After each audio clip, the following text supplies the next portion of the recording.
term, originally used to describe a Roman administrative region, later came to define the vast land stretching between the Tigris and Euphrates rivers.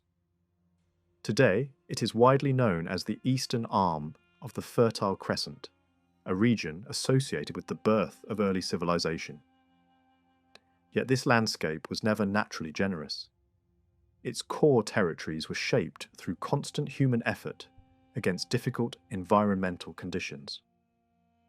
The geography of the region shaped nearly every aspect of life, from agriculture and settlement patterns to political organization and cultural development. Climate, terrain, and access to water determined where people could live, how they farmed, and how cities emerged.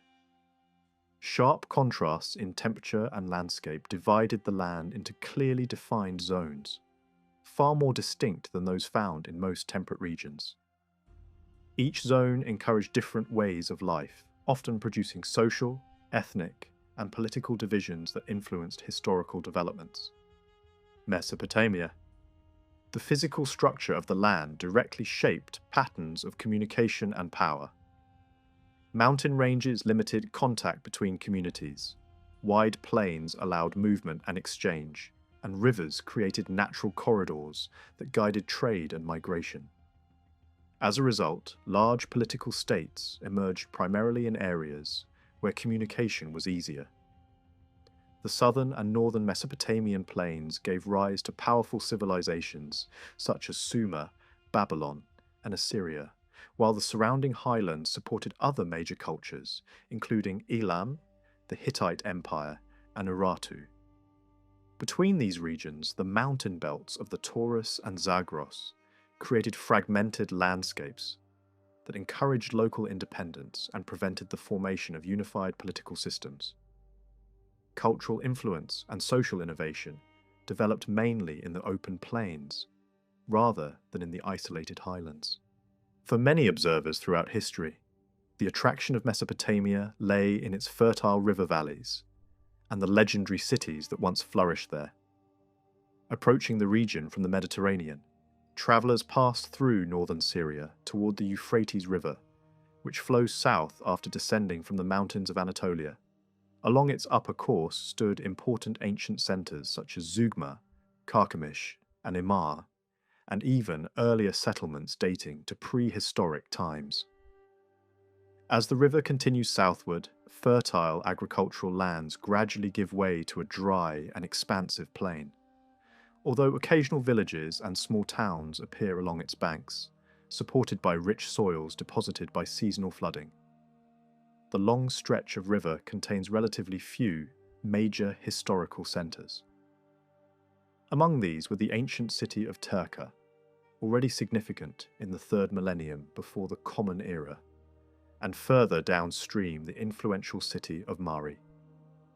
Beyond these lay settlements such as Anna and Hit, where natural bitumen deposits were exploited in antiquity for construction and engineering. Beyond the river valleys stretches a vast desert landscape. On one side lies the Jazira, extending toward the Tigris, and on the other, the Syrian desert. These harsh environments became the traditional homeland of nomadic peoples. The desert formed a natural boundary on the western side of Mesopotamia, with only a few established routes connecting it to the outside world. One important path led from Mari westward to the oasis of Tadmor, known in classical times as Palmyra, and continued toward Damascus. The desert once supported wildlife linked to African ecosystems, including ostriches and wild asses, which were hunted or described by ancient travelers. Although today's nomadic populations are largely Arab, their lifestyle cannot simply be projected into deep antiquity. Long-distance desert travel became possible only after the domestication of the camel around the 1st millennium before the Common Era, making the familiar image of the wandering Bedouin a relatively recent development in historical terms. Despite the strong contrast between settled agricultural communities and desert nomads, these groups were never completely separate. Nomadic tribes often grazed their herds within cultivated lands, worked as shepherds for urban landowners, and maintained seasonal patterns of migration between summer and winter pastures. Their movements followed established routes, and some groups even maintained small permanent settlements where agriculture supplemented pastoral life. Agreements regulating grazing rights were common, though disputes frequently arose, and shifts in climate or political power often altered the boundaries between cultivated land and desert. The interaction between these different ways of life shaped much of Mesopotamian political history, as tensions between settled and nomadic populations repeatedly influenced the rise and fall of states. Further south, the Euphrates enters an immense alluvial plain formed by centuries of river deposits. This region differs sharply from the lands to the north. The southern landscape is remarkably flat, lying only slightly above sea level, even hundreds of kilometers from the coast. Such minimal elevation allows rivers to change course easily, transforming dry ground into marshland or desert within a short time. While irrigation is relatively simple due to the availability of water, drainage proves far more difficult.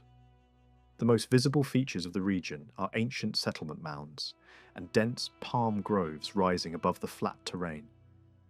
Although local conditions may vary, the overall character of the landscape remains consistent across vast distances. In the far south, the rivers eventually lose much of their flow in extensive marshlands before reaching the waters of the Persian Gulf. Here, communities live on islands formed by dense vegetation, building houses from reeds and navigating the waterways by boat. The environment creates an atmosphere of isolation, with towering reeds, abundant bird life, and water buffalo moving through the wetlands. Observers have often portrayed the marsh dwellers as preserving an ancient way of life, centered on fishing, herding, and the use of reeds for construction. However, this lifestyle may not represent an unbroken survival from prehistoric times. Historical evidence suggests that these communities developed through complex processes, including the migration of pastoral groups and the arrival of new technologies, such as water, buffalo herding, during the early Islamic period. Their relative isolation has fluctuated over time, often depending on the strength or weakness of central political authority. To the east, the marshlands extend along the Tigris, separating Mesopotamia from the neighbouring region of Susiana. Travel between these areas followed specific routes, either through narrow passages near the Gulf or along paths that skirted the foothills of the Zagros Mountains. Rivers such as the Diyala played an important role in shaping communication networks, creating corridors that supported agriculture and enabled the growth of cities. These routes eventually connected Mesopotamia to distant regions through major trade roads, leading across the Iranian plateau towards Central Asia and beyond. The Zagros Mountains formed a significant natural barrier along Mesopotamia's eastern frontier. Their ridges separated the fertile lowlands from greener upland territories, marking both a geographical and political boundary. In ancient tradition, these mountains symbolize the edge of the civilized world, representing the lands of unpredictable and often hostile peoples beyond the plains. The valleys within the mountain system contained fertile basins where agriculture flourished, yet the rugged terrain encouraged political fragmentation. Small communities developed independently, and although raids from the highlands occasionally affected the lowland states, mountain groups rarely established lasting control over the plains. To the north, the landscape changes again. The wide northern plains associated with ancient Assyria appear flat from a distance, but are in fact shaped by low hills, shallow valleys, and seasonal waterways. These features influenced settlement patterns and travel routes, directing movement along certain paths and creating natural centers of habitation. The terrain consists largely of limestone formations, broken by fertile pockets of soil suitable for cultivation. Even minor ridges could significantly shape communication and defense, dividing regions and guiding the growth of towns at strategic crossing points. Across all these environments, desert, marsh, mountain, and plain, the diversity of landscapes shaped the development of Mesopotamian civilization. Each region imposed distinct constraints and opportunities, influencing economic activity, political organization, and cultural identity. The interaction between environment and human adaptation defined the historical trajectory of the region, shaping the emergence of cities, the rise of empires, and the complex relationships between settled and mobile populations. Mesopotamia's history cannot be separated from its geography, for the land itself determined the rhythms of life and the foundations of one of the world's earliest civilizations. Unlike the Deep South, the northern plains do not lend themselves to easy irrigation. The land rises and falls in gentle waves, and that rolling surface makes straight, cross-country canals impractical, unless a state is willing to attempt enormous public works. Across different eras, powerful rulers and modern administrations have occasionally tried such schemes. But most farming in the north has traditionally depended on rainfall rather than engineered water control. The settled zones of the northern plains sit between the great mountain systems to the north and east, and the open, drier lands to the south and west. In practice, the true boundary of stable settlement is not a wall or a river, but the invisible line where dependable rain begins to fail. That line curves like a bow alongside the foothills, running from the Euphrates near the latitude of Aleppo, passing close to the Sinjar region, then bending toward the Tigris above Assur and crossing the Diyala near the Hamrin area. It is not fixed, it shifts from year to year, and it can also appear slightly different, depending on how observers choose to define enough rain for crops to survive. To describe this boundary, geographers often use rainfall contours that connect places receiving similar annual totals. Different maps may draw those contours in slightly different ways, and the numbers can feel precise while reality remains uncertain. In theory, certain hardy grains can grow with modest winter rain, while other crops demand a wetter climate. But farming is not secured by averages alone. A community cannot survive on a calculation that looks acceptable over a long time span if, within that span, too many years bring failure. For permanent settlement, what matters is reliability. A village needs a local climate that provides workable rain most years, not just a lucky season now and then. When that practical requirement is applied, the true edge of farming tends to lie farther toward the mountains than a simple map of annual totals might suggest. As a result, the southern and eastern margins of cultivation in the north were never neat lines, they were ragged fringes, thinning out into semi-desert between the Tigris and Euphrates, and, east of the Tigris, in the broad spaces between the Zab rivers and the Diyala. This difference between the modern landscape and the ancient one becomes striking in the Jazira. South of the Sinjar Range today, substantial towns are rare and long stretches appear empty. Yet the plain is scattered with countless ancient mounds, visible even to a casual visitor as dark rises on the horizon. Many of these mounds mark once thriving settlements, including important sites from the 2nd and 3rd millennia before the Common Era. Some were centres of small independent kingdoms, which implies that the region once supported a population far larger than the one it supports now. Explaining that contrast is not simple, but two broad forces offer possible clues. One rooted in society, and the other in climate. A small change in average rainfall can move the frontier of viable agriculture a long distance across flat land. Because the transition from barely enough to not enough can stretch for many kilometers. Unfortunately, direct evidence for precise rainfall changes within Mesopotamia itself is limited, and data from surrounding regions often lacks the resolution needed to settle the question. Another common idea is that earlier landscapes were more wooded, with scrub and small trees extending across areas that are now largely treeless. It is easy to imagine forest cover softening the environment and helping retain moisture, yet solid proof for widespread woodland on these plains remains difficult to secure. There are, however, hints that water behaved differently in some places. Traces of channels near certain ancient sites suggest that seasonal streams may once have been more dependable, or that local water sources existed that are weaker today. Wadis that now cut the plain and fade into larger drainage systems might, under different conditions, have carried water more consistently.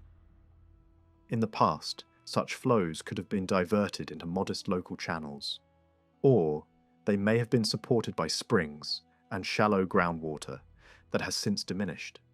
Even small improvements in local water availability would have mattered enormously in this borderline zone, where the difference between settlement and abandonment could hinge on a handful of workable seasons. To understand the southern world, the focus shifts from rainfall to controlled water. The lands historically known as Sumer and Akkad formed a coherent unit not simply because they lay on the southern alluvial plain, but because survival there required a distinct economic strategy. Rain is too unreliable to sustain farming in the south at any consistent scale. Yet the alluvial soils are deep and the terrain is so flat that water can be guided across it with careful planning. When the southern plain supported dense populations and flourishing cities, it did so through disciplined management of rivers, channels, and fields. The workable heartland can be defined as the reach of alluvial soils that can be watered by canals or by lifting water from the rivers. Natural borders frame this zone on every side. To the southwest, rocky rises signal the beginning of desert. To the south, wide marshes spread near the head of the Gulf, where the rivers lose themselves before reaching the sea. To the east, marshlands also separate the southern Tigris from the neighbouring lowlands beyond. Farther northeast, irrigation from tributary systems can create an additional lobe of settled land. And to the north, the alluvial soils thin out, leaving only narrow, fertile strips along riverbeds, so that major inland settlements fade until the northern plains begin again. These borders mattered because they shaped a shared way of life. Even when southern cities fought each other and power shifted repeatedly, the basic demands of living on the alluvium created common habits and common needs. That unity, however, did not mean the landscape was uniform. Centuries of human activity have altered the plain so deeply that its original appearance is difficult to reconstruct. But it can be said with confidence that the environment was always varied. Even on ground that looks flat, the movement of water creates subtle differences in elevation. Any river, canal, or long-used channel slowly builds up natural levees. Raised banks formed by deposited silt. Over time, watercourses can end up flowing slightly above the surrounding fields, and their raised edges divide the land into shallow basins. These basins may be hard to see with the naked eye, yet they decide where water pools, where it drains, and where salt accumulates. In a landscape like this, natural complexity is already high, and once countless human decisions are added, banks, cuttings, diversions, repairs, abandoned channels, the result becomes a shifting puzzle that resists easy interpretation. Left to itself, a great river on a flat plain tends to wander. It loops and bends, and in flood it breaks out of its banks. For farmers, neither habit is friendly. From very early times, people tried to restrain flooding and keep channels from drifting by, building earthen embankments and reinforcing banks. Yet, control can fail. When a river escapes human management, it may not simply flood fields for a season.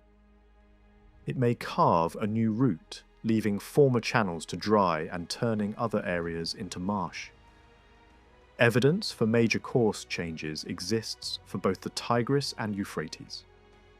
In the southern zone, multiple ancient and later channels have existed side by side at different times. Some routes that later became engineered canals appear to follow older natural beds. In other cases, medieval and early modern towns sat on channels that later fell silent. Farther north, some sections remained more stable, but tributaries could shift and redraw the relationship between cities and water.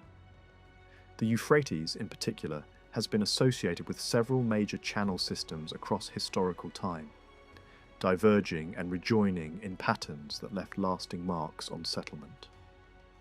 What a traveller sees depends heavily on how much control people exert. In conditions with minimal intervention, the levees and mudflats near the main rivers can support thick vegetation. Trees and dense growth can flourish where fresh water is close, creating habitats for animals that have largely vanished from much of the region. As groundwater becomes more saline, away from the river influence, the vegetation changes. Some species fade, while salt-tolerant thickets can thrive wherever water lingers. In the modern South, much of the lush riverside growth that could exist under less disturbed conditions is reduced, but hardy scrub still appears in places where the land is not constantly claimed by farming or grazing. Beyond the reach of canals, cultivation ends abruptly. There is often no gradual transition from field to wilderness. Instead, the worked land stops and a raw surface takes over, hard, open ground, sometimes broken by shifting sand. Between the major rivers and the canals that branch off from them, broad strips can remain untouched by irrigation, as barren as lands beyond the alluvial plain. Such areas have long supported desert wildlife and, historically, would have offered space for grazing and movement. Yet these empty zones are not untouched in a deeper sense. Watercourses have shifted, and so has human activity. Along the edges of canals, old riverbeds, abandoned meanders, and raised levees lie the eroded remains of towns, villages, and walls. Some are worn down by wind and flood, others buried beneath silt and sand. The plain becomes a layered surface, a landscape written over again and again. With careful observation, aerial views, and patient survey work, those layers can still be read. When water has nowhere to escape, it gathers, and marshes can form quickly. The greatest wetlands lie in the south, but marsh conditions are not confined there. In different periods, waterlogged zones appeared wherever canals ended, without adequate drainage. Some famous ancient places could be reached only by boat in certain seasons, and marshland could advance or retreat depending on the balance of water input and human management. Even though swamps are unsuitable for most agriculture, they offer rich resources of their own. Fish, birds, turtles, reeds, and other materials can support communities, provide building resources, and supply trade goods. Reeds in particular are valuable across daily life, used for shelters, furniture, mats, and containers. Wetlands are not simply empty obstacles, they are living environments, and they have shaped settlement choices along their edges for millennia. This contrast between north and south created two fundamentally different agricultural worlds. In the south, farming depended on constant attention to irrigation, embankments, and canals. Fields were often organized into discrete cells supplied by a particular channel, and between those watered zones could lie strips of grazing land or outright desert. In the north, where rain made cultivation possible, the pattern was usually more continuous. The cultivated belt could spread outward until rainfall weakened, producing a more gradual fade from farmland into steppe. Between the two main centres of settlement, large areas remained difficult to farm, too dry for reliable rain crops, and too far from controlled irrigation. This included much of the Jazira, west of the Tigris, and broad lands southwest of the Hamrin. Geography also shaped contact between north and south. The separation of these two zones limited cultural, political, and military interaction to a small number of routes, where water, supplies, and relative safety made travel possible. At certain times, a line of settlement could link the foothills down through key towns and along the margins of the plains, and it was along such corridors that major overland trade often moved. Otherwise, the most dependable connections were the narrow, fertile strips beside the rivers themselves. Along these river corridors, rich soils could be watered directly, either by small channels taken off upstream or by lifting water by hand. Such river oases extended influence from the south into the north. Cities such as Mari on the Euphrates and Assur on the Tigris stood as northern outposts connected to southern culture. Their locations mattered. Each sat where the valley offered enough productive land to support a sizable population, and each gained power from the ability to supervise traffic moving up and down the river. Even with all these differences, the settled regions of Mesopotamia shared a broadly similar way of life in the periods most often discussed. Both north and south depended on farming and the stable routines that farming imposes. Communities planted, harvested, and processed grains, such as wheat and barley. Villages relied on sheep and goats, which served not only for meat, milk, and wool, but also as a form of stored wealth. Over long stretches of time, shared languages and administrative practices also bridged cultural divides. Even where different tongues were spoken in the mountains or across the wider Near East.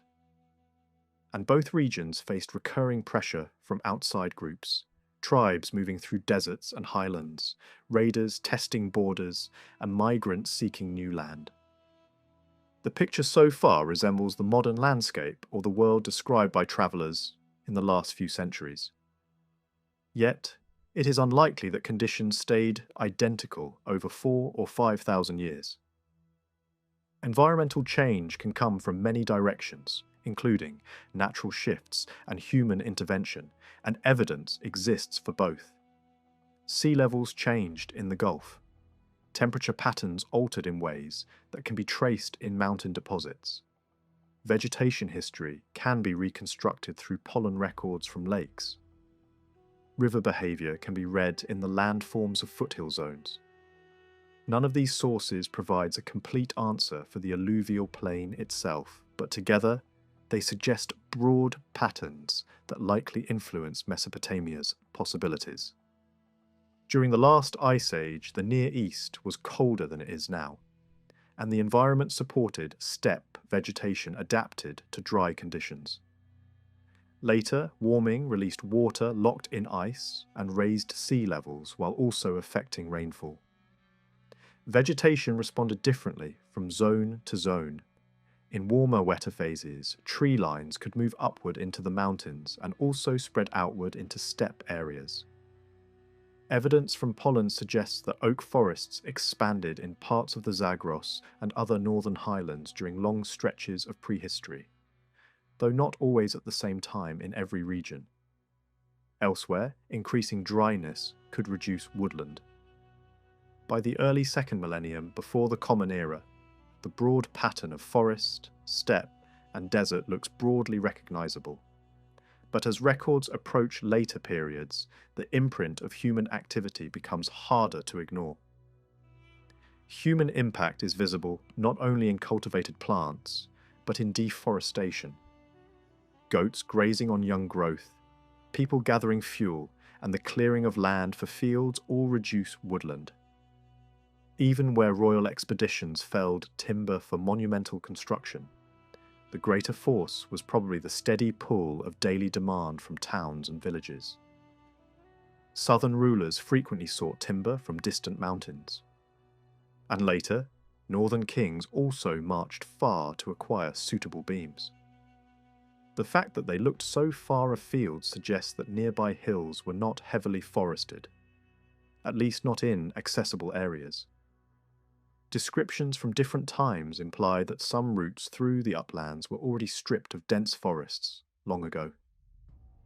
In parts of the region, the natural landscape may never have been a closed forest at all, but rather a savanna-like environment, with scattered trees and scrub which could be greatly diminished by sustained pressure. Ancient accounts of the northern plains often emphasize openness, with dense scrub noted as a special feature rather than the norm. Blaming a single cause is too simple. Goats play a role, but so do charcoal production and commercial harvesting to meet urban needs. For the southern alluvium, the behavior of rivers may matter even more than vegetation. During the last ice age, sea levels were far lower than today, leaving much of the Gulf Basin exposed as dry land. Over time, rising seas changed the gradient and energy of the rivers. A river's speed is shaped by its slope. When a slope is gentle, a river slows, drops more silt, and meanders more. In foothill regions, stream channels show alternations between phases, when water cut downward into the land, and phases when it piled sediment upward. As the Gulf filled and sea level rose, the dynamics of erosion and deposition shifted. Rivers could cut deeper in certain upstream zones, while slowing across the plains, depositing massive alluvial layers, and building the very landscape that later societies would farm. Shoreline history in the Gulf adds another layer of complexity. The Gulf region is not geologically stable. Uplift and subsidence can reshape local conditions over thousands of years. Along much of the Gulf's length, steep coasts mean that the overall east-west boundaries did not swing dramatically after sea level rose.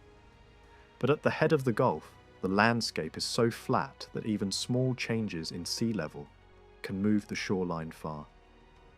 For many years, it was assumed that the rivers simply pushed the shoreline steadily southward, by depositing sediment year after year. Later, work challenged that simple picture by pointing out that much of the sediment is dropped before the rivers reach open water, that tectonic shifts have occurred, and that some later field systems now lie underwater. This implies that sediment deposition and subsidence could have balanced each other in complex ways, preventing a straightforward, one-directional movement of the coastline. Yet the debate does not end there. Drillings and sediment studies have suggested that at certain periods the sea may have reached farther north than once believed, perhaps even into areas close to major early cities. Some evidence points to higher sea levels at particular times in the deep past. Others remain skeptical, because the variables are many. Sea level, river flow, sediment load, tectonic movement, and human modification of channels all interact. Without targeted field research aimed specifically at these questions, firm agreement is difficult. Still, many researchers accept that a window between roughly the 5th and 4th millennia before the Common Era saw warmer conditions and higher sea levels. It is tempting to connect these natural conditions to the rapid rise of early urban life. If rainfall increased in northern zones, settlement might have expanded southward on the rain-fed plains. If river levels were higher, irrigation might have been easier at certain seasons. If tropical weather patterns shifted, regions that are harsh today could have been less forbidding. But temptation is not proof, and the evidence remains uneven. Some reconstructions imagine the far south as once more marshy, supporting fishing and fowling communities, rather than broad agriculture, followed by a drying phase that opened new land for farmers and encouraged colonization. That scenario is possible, but it rests on scientific questions that are still debated. Even beyond the question of whether land was marsh or dry, other effects would have mattered. Temperature changes influence rainfall and vegetation. Changes in snow and ice in the mountains affect spring floods. Shifts in river regime can make irrigation easier in one season and harder in another. And across all of this, human intervention, banks, channels, clearing, grazing, can amplify or suppress natural trends. The unresolved nature of these issues is frustrating because they touch the core problem. How much of Mesopotamia's social transformation was driven by human decisions alone, and how much was shaped by changing constraints and opportunities in the environment? Without sharper understanding of ancient rainfall reliability, river behavior, and shoreline history, it remains difficult to weigh environmental influence against political innovation, technological adaptation, and economic organization. What can be said with confidence is that Mesopotamia was never a single, uniform stage. It was a mosaic of zones, rain-fed plains, irrigated alluvium, marshland, steppe, desert, and mountain edges, each with its own pressures. The civilizations that emerged there did not simply happen in a timeless landscape.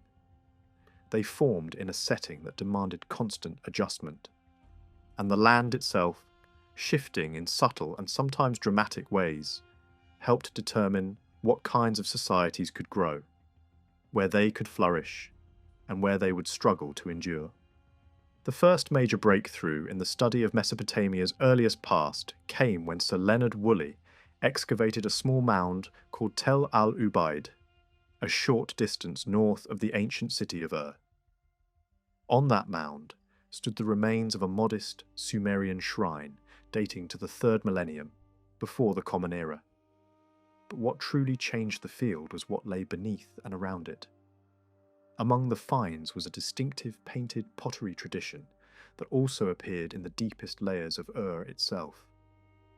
Archaeologists began to use that pottery as a marker of an early cultural horizon, and the name of the site became the label for an entire era, the Ubaid period. At the time, it seemed to represent the earliest settled presence in the southern alluvial plain, the first clear step toward the world that would later produce cities, temples, and writing. As decades passed, traces of the Ubaid horizon turned up across a widening map.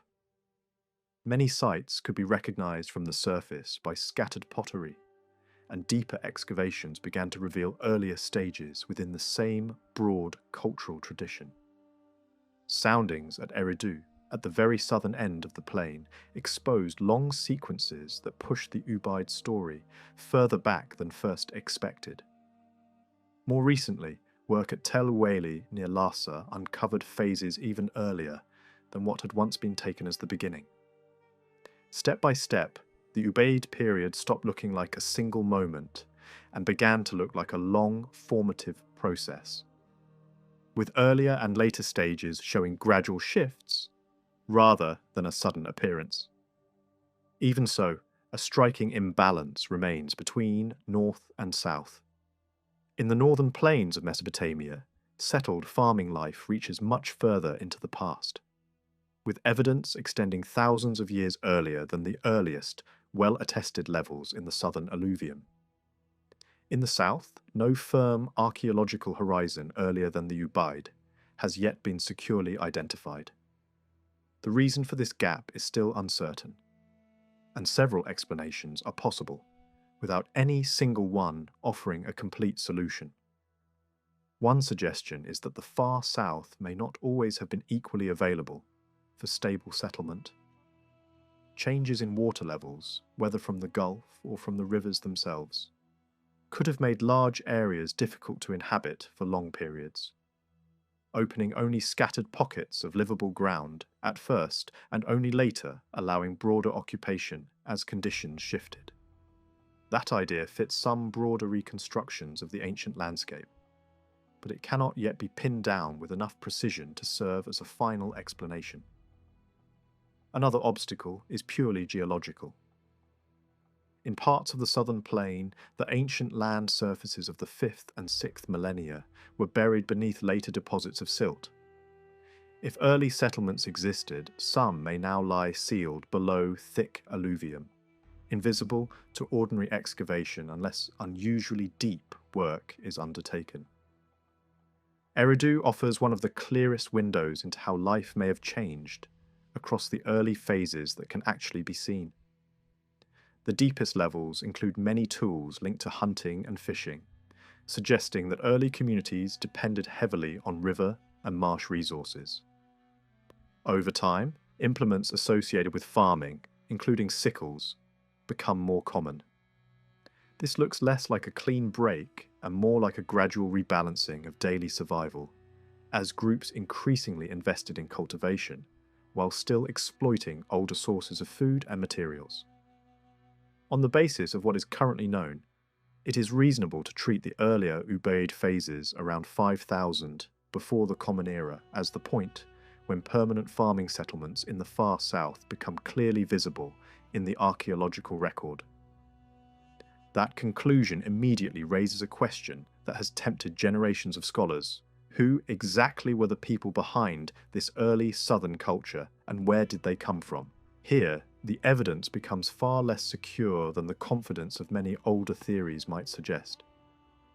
In the past, dramatic claims were sometimes made, as if changes in artifacts automatically revealed invading populations, ethnic replacements, or organized migrations.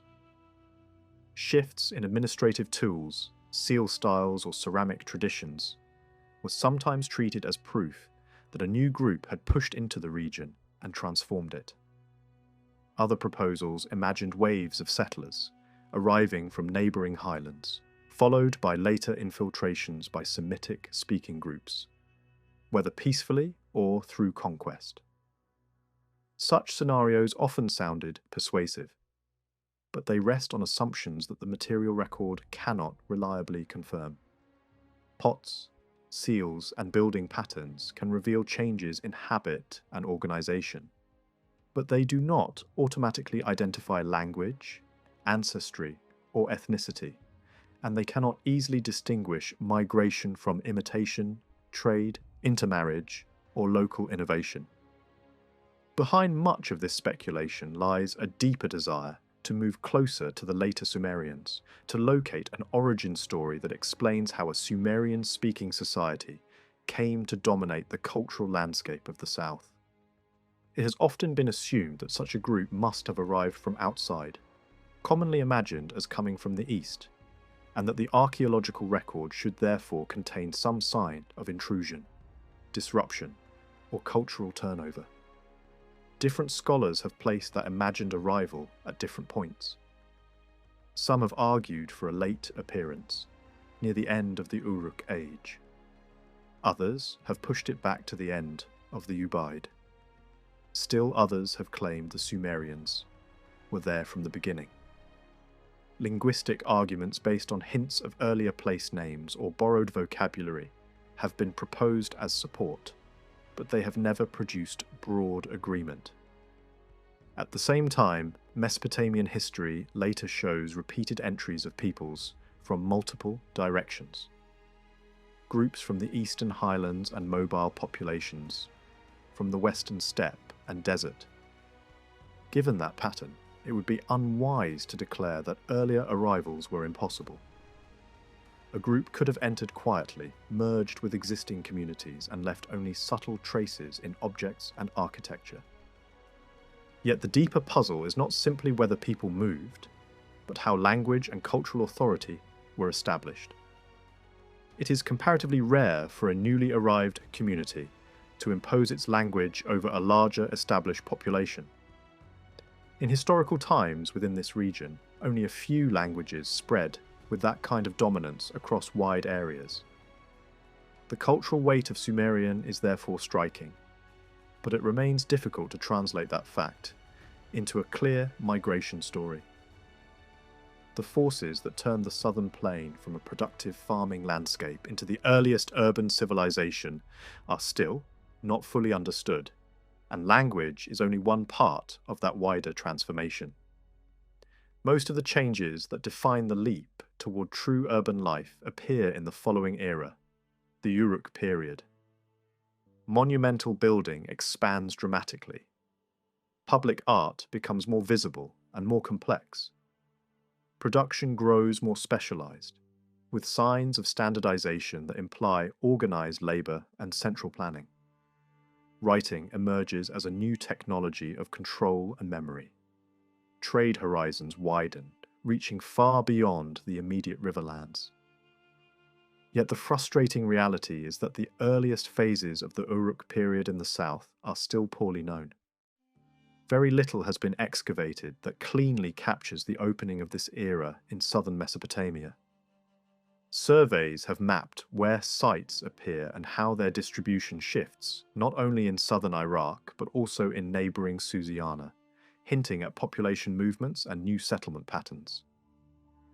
But without many deeply stratified excavations that show continuous sequences, it remains hard to connect those shifts to specific social changes, or to understand how demography, economy, and political organisation fed into one another.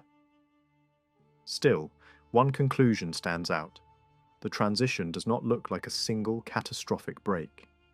There is strong evidence for continuity, and nothing demands a story of sudden collapse, followed by replacement. That continuity is visible most clearly in sacred architecture. At Eridu, a famous sequence of temples shows buildings being enlarged and rebuilt repeatedly over long stretches of time. The pattern suggests persistent worship at the same location, with each phase building upon what came before. Even where later erosion and rebuilding obscure the exact plan of the final structures, the broader story remains visible. The sacred center endures and grows. Elsewhere, deep excavations beneath major monumental platforms have revealed similar layering, with later Uruk structures built over earlier sacred spaces associated with the Ubaid horizon. It is easy to imagine that the same pattern would appear at other major sites, if excavation could reach far enough down through the mounds. In this sense, many Uruk cities were not created out of emptiness. They appear, at least in part, as developments rooted in earlier local communities. As the late Uruk phase comes into view, a different kind of evidence becomes more prominent: figurative art. This is not simply decoration, it offers scenes that seem to demand social and political interpretation. Cylinder seals begin to show images of captives, of defeated enemies, of submission and punishment, as if conflict and authority had become central themes worth recording. A ruler appears with recognizable clothing and insignia, marked out visually as a distinct figure. Similar imagery shows elite hunting, with a powerful figure confronting dangerous animals, not merely for food, but as a symbolic display of control. Temple objects carved in relief present processions and offerings, with a leading man placed close to a goddess, suggesting a link between political leadership and divine sanction. Other seals and impressions depict craftwork, organized communal activity, and coordinated production, the kinds of scenes that imply an ordered society with structured roles. Yet without contemporary written records from this same moment, such images can only be pushed so far. They hint at institutions, hierarchy, and ideology, but they do not provide names, dates, or detailed narratives. In the period that follows, Mesopotamia crosses a boundary that can reasonably be called the threshold of history.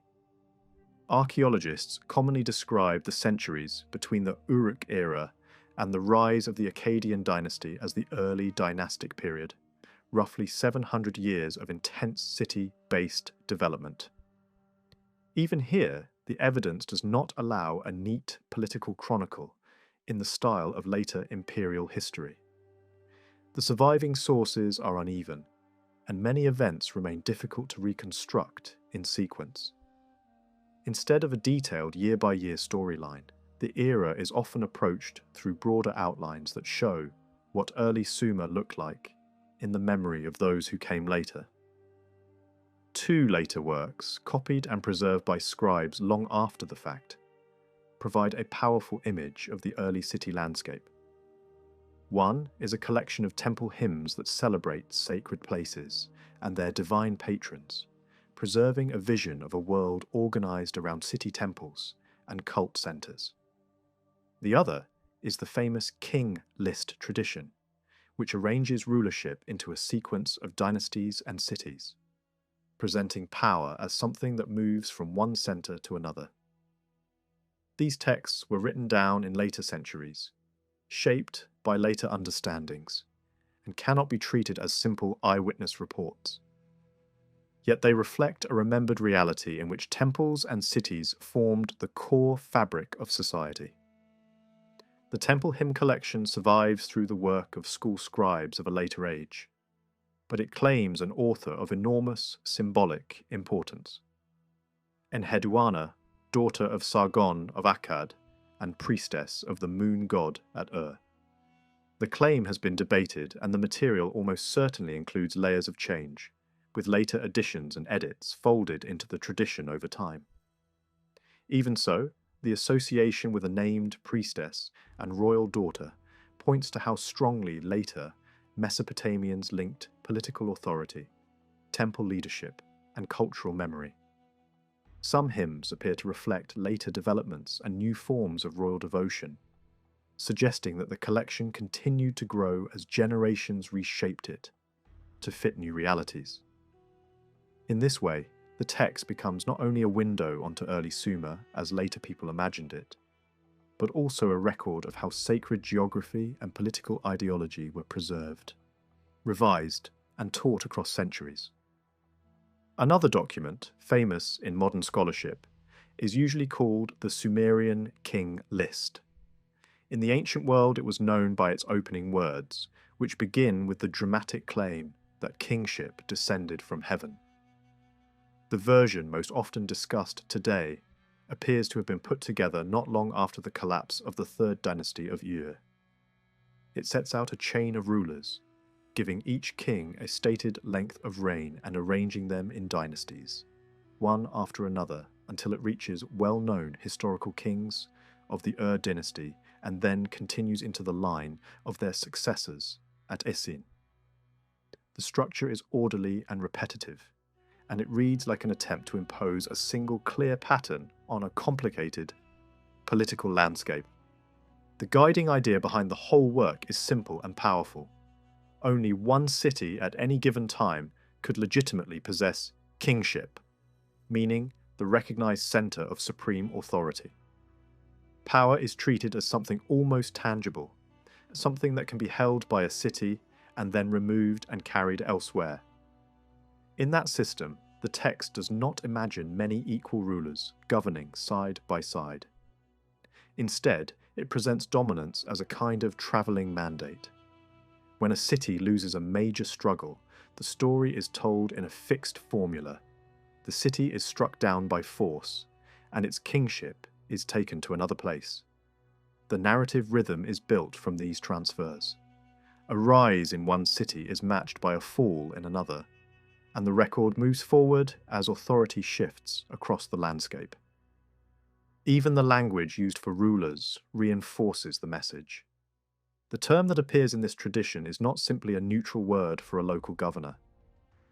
It carries the sense of a great man, a figure whose status goes beyond ordinary leadership.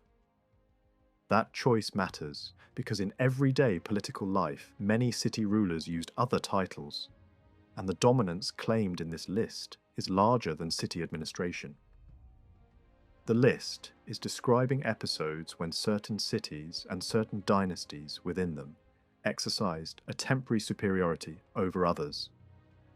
The text implies that a few places, at least for a time, stood above the rest, holding a kind of overarching authority that could expand and then disappear. The selection of cities included after the Great Flood narrative also reveals what the compilers considered important. The story does not attempt to give equal weight to every settlement. Instead, It narrows the focus to a limited set of centres inside the core land, while also acknowledging a few places beyond it.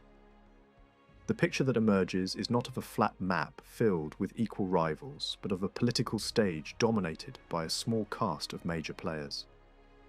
Certain cities are presented as the ones that mattered most, when the idea of kingship was at stake, while many other communities, even if powerful in their own regions, are left in the shadows. A brief example shows the style clearly. A king is introduced with a boast of conquest, described as someone who carried off enemy weapons as spoils after defeating a foreign land. Then the text assigns him an astonishingly long reign, followed by his son, also credited with a reign that stretches far beyond human reality. After listing a sequence of rulers, it totals the number of kings and the combined length of their rule down to months and fractions of days, as if precision could be achieved even in a world of impossible numbers. Then the refrain returns. The city is struck down, and kingship is carried away to the next great centre. The point is less about believable chronology and more about a pattern. The list is building a chain of legitimacy, one link after another, moving authority from city to city like an inherited object. For that reason, this work has often been recognised as something other than a neutral record of events. It is not a calm diary of what happened year by year. It is a political and ideological statement shaped into the form of history. The opening section makes this obvious at once. It begins with an entirely mythical age before the flood, populated by early cities and rulers whose reigns extend into fantastical timespans. The sequence starts in places portrayed as primeval centres of civilization, presenting them as the first recipients of divinely granted rule, long before ordinary human history begins. This introduction is not attempting to describe real administration or realistic succession. It is creating a sacred foundation for the entire concept of kingship, making authority appear ancient, cosmic, and predetermined. That mythical beginning also sets the tone for everything that follows. By framing power as a heavenly gift that descends, moves, and settles, the list encourages a particular way of seeing politics. Conflict becomes a mechanism for transferring legitimacy. Victory is not just conquest. It is proof that the mandate has shifted. Defeat is not simply loss. It is evidence that kingship has been removed. The repeated formula about cities being struck down and kingship being carried elsewhere turns messy struggles into a clean sequence. It simplifies a world that was surely full of alliances, rival claims, local powers, and overlapping influence, and replaces it with a single orderly path. The northern regions were largely associated with populations who spoke Semitic languages, especially Akkadian, and their political centre was often linked with the city of Kish.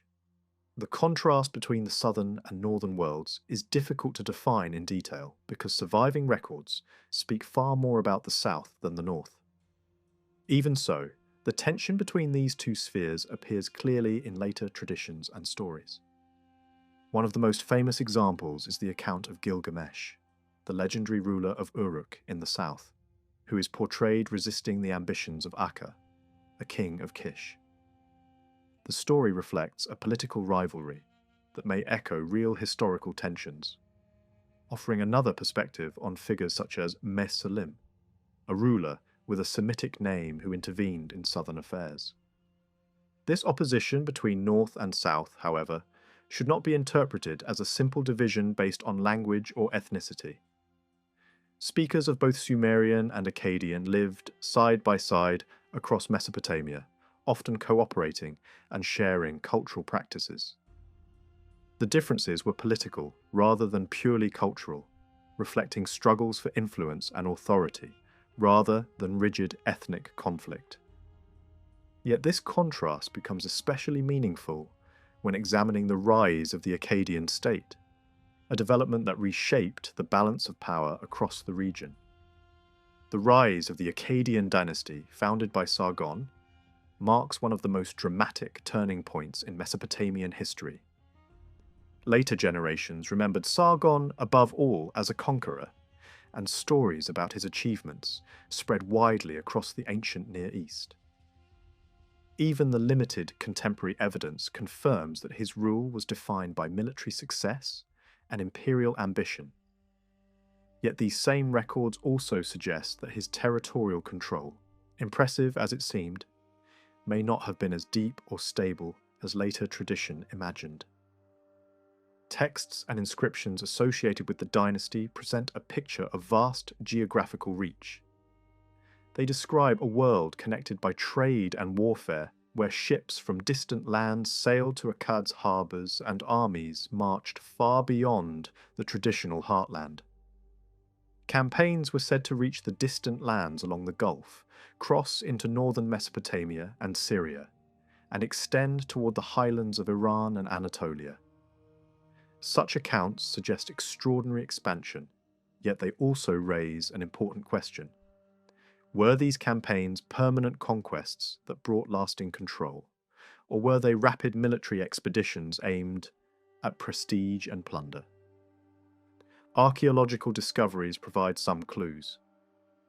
Administrative tablets linked to the Akkadian administration have been found far from the dynasty's core territory, in places such as Susa, Gasur, and Tel Brak.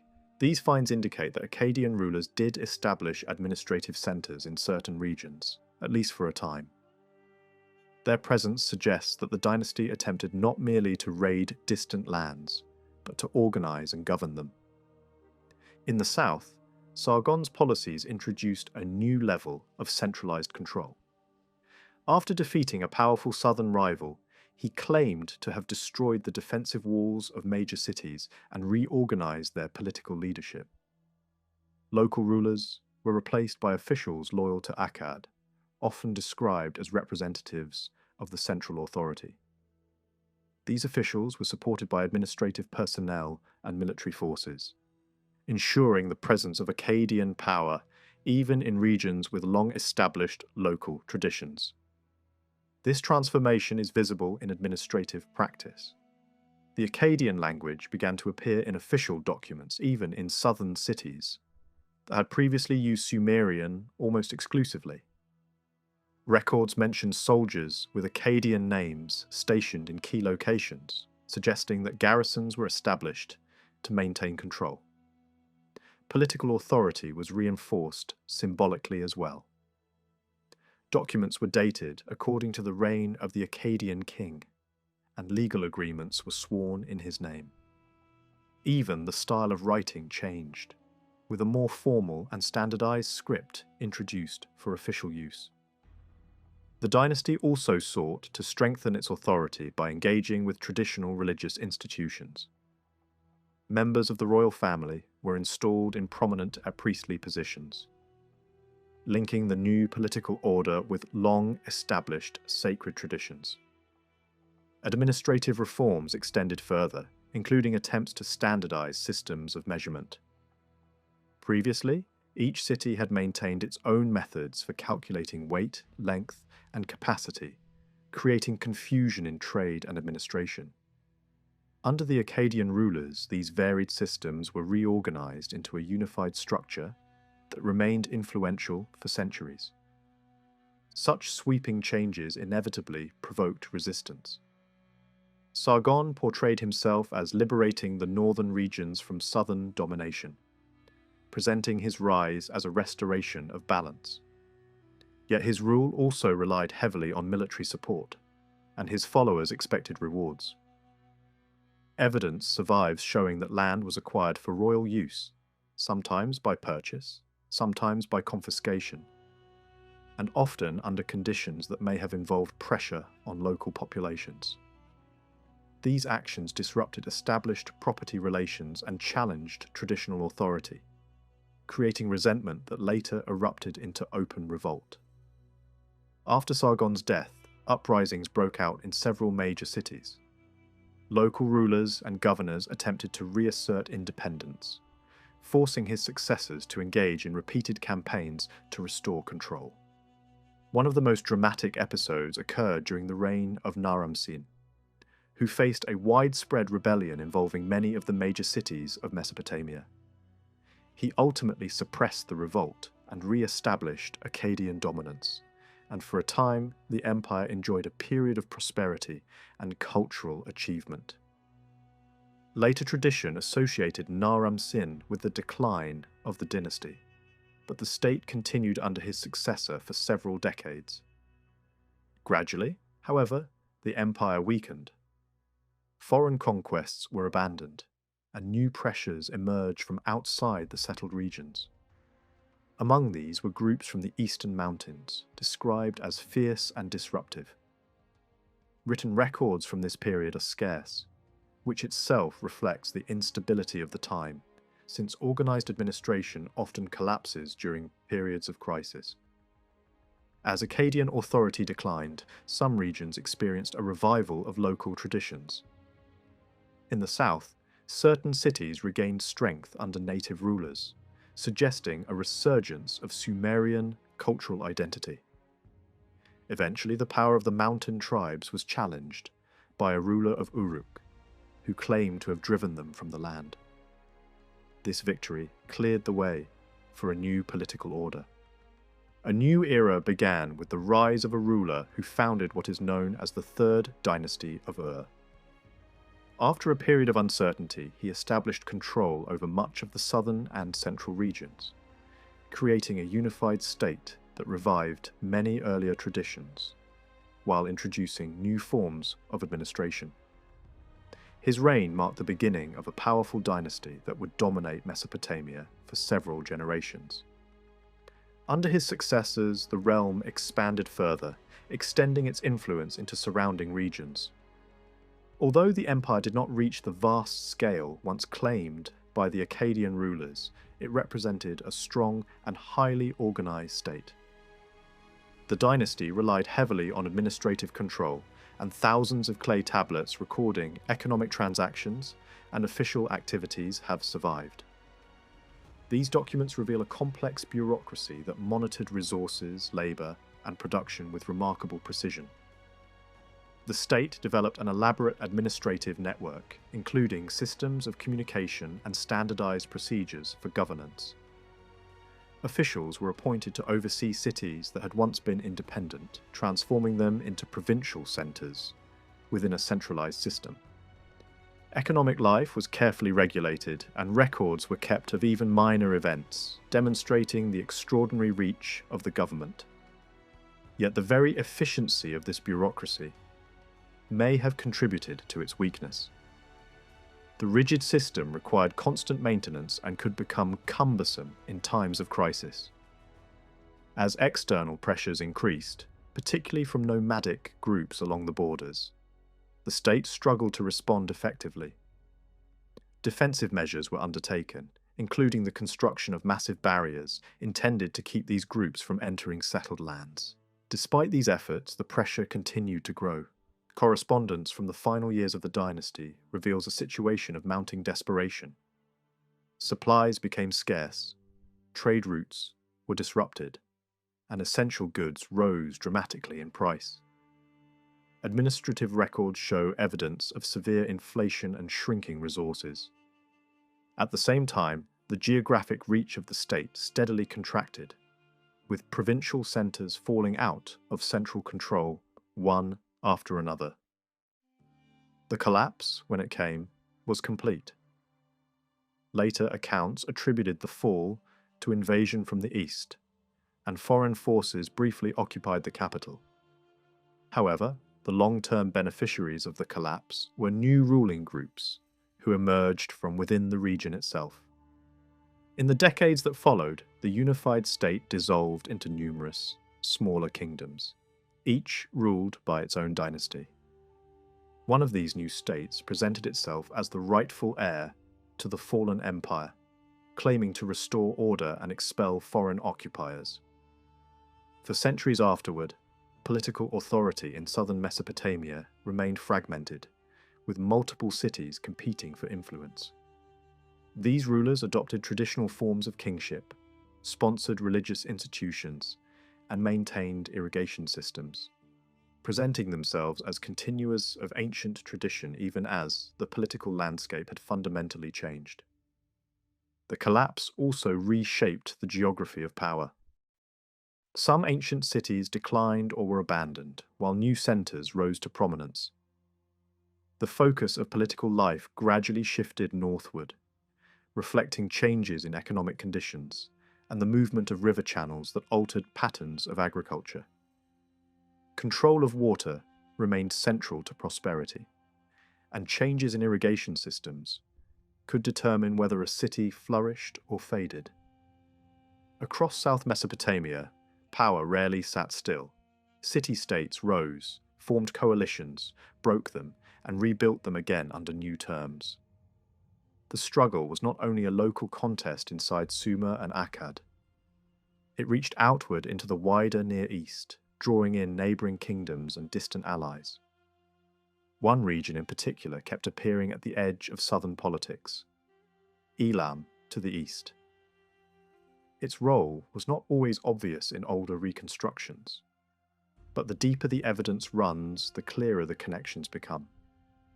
Some ruling families in the south carried names and origins that point directly toward that eastern world, suggesting that the boundary between Mesopotamia and Elam was never simply a frontier. It was a corridor of movement, marriage, negotiation, and sometimes domination.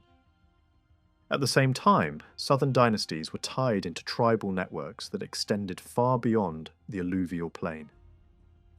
Names that show up as districts inside a kingdom can also reappear as tribal labels much farther north, even along the upper river regions. That kind of overlap hints at a political landscape where state and tribe were not separate categories. A dynasty could be urban and bureaucratic in its capital, yet still rooted in kinship structures and alliances that ran through steppe and river valleys. The true scale of this interconnected world becomes visible when diplomatic archives enter the scene. Letters from palace administrations reveal a political map that stretches from eastern kingdoms through northern Mesopotamia and into Syria. Alliances were not casual friendships, they were engineered systems of support.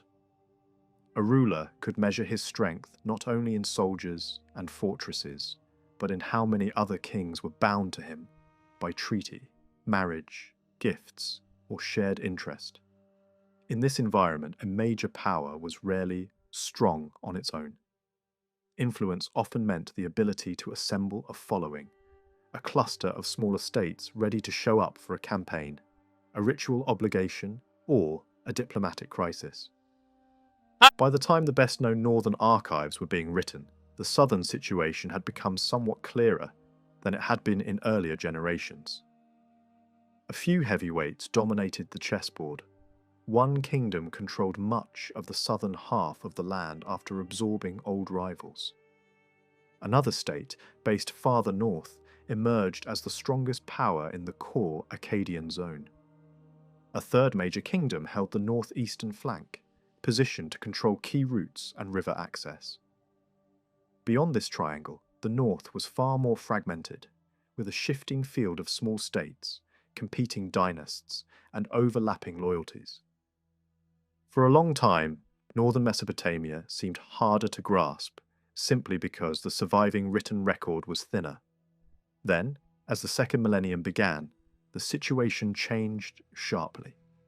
Huge archives appeared in the archaeological record, and the North suddenly spoke with thousands of voices, contracts, letters, reports, and administrative lists. Some of this survival is luck, but the pattern also reflects real changes. Political and commercial horizons had shifted. New dynasties in the south were more closely linked to ruling houses elsewhere, and northern states were increasingly woven into larger systems of alliance and rivalry. In many places, Hurrian princes still held power, but Amorite dynasties were also widespread, especially towards Syria, where major kingdoms rose under Amorite leadership. This wider stage produced moments that feel almost cinematic. A king based in Syria could maintain boats on the Tigris to support allied leaders resisting pressure from the east. That detail alone shows how far alliance networks could reach. These rulers were not operating in isolated valleys. They were thinking in terms of rivers as highways, fleets as tools of diplomacy, and distant friends as strategic assets. Contact among allied dynasts was encouraged not only by shared language and ancestry, but by the basic structure of the political environment. With multiple strong states competing for dominance and many smaller polities trying to survive, alliances were not optional. They were the normal condition of politics. In the middle of all this complexity, one remarkable window opens onto Anatolia, not through royal propaganda, but through the everyday paperwork of merchants. Trading communities from Assur established commercial outposts on the Anatolian plateau, and their records show a patchwork of local rulers, kings and queens governing their towns, managing disputes, and granting trading rights. Yet these Anatolian dynasties do not appear as core players in the Mesopotamian-Syrian alliance system. The merchants negotiated carefully with local authorities, made agreements, managed risk, and tried to stay out of war. Their home city, Assur, was not yet a territorial empire. It looks more like a self-contained city with strong merchant families and civic institutions capable of controlling distant operations through law, finance, and written contracts. This is a different kind of power, not conquest, but organisation and leverage. Assur, however, did not remain untouched by the ambitions of rising warlords. An Amorite leader built a career through opportunism and calculated expansion, moving through a landscape of rival kingdoms and vulnerable cities. He captured key towns along major river routes, seized a throne in Assur, then pushed into the upper river country and established a capital in the north. He reshaped the political map not only through force but through administration, appointing sons to strategic posts, turning cities into pillars of a larger structure, and treating the region as an integrated system with multiple centres of control. The archives from Mari preserve the human texture of this world. These are not only lists and receipts, they are letters full of anxiety, persuasion, anger, and bargaining. They show rulers trying to hold coalitions together while allies wobble, defect, and return. They show how quickly loyalty could change, how often oaths were sworn, and how fragile trust could be in an environment where survival demanded flexibility. A man could pledge himself to one power, abandon it for another, then return again, leaving behind a trail of broken promises and renewed vows. Alliances were living things, constantly renegotiated, reinforced by ritual, and threatened by ambition. This is why the destruction of Mari matters so much for modern understanding. The palace fell in war and the tablets remained where they lay. The catastrophe froze an archive in place, preserving not only the documents, but traces of how they were stored and categorized. The irony is sharp. The act that ended Mari as a political centre also turned it into one of the greatest sources for reconstructing this era's diplomacy. At the centre of the southern story stands Babylon's rise under Hammurabi. Earlier in his reign, Babylon could operate as one player among several, sometimes allying with neighbours, sometimes confronting them. Then the balance shifted. A series of victories dismantled the southern competition, removed major rivals, and brought strategic northern centres under Babylonian control. The result was more than another swing in the endless cycle of city-state rivalry. Babylon began to take on the role of the primary capital of the south, in a way that outlasted the immediate moment. After this turning point, future challenges would increasingly come from outside the old system, rather than from a revived southern rival city. This does not mean Babylon's successors maintained the same reach through sheer military brilliance. Often, the opposite appears true. With rivals already eliminated and certain regions weakened or destroyed, Babylon could remain the dominant southern dynasty, even as its effective control contracted. Beyond the Euphrates, powerful kingdoms in Syria faced little direct challenge from the south. Their rulers developed their own language of international status, stepping into a new age of great power politics that would eventually involve northern empires and Egypt. Meanwhile, in the south itself, the written record begins to thin in startling ways. After a certain point, documents stop appearing in some major southern cities. In several places, the silence is not only bureaucratic but physical. Archaeology suggests a genuine break in occupation layers, as if people did not merely stop writing, but began to leave. What caused this retreat is hard to pin down with certainty, but the pattern is clear. The Kingdom of Babylon no longer controlled key southern religious and administrative centers. Life continued in the north at major sites, with evidence of steady settlement and occasional economic distress. The south, however, entered a quieter phase, not erased from history, but no longer at the heart of the political record. Yet those southern cities did not vanish permanently. Many were later reoccupied under new rulers, which shows that the region retained long-term value even when it fell out of the immediate orbit of Babylon's power. During this transition, new groups became increasingly visible on the fringes of the urban world. People from the Zagros highlands, speaking languages unrelated to Akkadian and Sumerian, appear first as occasional opponents, and later as communities living near the river routes. They could serve as labourers, hire themselves as soldiers, or form encampments close to the settled lands. Their position resembles earlier patterns, when nomadic or semi-nomadic populations hovered at the edges of agricultural territory, sometimes entering as workers, sometimes as raiders, sometimes as future rulers. In many Mesopotamian collapses, the final blow does not come from a single neat cause. Pressure builds from multiple directions, and then an unexpected shock arrives that breaks what remains of stability. When that shock comes, the written record can stop abruptly, leaving a gap that only later archives can fill. When documentation resumes, the political world often looks altered, with new dynasties, new centres, and a different balance between city and countryside. At this point, the narrative turns toward a theme that runs underneath everything described so far: writing itself. Any attempt to define complex civilization eventually runs into the need to record, transmit, and preserve information.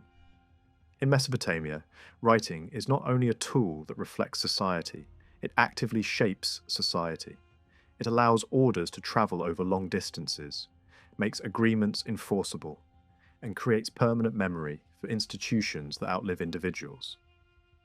It can bridge social distance by letting elites monitor resources, people, and labour across an entire region. It can also turn relationships into systems, because transactions become standardised once they are recorded in a common format that everyone recognises. Writing was not the first method humans used to keep track of goods, people, and obligations. Many societies developed their own ways of counting and storing information without permanent scripts. Some use strings, tallies, knots, or perishable devices that rarely survive in the ground. In Mesopotamia's case, hints exist that older recording methods once existed alongside early writing. Later texts even preserve echoes of counting practices and tallies, suggesting that record keeping was already part of daily life before writing took its final form. Archaeologists have also recovered clay tokens from early sites, small objects that could represent commodities and quantities. Such tools hint at a long prehistory of accounting and administration that gradually pushed toward something more powerful. The decisive change came when information began to be impressed into clay tablets, in a system that could carry meaning beyond a single object. The earliest known tablets are linked to the great temple complex at Uruk, where administration reached a scale that demanded new solutions. For a long time, Uruk's earliest tablets were treated as the first writing, mainly because nothing older was known. Over the past decades, that confidence has been strengthened in a different way. Evidence from the Uruk era shows a range of recording practices that look like direct stepping stones toward full writing. These practices appear not only in the southern heartland but also at distant sites, connected to Uruk's expansion and influence, including settlements along the Euphrates and locations on the Iranian plateau. The picture that emerges is not a sudden invention by a single genius, but a gradual assembly of tools and habits, seals, impressions, numerical marks, tokens, labels, and administrative conventions that slowly converged into a recognizable writing system. The exact sequence is difficult to prove layer by layer in every case, because archaeology does not always preserve the perfect staircase of stages. Some parts of the reconstruction rely on logical connections between different kinds of evidence, rather than a single site that contains the entire evolution in order. Even so, the overall direction is persuasive. As institutions grew larger, as trade widened, and as temple and palace economies demanded tighter control, the old methods of memory and tally were no longer enough. Clay offered permanence, and standardized signs offered speed. Once those two elements fused into a workable system, record keeping could move from local counting to complex administration. From that point on, the written record became the main channel through which Mesopotamia speaks across millennia. Not because everything was written down, but because the things that mattered most to institutions were the very things most likely to be pressed into clay. At a certain point, record keeping in Mesopotamia stops being only numbers. The clay begins to carry something more, marks that stand for things, actions, and categories. The earliest true tablets combine counted quantities with drawn symbols. Some of those symbols clearly echo older three-dimensional counters that had once been used to track goods. It is as if an earlier system of physical objects slowly stepped onto the surface of the tablet and turned into a visual language. At first, this breakthrough appears most clearly at one major center. That does not mean it happened only there. Early pictorial signs show up beyond the southern plain, and the spread of the idea may simply be underrepresented in what survives. But the overall trajectory is hard to miss. A system built around counting and commodities, protected by sealing wet clay, becomes a system capable of carrying meaning through signs. Once that door opens, it does not stay half-closed. The sign inventory expands quickly, growing from a practical shorthand into a complex and ambitious script. The earliest tablets contain an enormous variety of symbols. Only a small part of that catalogue can be traced back to the old, physical counters. Most of the signs look like simplified drawings. A head, a jar, a tool, a plant, an animal, a container, a building. Many are still recognizable as pictures, even if the hand that drew them allowed plenty of variation. That freedom doesn't last long. Scribes begin to organize the signs, list them, and repeat them in standard ways. Within a relatively short time, the shapes become more consistent, and the same set of signs starts to appear across multiple settlements in the south. This is one of the clearest hints that writing, once formed, quickly became an agreed system rather than a private experiment. At roughly the same broad moment, writing appears in other parts of the Old World. In the lands east of Mesopotamia, a local script emerges that clearly shares the logic of the Mesopotamian example, even if it develops its own look.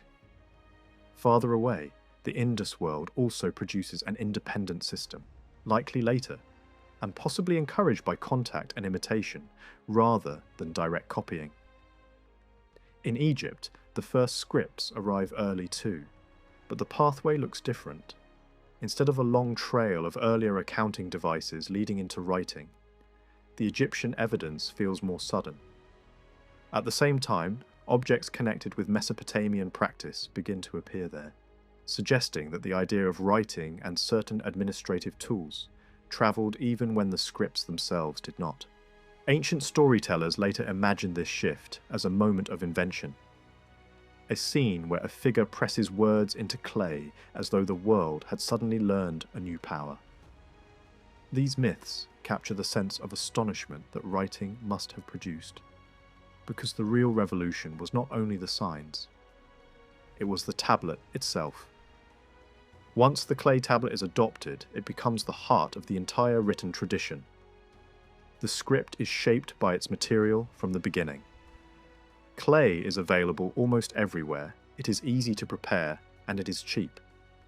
People record more when the medium does not feel precious. And for modern archaeology, clay has another advantage. Even when tablets are not fired in a kiln, the dry heat can harden them enough to survive for thousands of years. A broken tablet has no value to the person discarding it. So unwanted texts end up in rubbish pits, floor fill, collapsed rooms, or storage spaces where they wait for excavation. The material is not perfect. Tablets are heavy. They are bulky. When a text is long, it cannot simply run on endlessly, the way ink can on a scroll. It must be divided across multiple pieces of clay. Some administrative tablets grow huge and handling them becomes awkward. A large tablet can feel more like a brick than a page. In certain contexts, it is easy to imagine a second person helping, holding, and turning the tablet while the scribe works. Later, administrations, needing lighter tools for extended writing, turn to wooden boards coated in wax, which allow entries to be added and changed. But in earlier periods, the clay tablet dominates, and that dominance shapes what kinds of records survive in great quantity. The tablet also forces discipline. Clay can only be written on at the right moment, when it is damp enough to take impressions, but not so wet that the signs collapse. In a hot summer, keeping clay workable is a skill in itself. As a tablet dries, the marks become shallower and harder to press cleanly. Corrections can be made while the surface is still soft by smoothing and reworking the clay. But once it dries, the text becomes fixed. Additions become clumsy or impossible unless someone scratches them in afterward. This makes tablets excellent for final records and legal documents, but poor for running logs that need constant updating.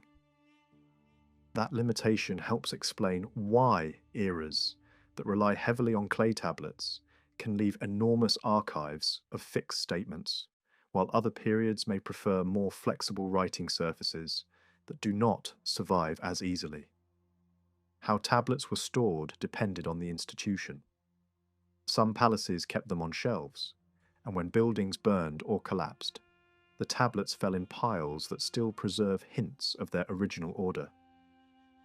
In other places, excavations recovered huge numbers of tablets, but recorded almost nothing about where they came from inside a room. Temples in later times built organized storage systems into their walls, creating compartments like pigeonholes. Smaller collections were often kept in wooden or reed chests. Those containers do not survive, but the clay labels attached to them sometimes do, describing what was inside. Tablets were also stored in jars, especially in trading communities, where sealed containers protected private correspondence and contracts. Long before writing, sealing had already proved its value. A seal pressed into wet clay could lock a door, secure a container, or mark goods in a way that could not be altered once it hardened. When writing and sealing finally combine into a single documentary practice, the result is powerful.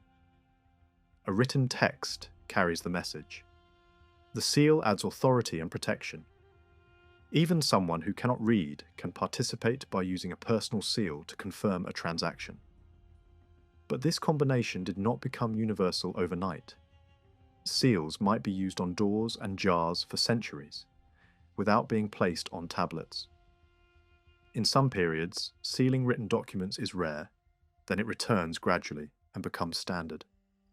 One early solution was to write on clay that wrapped around a symbolic object, such as a peg used to represent a house transfer.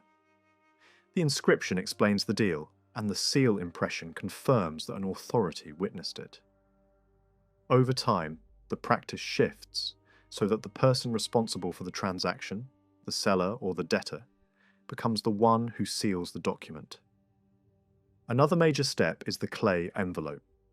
A tablet can be covered in a thin layer of clay, creating an outer shell that hides and protects the inner text. This has two purposes.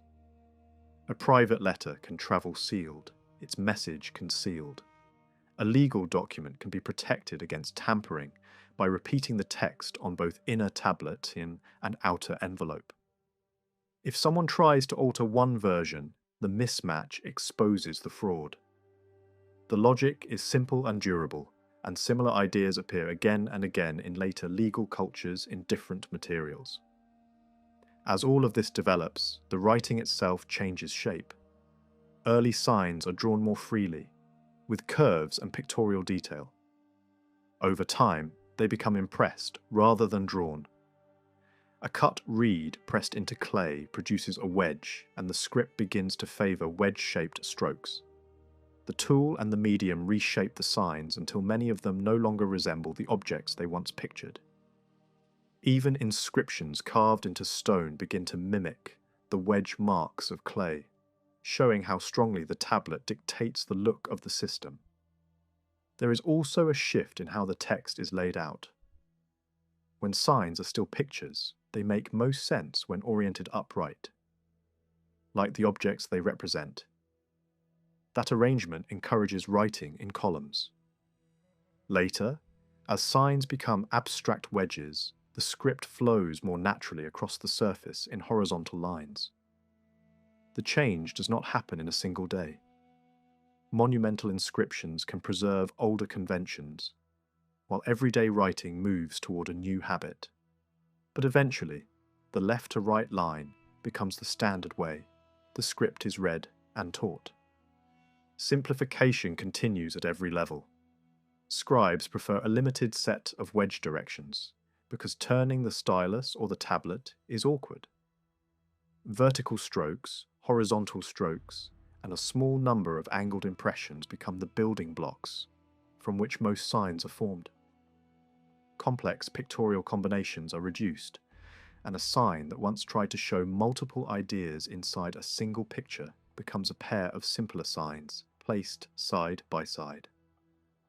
The total number of signs drops over time, and although the system remains large, only a smaller core is used constantly in everyday records. These changes are not only about speed or style, they also reflect a deeper transformation in how writing connects to language. In its earliest form, the script is best at naming things. Sheep, grain, containers, measures, tools, people. It struggles with grammar, tense, case, and the invisible machinery of speech. Early texts can function as prompts and reminders for people who already know the context. The signs help the reader reconstruct meaning rather than spelling everything out. Gradually, a solution emerges that changes everything. Signs begin to represent sound as well as meaning. If two words sound alike, a sign for one can be borrowed to write the other. This method allows writing to express abstract ideas that cannot be drawn easily. It also allows a script to grow beyond lists and accounts into richer language. As sound-based writing expands, more grammatical details appear on the tablet, not because the spoken languages suddenly become more complex, but because writing finally finds a way to capture that complexity. This shift matters even more when different languages share the same writing system. One language may be relatively easy to render, with signs that represent whole words and added endings. Another language may require more sound-based spelling because its grammar depends on internal changes to word patterns, rather than simple endings. That creates pressure to push the script further towards syllables and phonetic values. In other words, the needs of scribes writing different languages can actively drive the evolution of the writing system itself. The cuneiform system had become flexible enough to work like several tools at once. A single sign could function in 3 different ways, and the reader had to decide which role it was playing. Sometimes a sign represented sound, standing for a syllable that could be combined with others to spell a word. Sometimes the same sign stood for an entire word or idea, more like a symbol than a piece of spelling.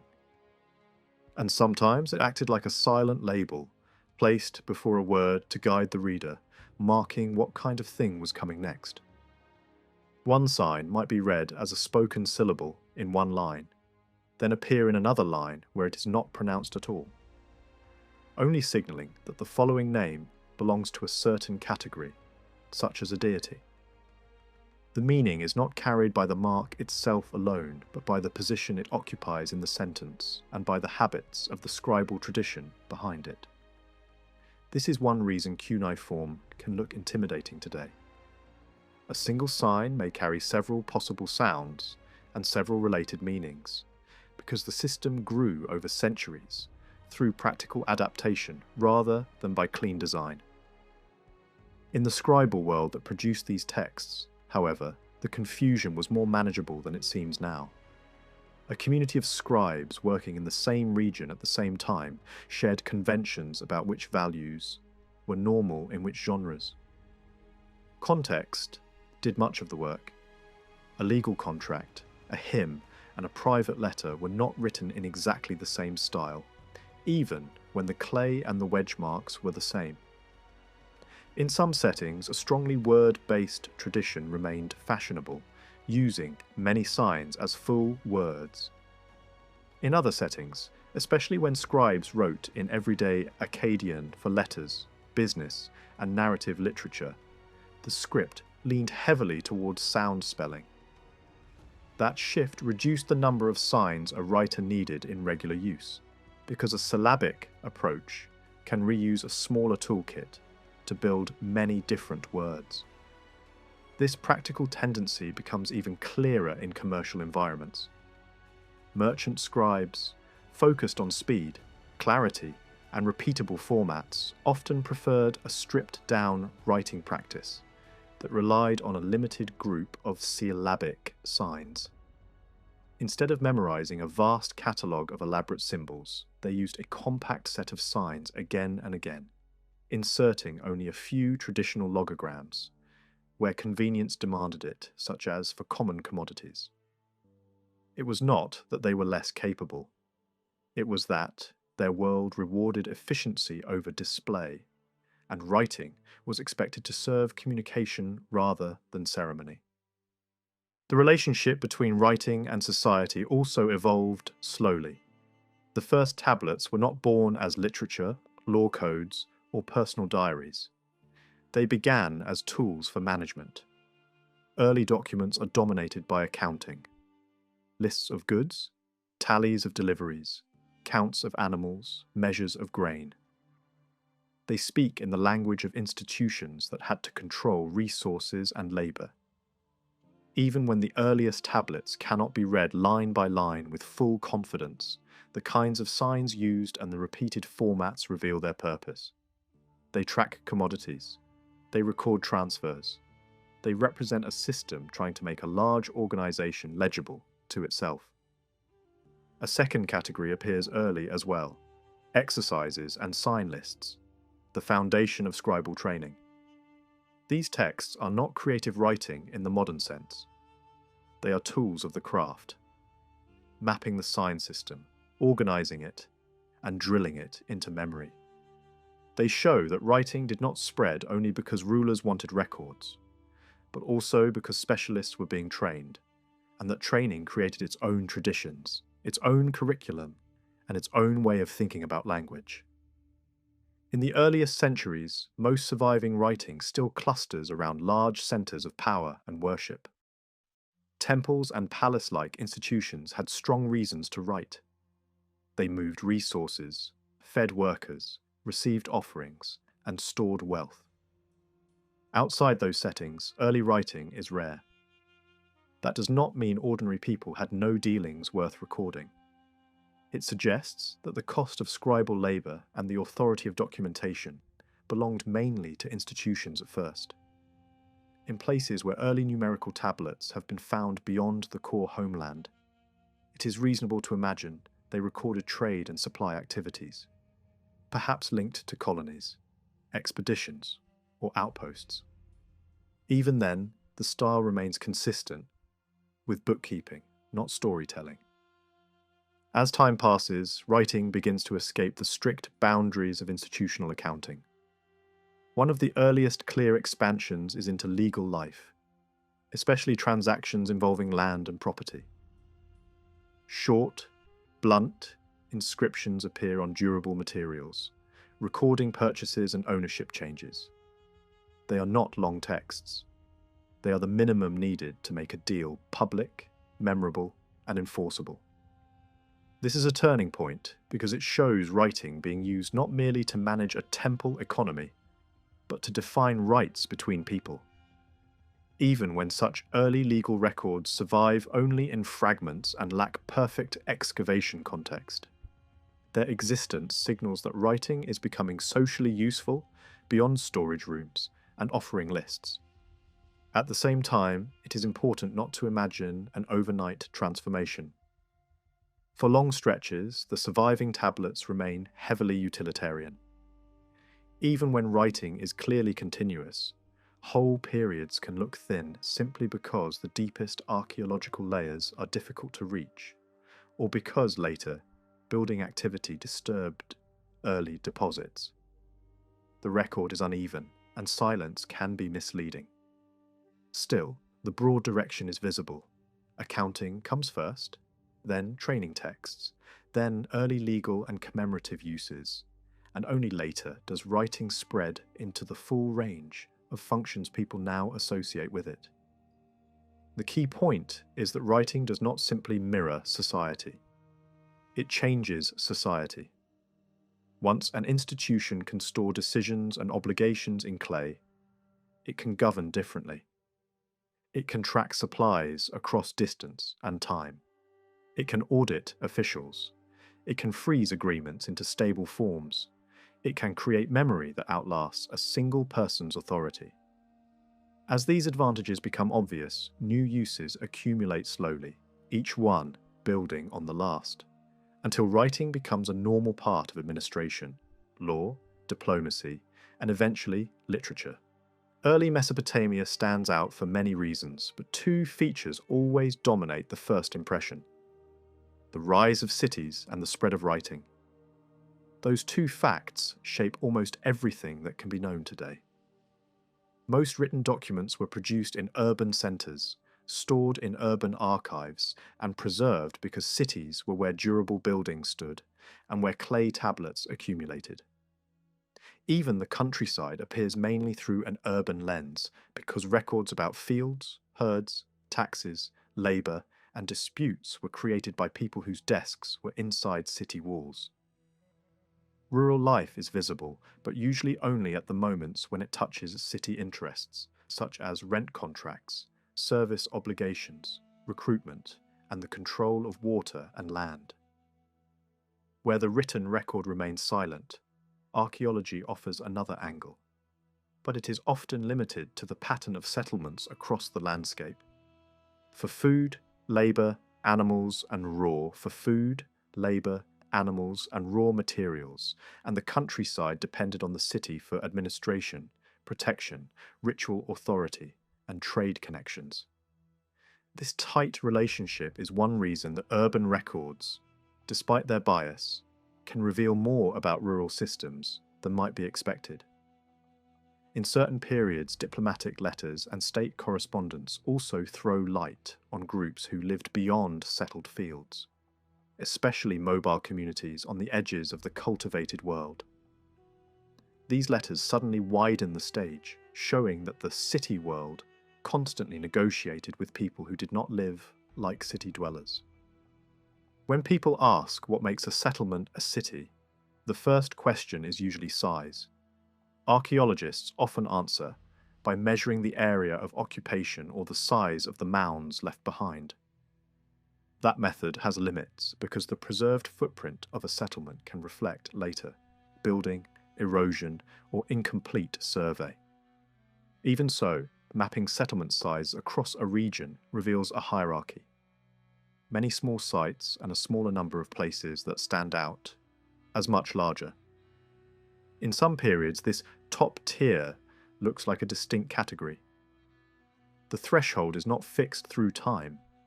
A city in one era might be larger or smaller than a city in another. What matters is its position in the settlement hierarchy and the functions it seems to have served. Function is harder to read than size, but certain clues recur. A major shrine can signal centrality, because religious focus often gathered people, resources, and authority into one place. Political centrality leaves another signature: walls. Fortification is not unique to cities, but in Mesopotamia, walls became a kind of statement. They protected inhabitants, but they also declared collective identity. Rulers boasted about building walls, repairing them, deepening moats, shaping bricks, raising ramparts higher than before. When a city fell in war, the destruction of its fortifications was a repeated act, not just a practical measure, but a symbolic stripping of power. City walls also reveal a basic problem of urban life. A wall can become a cage. Over time, a walled settlement might find itself cramped, with occupation layers rising higher and higher inside the enclosure while surrounding land remained lower. One solution is to allow suburbs to grow beyond the wall, accepting vulnerability or relying on negotiated security. Another solution is to redraw the wall line to enclose a larger space. Some cities show evidence of early cores later surrounded by much larger enclosures, suggesting a burst of planned expansion. That expansion does not always mean simple population growth. Political shifts can drive it. A new ruling group, especially one arriving from outside, might require administrative buildings, residences for officials, space for storage, and facilities for control, all difficult to squeeze into an old, dense core. A city that becomes a regional headquarters can swell for administrative reasons, even if its resident population does not multiply at the same rate. Inside the walls, city life was not uniform. It is tempting to imagine a dense blanket of houses filling every corner, clustered neatly around a temple or palace. Reality was messier.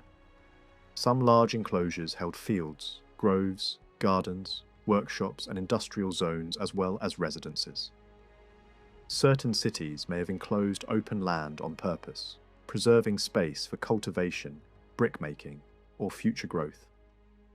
Even when a shrine remained central, the distribution of housing and activity could be uneven, shaped by politics, terrain, water management, and long-term changes in the city's role. One of the most difficult questions is whether crafts clustered into recognizable quarters. It seems intuitive that crafts would concentrate because skills often passed within families, and families tended to stay near each other. Yet clear proof is rare.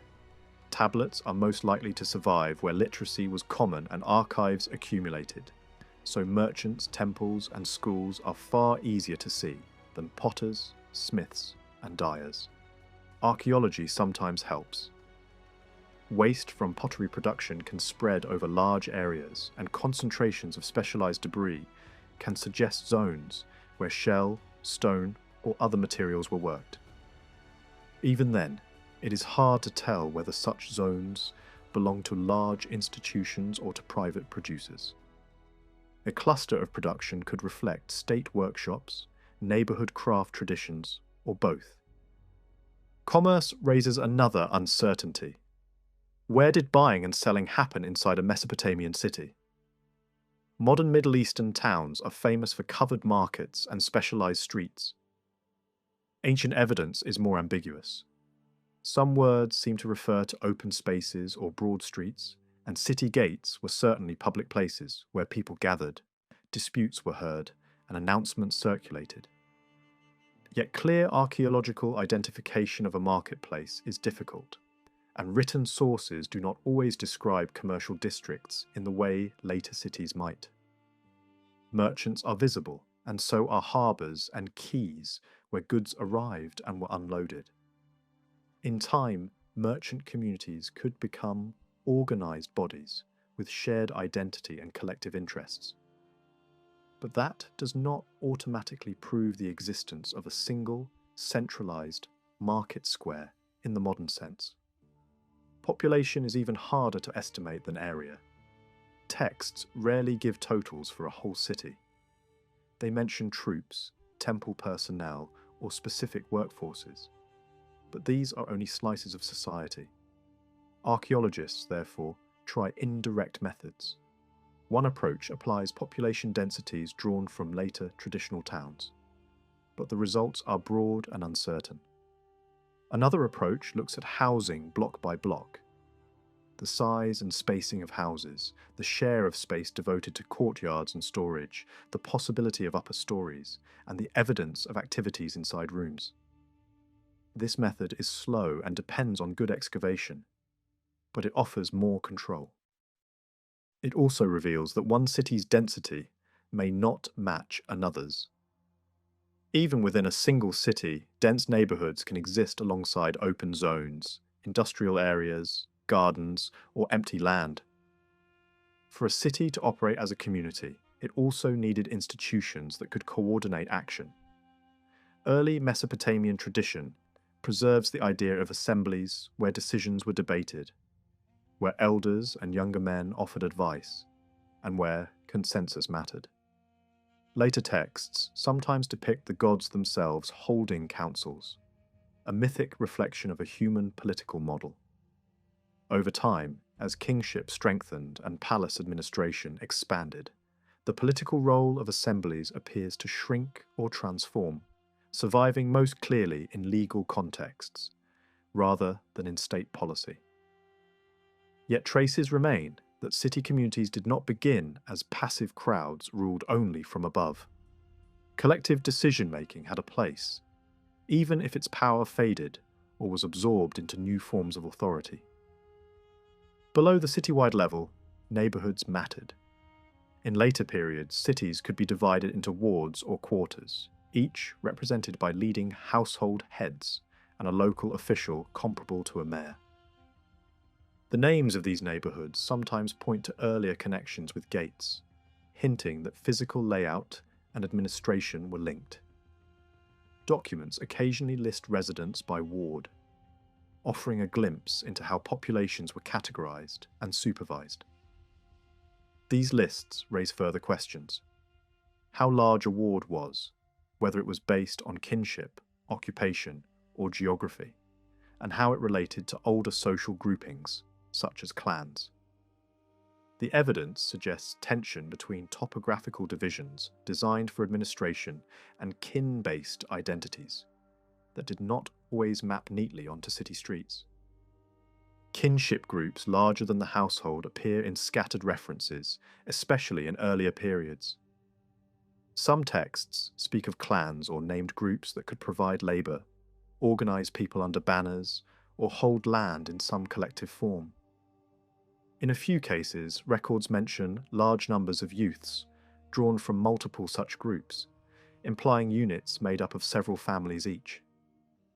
Over time, the documentation becomes more narrowly legal and administrative, and social categories that mattered in everyday life can become harder to see.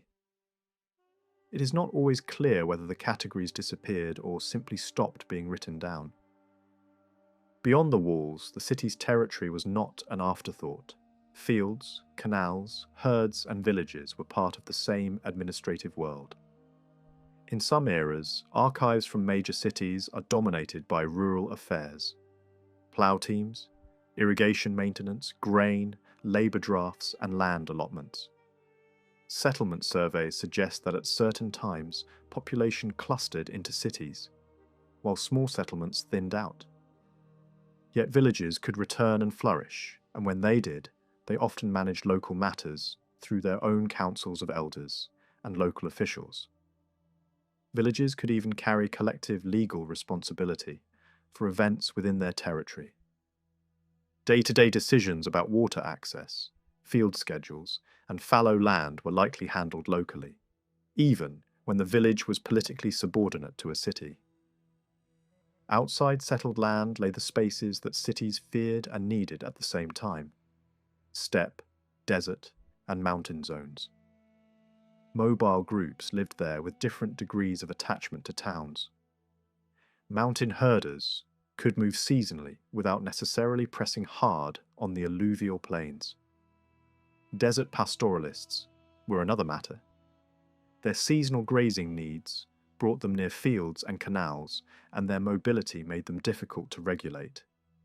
City dwellers often described them with hostility, portraying them as outsiders who did not live in houses, who ate differently, and who could appear as raiders. Yet the economic relationship was not purely antagonistic. Herding communities provided animals, wool, and transport. They could graze flocks on stubble, herd animals for villagers, supply donkeys for work and caravan travel, and guide routes across difficult country. In some areas, long-distance routes to the west depended on local expertise and animals controlled by desert tribes. Over centuries, new tribal names appear in the sources and then fade. These groups were often identified by lineage and tribal affiliation, rather than by fixed territory. Such identity mattered politically as well as socially. Ruling families might preserve ancestral names and traditions long after becoming thoroughly urban in lifestyle, using them to claim legitimacy and to connect themselves to wider networks beyond their city. At times, political authority rested on a dual base: a settled city population on one hand, and a mobile or semi-mobile tribal following on the other. Kings could be described as ruling both, and their choices of display, transport, and ceremonial behaviour were shaped by that dual identity. The relationship between mobile groups and the settled world was not a simple march from nomadism to civilization. Intermediate forms were common.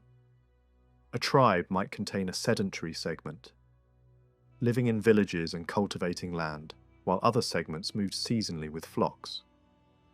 Migration routes could be regular, with recognized encampment zones and negotiated grazing rights. Yet disputes were inevitable, where boundaries were loose and the pressure for pasture was high. In stable times, individuals from mobile communities could also enter the service of cities as guards, labourers, couriers, or mercenaries. Records sometimes show such groups receiving rations, suggesting formal ties with the state.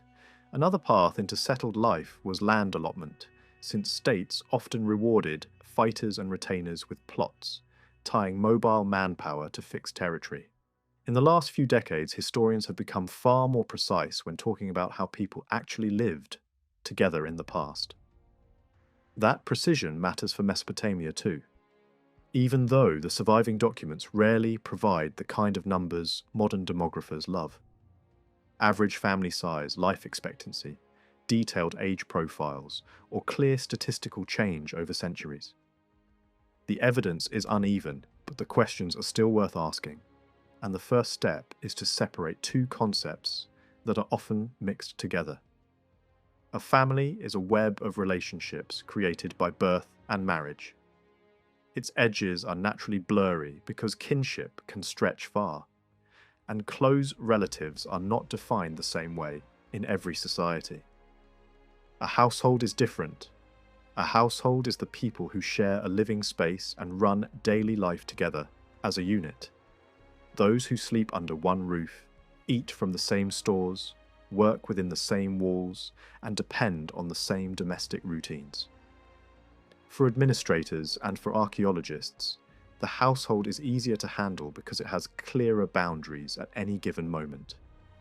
The family can extend beyond those walls, remain socially powerful, and still leave a faint trace in the material record.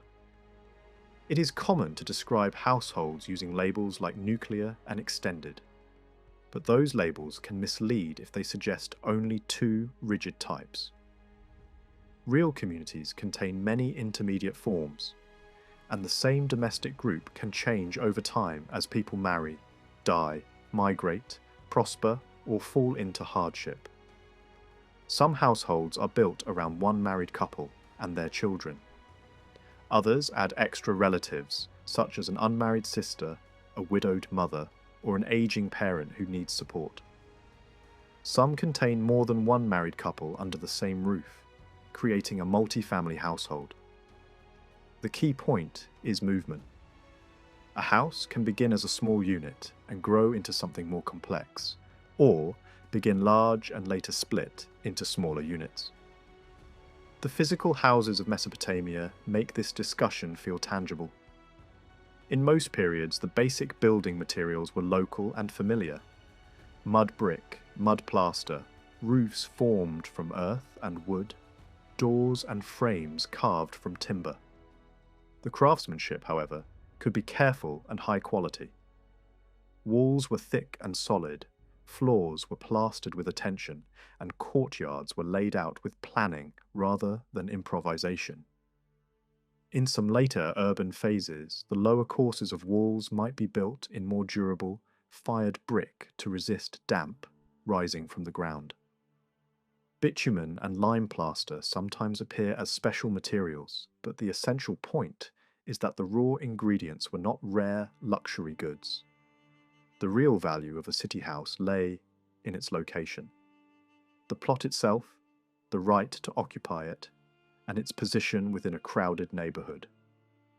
Many third millennium city houses were large and thoughtfully arranged around a central courtyard. The bigger the house, the easier it becomes to see division of function. A space for receiving guests, a domestic wing for everyday living, areas for food preparation, places where water installations and hearths appear with regularity. Some activities remain hard to identify even when the plan is clear. Storage can be subtle.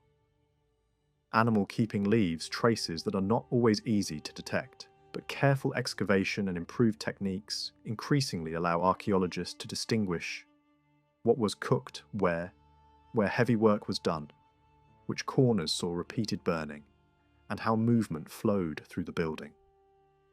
A striking long-term shift appears when comparing house size across time. Early urban houses in some towns can be very large, while many later second millennium city houses are much smaller on average. The cause is not obvious. Crowding in thriving cities might be part of the story, but documents also mention empty plots and waste ground, often enough to suggest that space pressure alone cannot explain everything. Another possibility is social change.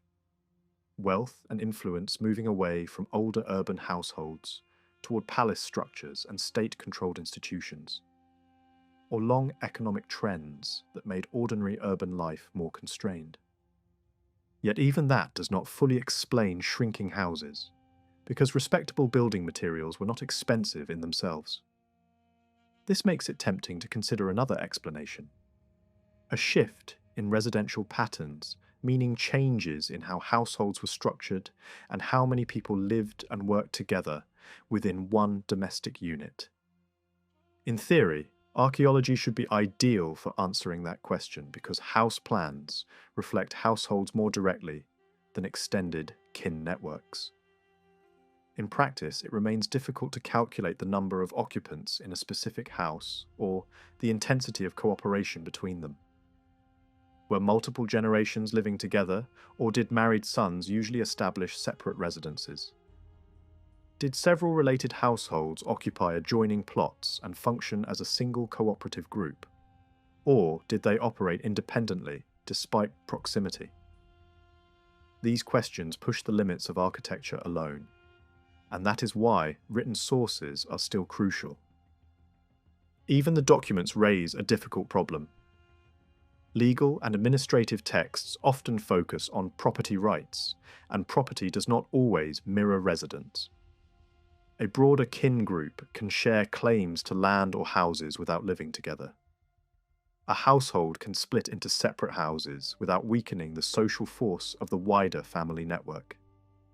Urban life, in particular, tends to push families apart, because space is finite, and inherited plots cannot expand endlessly.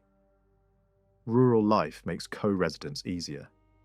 Land is more available, and a larger group can remain together while cultivating fields jointly. Yet even when urban households separate physically, the extended family can remain socially significant in marriage strategy and in the long-term control of land. Archaeology sometimes hints at earlier forms of residence that may have been more collective. Some early neighbourhood layouts suggest self-contained enclosures separated by lanes, which could represent larger co-resident groups. A few early sale documents also hint that relatives lived close to one another and that kin and neighbourhood overlapped. Clear proof is rare, but the pattern is plausible, especially in phases when cities were newly established or rebuilding after disruption. By later periods, the picture becomes clearer in the written record. In many old Babylonian towns, domestic identity is strongly shaped by patrilineal descent and patrilical residence. Men are typically identified through their father's name, reflecting the importance of the male line. Having a son and heir mattered intensely. A son supported parents in old age and was expected to care for the dead through ongoing rites. Childlessness created anxiety and legal creativity. Adoption becomes one solution, fully recognized and carefully regulated. Another solution is to acknowledge children born to a household slave woman, bringing them into the recognized line in a way that protected inheritance and continuity. Wives also negotiated protection for their own position through arrangements that could supply heirs and reduce the risk of divorce under certain conditions. Children typically remained in the father's house until marriage or the creation of a new household. Distribution lists and ration texts, where they exist, can offer a rare window into what a household contained in practice. Many households appear to consist of a couple with children, sometimes enlarged by an unmarried sister, a widowed mother, or a younger brother still under the household head's authority. These texts often show a domestic unit that is not a vast compound packed with multiple married couples, but a smaller, more manageable structure. Slaves may be present, and in some cases a slave woman and her children appear in a way that suggests concubinage or semi-integrated status rather than a completely separate conjugal unit. The fact that many urban households are small does not mean extended families vanish. Land ownership tells a more complicated story. In early periods, evidence from land sales shows that relatives of a seller sometimes received portions of the purchase payment, and transactions can involve groups of brothers or wider clusters of kin acting together. Large inscriptions recording royal land purchases can list extensive sets of related owners and distinguish primary owners from other kin with recognized claims. This suggests that property could be treated as belonging to a wider kin group, even if daily residence was divided across multiple houses. There are practical reasons why families might resist splitting agricultural land. Equal division across generations can fragment holdings into pieces too small to manage efficiently. Agricultural cycles can require alternating fallow, meaning a viable holding must be spread across more than one area. Access to irrigation water can depend on rights attached to specific plots, making fragmentation even more destructive. Faced with these pressures, families in many agrarian societies adopt strategies, favouring one heir more strongly, keeping property jointly owned, or cultivating communally even when legal ownership becomes complicated. Mesopotamia fits this broader pattern, and joint cultivation could preserve both productivity and family cohesion. Later, evidence becomes more uneven. In some southern regions and periods, sale documents for fields are rare, making it difficult to trace changing patterns through direct transactions. Lease documents can still reveal joint ownership, suggesting that extended kin groups remained significant, even when land was not being sold openly. Inheritance texts also show that divisions could be planned on paper, but delayed in practice, with physical separation occurring later. At the same time, some scholars emphasize that legal texts often present property as belonging to individuals, rather than diffuse kin groups. This is not necessarily a contradiction. Law and bureaucracy prefer clarity. Administrations want one named owner. Courts want one responsible party. That preference can push extended families into the background of documentation, even if they remain socially active. The disappearance of relatives from later sale documents does not automatically prove that relatives stopped mattering. It may simply mean the legal record no longer needed to mention them. When a household head died, the default pattern in cities was division of the estate among sons, or more precisely among surviving male lines. The property could include almost anything durable: fields, parts of a house, furniture, animals, slaves, debts owed, obligations owed to the state, and even rights tied to temple service. These documents can be astonishingly detailed, listing objects that modern readers would never expect to appear in an inheritance settlement. They also reveal the underlying logic. A male line continues through sons, and the children of a deceased son can inherit in his place, which could trigger bitter disputes over legitimacy. Paternity could become a legal battlefield when a posthumous child threatened the expectations of uncles. Two major modifications often complicate the equal shares idea. First, a father could make gifts during his lifetime that did not always count as part of the later division. This matters especially for daughters, because marriage often required the father to provide a dowry. If a father died before doing so, sons might be obliged to set aside property to complete that obligation. Once a dowry moved with a daughter into another household, it effectively shifted wealth toward another line unless circumstances brought it back, such as a death without sons. A daughter dedicated to a religious role could also create complex claims, because brothers might support her and later expect to recover her property, while she might try to redirect it through adoption or other legal devices. Second, local custom could favour the eldest son. He might receive an extra share, claim a defined preferential portion, or gain the right to choose first, while other shares were allocated by lot. Urban real estate made these issues especially difficult. A city house could be too small to divide cleanly. Its walls were bounded by neighbours. Expanding outward might be impossible. As a result, inheritance documents sometimes contain what look like tiny transfers of house space, not because people were constantly trading property, but because legal paperwork was used to equalize shares when architecture forced uneven partitions. The eldest son often had a strong claim to the family house for another reason: ritual responsibility. In many periods, the dead were buried beneath the floors of houses. Separate cemeteries existed too, but intramural burial was common, and this practice tied ancestry to property in the most literal way. Households performed memorial rites over graves, water poured, food offered, names spoken, and the dead acknowledged as members of the continuing line. In some cases, terracotta pipes were built to channel libations down toward the burial space, providing a physical mechanism for a ritual act that repeated through generations.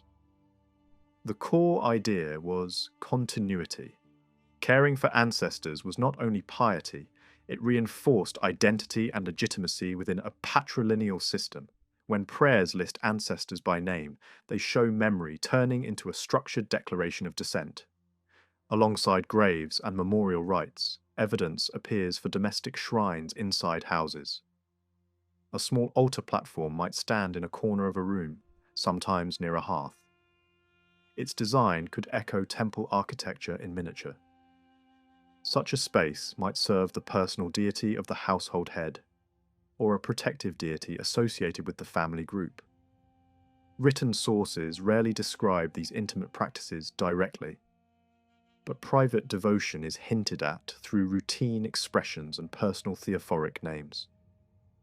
In Mesopotamia, religion was not only civic and monumental, it also lived quietly inside the home, tied to lineage, protection, and daily uncertainty.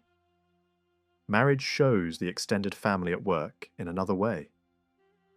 Marriage was not only the union of two individuals, it was the forging of a relationship between households and wider kin groups. Among ruling families, it could be openly political, but the same principle operated at local level through prestige, alliances, and economic calculation. The written record does not always reveal the social negotiations behind marriages, because legal documents focus on property and dispute, not on the full social story.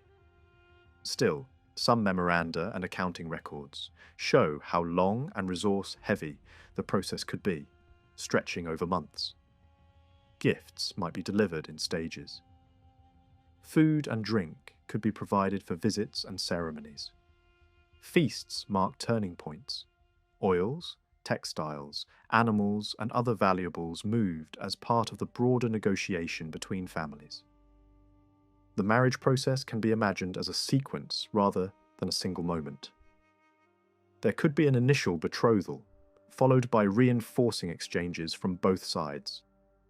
Then, the physical move of the bride to her new household, and finally, the establishment of cohabitation.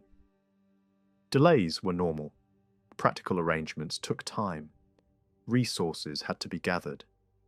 In some cases, the bride or groom might be young, making full marriage a phased transition rather than an instant change. Legal texts highlight one crucial issue: how society defined marriage. A marriage could be recognized through formal agreement and a public act, such as a feast, even if the full domestic reality of cohabitation came later. The agreement itself did not necessarily depend on a written tablet. In many societies, the binding force comes from spoken formulae, witnesses, and symbolic acts, rather than from writing. Mesopotamian law preserves the sense that speech could create or dissolve status. Divorce could be enacted through explicit verbal repudiation. Some ritual texts echo the power of formal spoken lines that declare two people, husband and wife. The point is not romance. The point is social fact. A household is a legal and economic entity, and words, witnessed and recognized, could bring that entity into being. Through all these fragments, a consistent picture emerges. The household is the unit that can often be seen most clearly, both in ruins and in documents. The family is wider, more flexible, and harder to trace, yet it continues to shape inheritance, marriage, and land. Cities pressure households towards smaller residential units, while the countryside offers space for larger co-resident groups. Law and bureaucracy prefer individuals, Yet social life often runs through kin networks that do not fit neatly into legal categories. Mesopotamian society, like many others, lived in the tension between those two realities: the tidy record and the messy human web behind it. Marriage in ancient Mesopotamia was never simply a private relationship between two individuals. It was primarily an agreement between families, often negotiated by the fathers who represented their households. The spoken promises exchanged by the bride and groom marked a personal bond, but the decisive agreement concerned rights, property, and lineage. What the groom's family secured through negotiation and payment was not ownership of the bride as a possession, but a recognized claim to her place within their household and their future descendants. A payment from the groom's side formed part of this arrangement. In later periods, this contribution was often made in silver, while in earlier times it could take the form of goods or livestock. The meaning of this payment has long been debated. It was not a straightforward purchase. In many cases, the sum was later returned or balanced through other exchanges, suggesting that it functioned more as a pledge of commitment, a guarantee that the agreement would be honoured by both sides. It marked the seriousness of the union and the obligations that accompanied it. After the agreement was reached, the process of marriage could unfold slowly. A girl might remain in her father's household for some time, particularly if she was still young. In other cases, she moved to the home of her husband's family and lived under the authority of her father-in-law. Household records from some cities list such brides living within their new domestic setting, showing that marriage could begin as a gradual transition rather than an immediate transformation. The bride usually arrived with a dowry assembled by her family, sometimes prepared over many years. This property accompanied her into her new household and formed part of her economic security. Legal documents often record the delivery of the dowry and note that the woman was formally transferred into the household of her husband's family. These documents sometimes also included provisions describing the financial consequences of divorce, showing how closely marriage was tied to property rights and economic stability. Even after the bride entered her new household, the marriage was not always completed at once. Evidence suggests that a period might pass before the union was fully realized. The agreement itself did not always bind the woman to a specific individual, but rather to a family group, reflecting the importance of descent through the male line. She became part of a lineage rather than simply the partner of a single man. When the bride remained in her parental home, the groom visited her household according to established custom. These visits marked the gradual completion of the marriage process and were accompanied by ceremonies and gatherings. The groom often arrived with male companions, and the celebrations could continue for some time. Material culture and literary imagery reveal that the marriage bed itself held symbolic importance. It appears frequently in dowry lists and ritual references, representing the moment when the union was physically confirmed and the continuation of the family line made possible. Legal records focus heavily on property, yet they also reveal social concerns surrounding marriage. The sexual integrity of the bride was treated as a serious matter, not primarily for moral reasons, but because families sought certainty about descent. Ensuring legitimate offspring meant preserving the continuity of the male line and protecting inheritance rights. Courts could hear disputes over such matters and call witnesses when necessary. At the same time, the bride was not considered a shared possession of the entire household.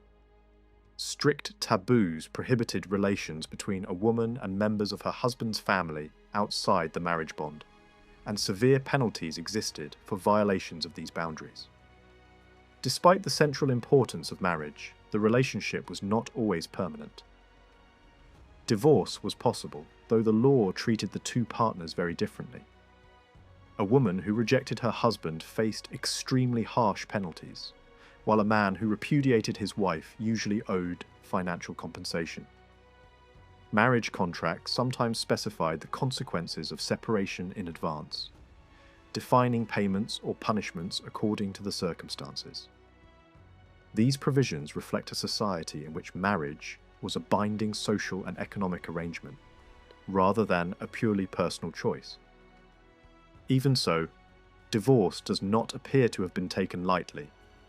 Social opinion could condemn a husband who dismissed his wife without good cause. The most common reasons for separation were accusations of misconduct, or the failure to produce children.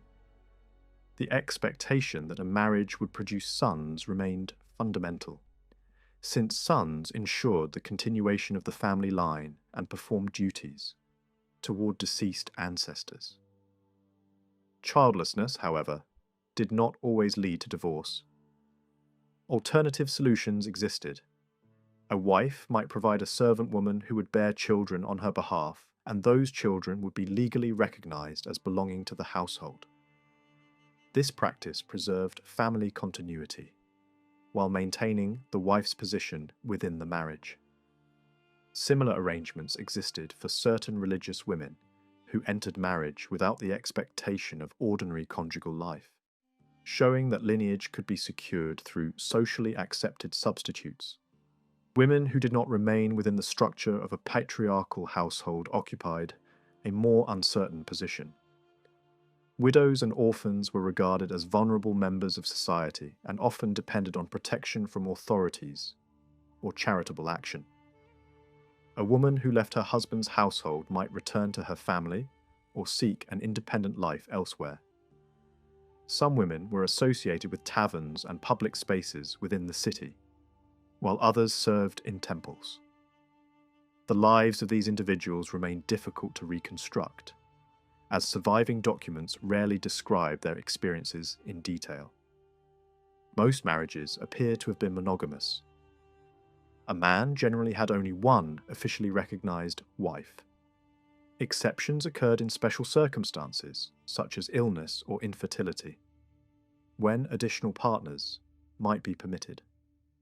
Servant women could also form relationships with the household head, sometimes bearing children who might or might not share in inheritance. These arrangements reveal a system that valued stability in the official marriage while allowing limited flexibility in practice.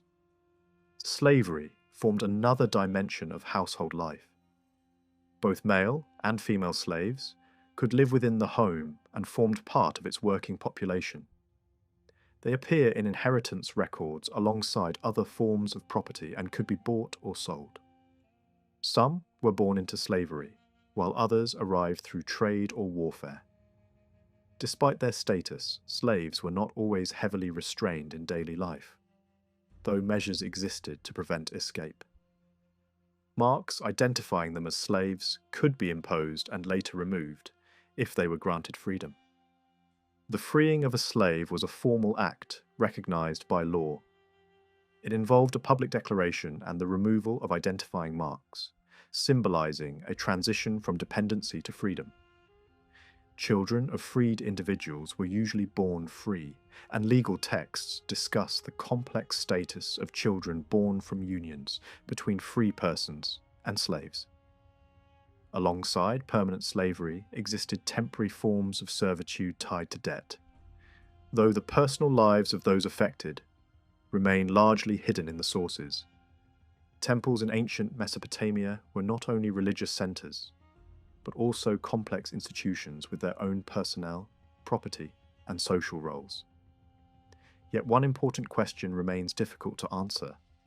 How many people actually lived within temple compounds?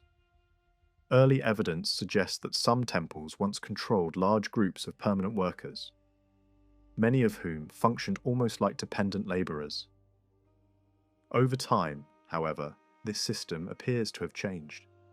By later periods, temple personnel were fewer, and large resident populations no longer seem to have been typical. Archaeology provides only limited help in solving this question. The physical boundaries between sacred buildings and ordinary housing are often unclear. In many ancient cities, it is difficult to determine where temple space ended and everyday residential areas began. Even where temple complexes were clearly enclosed, space was usually too limited to house large communities. At most, a senior priest and his household might have lived within the inner enclosure. Clear evidence of temple residence is rare, with one important exception: communities of priestesses.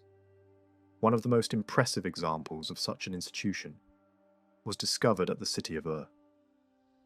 Near the great sanctuary of the moon, God stood a monumental complex that combined sacred space with a residential area. Within its walls were living quarters, storage rooms, ceremonial halls, and even burial spaces. This establishment served as the residence of a high priestess devoted to the moon god and his divine consort. The building functioned as both a religious center and a private household, demonstrating how closely sacred and domestic life could be connected. The women who held this position were often members of royal families. One of the earliest and most celebrated was a daughter of a powerful king, remembered not only for her religious role, but also for her literary works. Over centuries, many rulers appointed their daughters or close relatives to similar positions, strengthening political ties between royal authority and temple institutions. Even much later, rulers continued this tradition as a way of connecting themselves to the past and reinforcing their legitimacy. Records from these temple households reveal that priestesses remained within the sacred enclosure throughout their lives and were buried there after death. Their presence did not end with burial.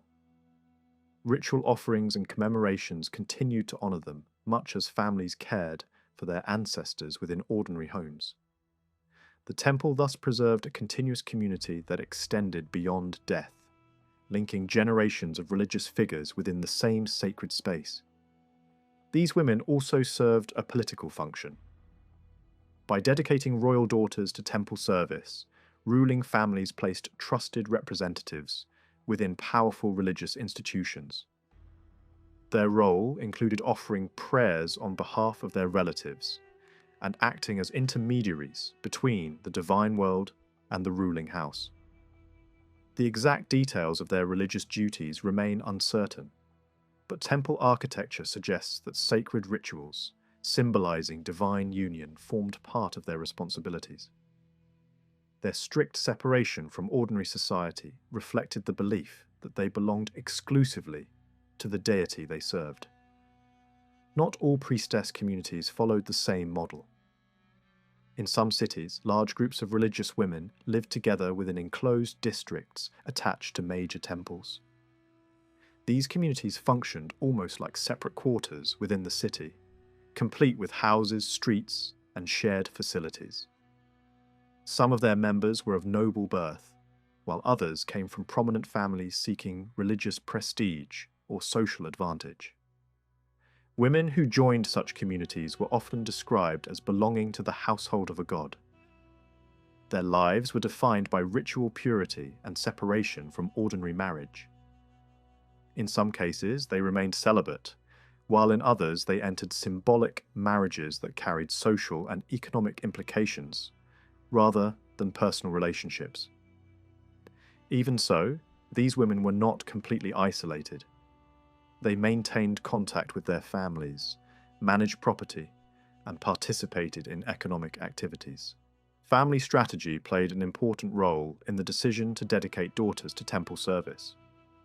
By placing a daughter in a religious institution, a family could control the distribution of property and prevent wealth from passing to another lineage through marriage. At the same time, these positions offered prestige and sometimes created diplomatic connections between different regions. The existence of several generations of priestesses within certain families suggests that this practice became an established social strategy. Beyond their religious personnel, temples also served the wider population. They were places where individuals sought divine assistance, offered gifts, and performed rituals. Each temple was associated with particular gods who were believed to influence specific aspects of life. from agriculture to justice. Ordinary people approach these deities through prayers and offerings, often seeking help with personal concerns. Because individuals could not remain permanently within the temple, substitutes were sometimes created to represent them before the gods. Statues of worshippers were placed in sanctuaries so that their prayers might be continually presented. These figures symbolized a lasting presence within the sacred space and reflected the belief that divine attention could be maintained through ritual representation. Temples also played a central role in communication with the divine through various forms of divination. Specialists interpreted signs believed to reveal the will of the gods. These signs might appear in natural phenomena, dreams, or ritual examinations of sacrificed animals. The practice of examining the organs of animals, especially the liver, became a highly developed system of interpretation. Although modern observers may view such practices skeptically, they were treated with great seriousness in ancient society. Major political decisions, military campaigns, and personal choices alike were often guided by these rituals. In addition to spiritual services, temples accumulated considerable wealth. Gifts offered by individuals and rulers became permanent property of the sanctuary. These donations ranged from valuable objects and livestock to land and even human dependence. Some gifts were acts of gratitude, offered in thanks for divine favor or protection. Others were intended to secure future blessings. Temples also served practical economic functions. Their resources enabled them to act as financial institutions, providing loans and supporting commercial ventures. Their secure and sacred status made them ideal places for storing wealth. At times, they even performed charitable roles, assisting individuals in distress or supporting those without family protection. Through these activities, temples became deeply embedded in the social and economic life of the community. Alongside temples, another major institution shaped Mesopotamian society: the palace. While temples represented communal religious identity, palaces embodied political authority. The emergence of palaces reflected the development of centralized leadership distinct from purely religious administration. In some early cities, rulers governed from temple complexes, but over time, separate royal residences appeared, symbolizing independent secular power. These royal buildings were often constructed away from traditional sacred centers. Unlike temples, whose locations remained fixed by tradition, palaces could be relocated according to the needs and ambitions of new rulers. Their architecture emphasized security, authority, and administrative control. High walls, monumental entrances, and carefully planned spaces expressed the power of the state. A palace functioned as more than a royal residence. It served as a center of government, a storage facility for wealth, a workshop for crafts, and a stage for ceremonial display. Within its walls were living quarters for the royal family, administrative offices, storerooms, and areas for public audiences. As states grew more complex, these functions became increasingly specialized. One of the most important spaces within the palace was the audience hall. Here the ruler received visitors, officials, and foreign envoys. The design and decoration of these rooms emphasized authority and prestige. Walls were often adorned with images celebrating military victories, divine favor, or royal achievements. Such visual displays communicated political messages to all who entered. Court ceremonies reinforced the ruler's status. Visitors typically presented gifts when seeking an audience, reflecting a broader system of reciprocity that governed social and diplomatic relationships. Foreign envoys brought rare and valuable objects, while hosts responded with hospitality and generosity. These exchanges formed an essential part of political negotiation. The palace was also the centre of a vast household. The royal family, including wives, children and relatives, played significant roles in governance. Family members could hold administrative or religious positions, strengthening the authority of the ruling dynasty. Marriages between royal families served diplomatic purposes, creating alliances between states. Daily life within the palace required extensive organization. Servants, craftsmen, and officials managed food supplies, production, and administration. Records describe elaborate meals, complex preparations, and the distribution of provisions to visitors and messengers. The palace operated as a major economic institution, controlling estates, workshops, and trade activities. Rulers also carried important public responsibilities. They acted as judges, military leaders, and participants in major religious ceremonies. Although many administrative tasks could be delegated, certain symbolic duties required the king's personal presence. Public rituals confirmed the legitimacy of the ruler and reinforced the stability of the state. As kingdoms expanded, administrative systems grew more complex. Conquered regions were organized into provinces governed by appointed officials. These governors managed local administration while remaining loyal to the central authority. Members of the royal family were often placed in positions of power to secure control over distant territories. Through temples and palaces, ancient Mesopotamian society developed institutions that combined religious belief, political authority, and economic power. Temples expressed communal identity and spiritual devotion, while palaces embodied leadership and state organization. Together, they formed the foundations of a civilization in which sacred and secular authority were closely intertwined, shaping the lives of individuals and the structure of society itself. In the great palace centers of ancient Mesopotamia, administration was not limited to rulers and generals. Behind the visible symbols of authority stood a complex network of attendants, officials, and workers who sustained the daily life of the court. Some members of this staff were responsible for ceremony, protocol, and the formal behavior expected in royal environments. These individuals often belonged to the ruler's extended family, or to trusted followers who gradually became part of a courtly circle with flexible and sometimes undefined duties. Alongside them existed a more structured administrative group, likely drawn from the traditional urban elite, whose role focused on record-keeping and bureaucratic management.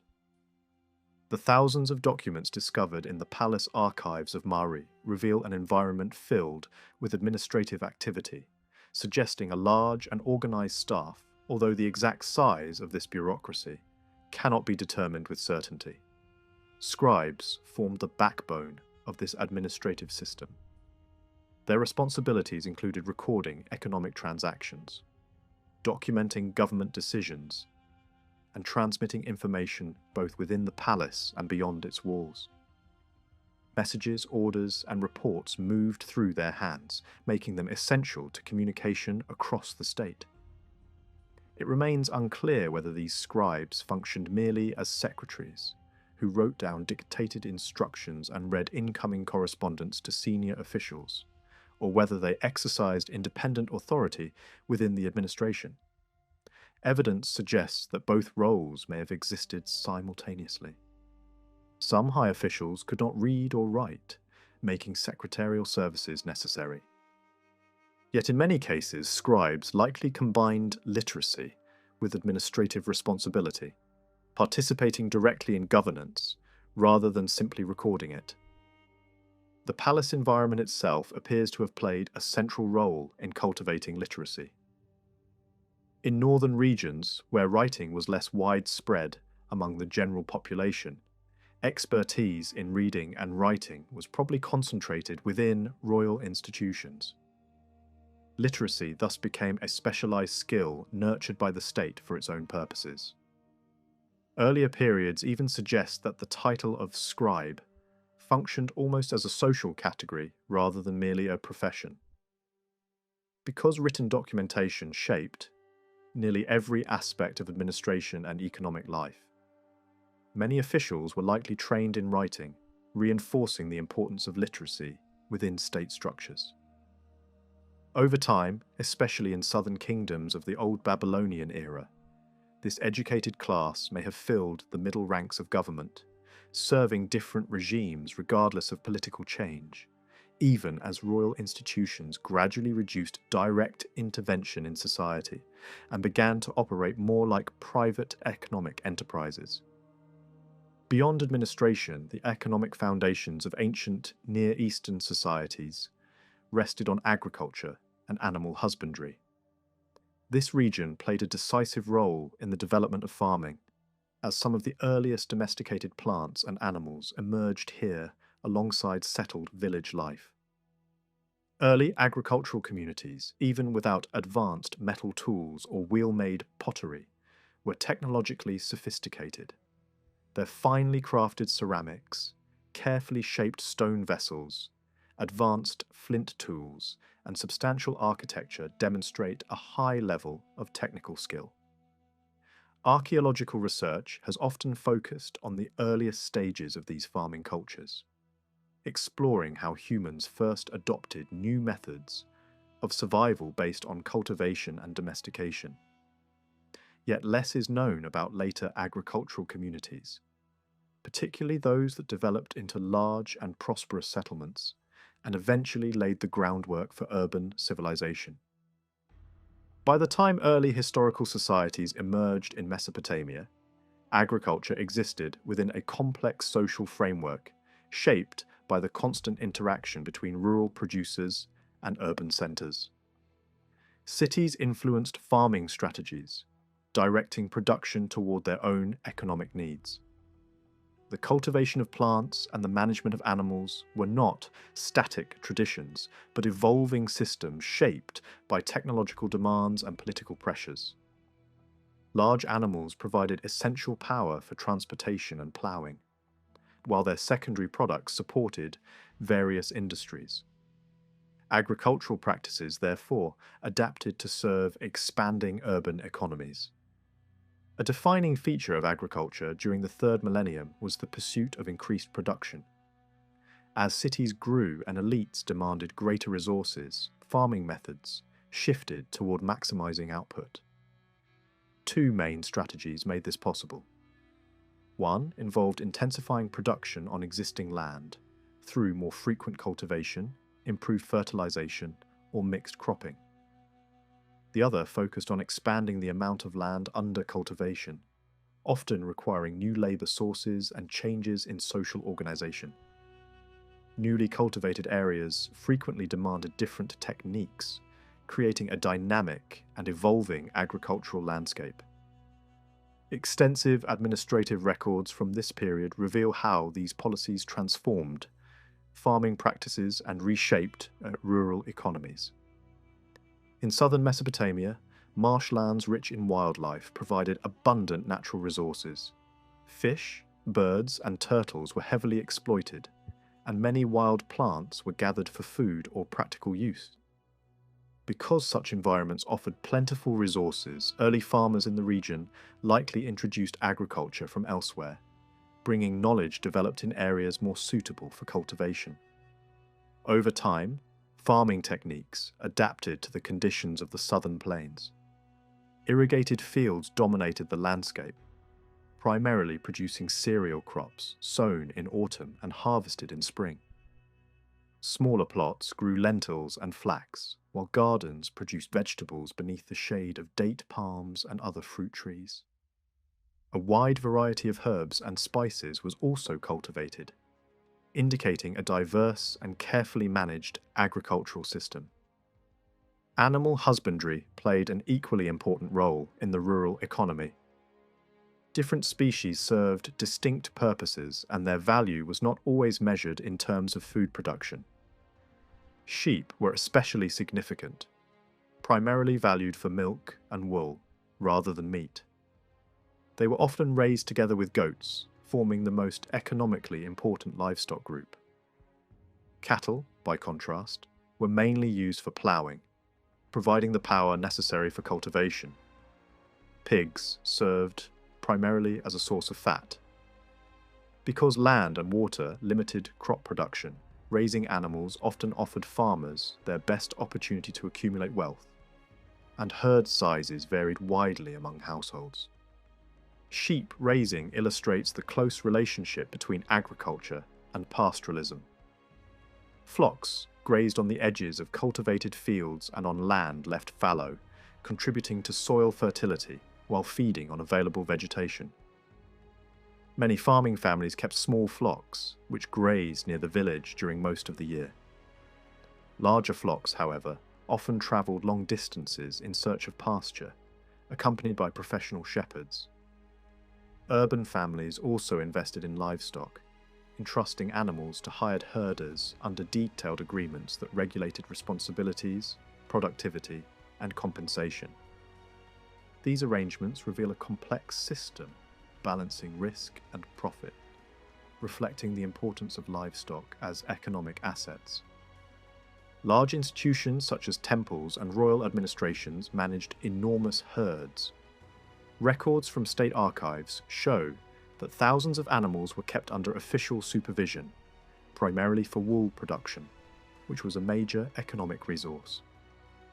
Careful accounting tracked births, deaths, and productivity, demonstrating a highly organized approach to livestock management.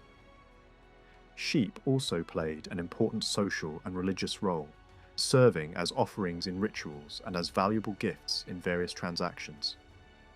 Efforts to improve animal breeds further demonstrate the organized nature of agricultural management.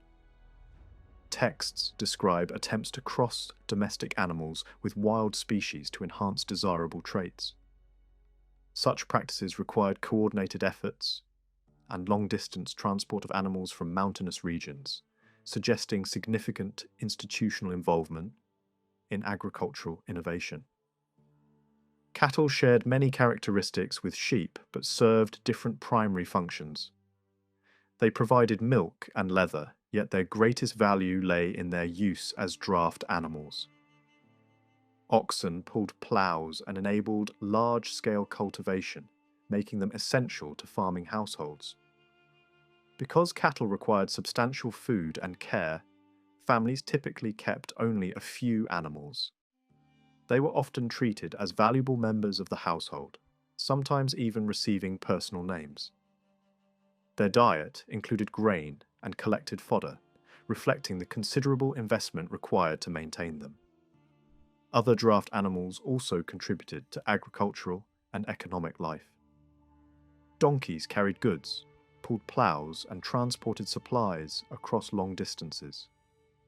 Hybrid animals created by crossing different species offered increased strength and speed, while horses later became valuable for transport and warfare. These animals supported trade networks and communication systems that connected distant regions. Pigs, although less prominent in official records, were present in urban environments and provided useful products such as fat. Archaeological evidence shows their widespread presence, even if written sources rarely mention them. Their relative absence from official imagery may reflect cultural preferences rather than actual scarcity. Plant cultivation remained the central pillar of the economy. Agricultural knowledge passed from generation to generation, emphasizing careful preparation of fields, maintenance of tools, and efficient planting methods. Fields were prepared through ploughing and irrigation before sowing, and specialized equipment ensured that seeds were planted in orderly rows. This systematic approach allowed farmers to calculate the precise amount of seed needed, the labor required, and the expected yield. The spacing of crops facilitated irrigation, weed control, and plant growth, reflecting a sophisticated understanding of agricultural efficiency. Must be kept clean, and water must be kept clean, and water must be managed with care. Weeds compete with young plants for moisture and nutrients, and irrigation can make the difference between a harvest that fills storage bins and one that barely covers seed for the next season. These tasks do not look dramatic, but they decide everything long before the sickles ever touch the stalks. In southern Iraq, the harvest season still falls in late spring, usually from late April into May. Barley ripens first, wheat a little later, and there can be slight differences from one district to another, but within a given area the fields tend to mature almost at the same time. That timing creates a familiar crisis. Too much work, too few hands. Every family wants to cut and gather quickly before wind, birds, or stray animals do damage. Yet labour is always limited, and at precisely this moment, the shortage becomes most visible. Large institutions did not wait for chance. Temples and palaces had claims on labour, and when their fields were ready, they could pull people into mass harvesting teams. In practice, this meant that institutional land could be reaped first, while private plots might be left until later, handled by whoever could still spare the time. Under those pressures, smaller households faced hard choices. A household might have land, seed, and tools, yet still lose the best harvest window because its labour had been redirected elsewhere. One contract practice makes this especially clear. Grain could be lent out before harvest, on the condition that the borrower would help reap the lender's fields when harvest arrived. On paper, it looks like a practical arrangement. Grain now, labour later. On the ground, it could become a trap. The debtor's strongest working days would be spent in someone else's field, exactly when the debtor's own crop needed attention most. In a farming economy, timing is a form of wealth, and losing timing can be worse than losing money. After the crop is cut, the work is far from finished. Sheaves must be stacked, then brought to threshing floors, where the grain is separated from the straw and chaff. Wind helps with winnowing, but the process still demands labour, animals, tools, and space. This stage is also when grain becomes visible as a measurable pile in the open, and visibility invites accounting. In many rural societies, the lean months come right before harvest. Food runs low, seed is protected, and borrowing becomes common. Once threshing begins and grain lies in heaps, repayment suddenly becomes possible, and pressure to settle old obligations arrives just as quickly. That moment is also a social checkpoint. Debts are paid, but new ones are often created.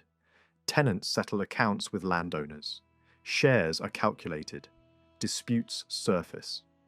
A single season can end with one household free and another pushed deeper into obligation.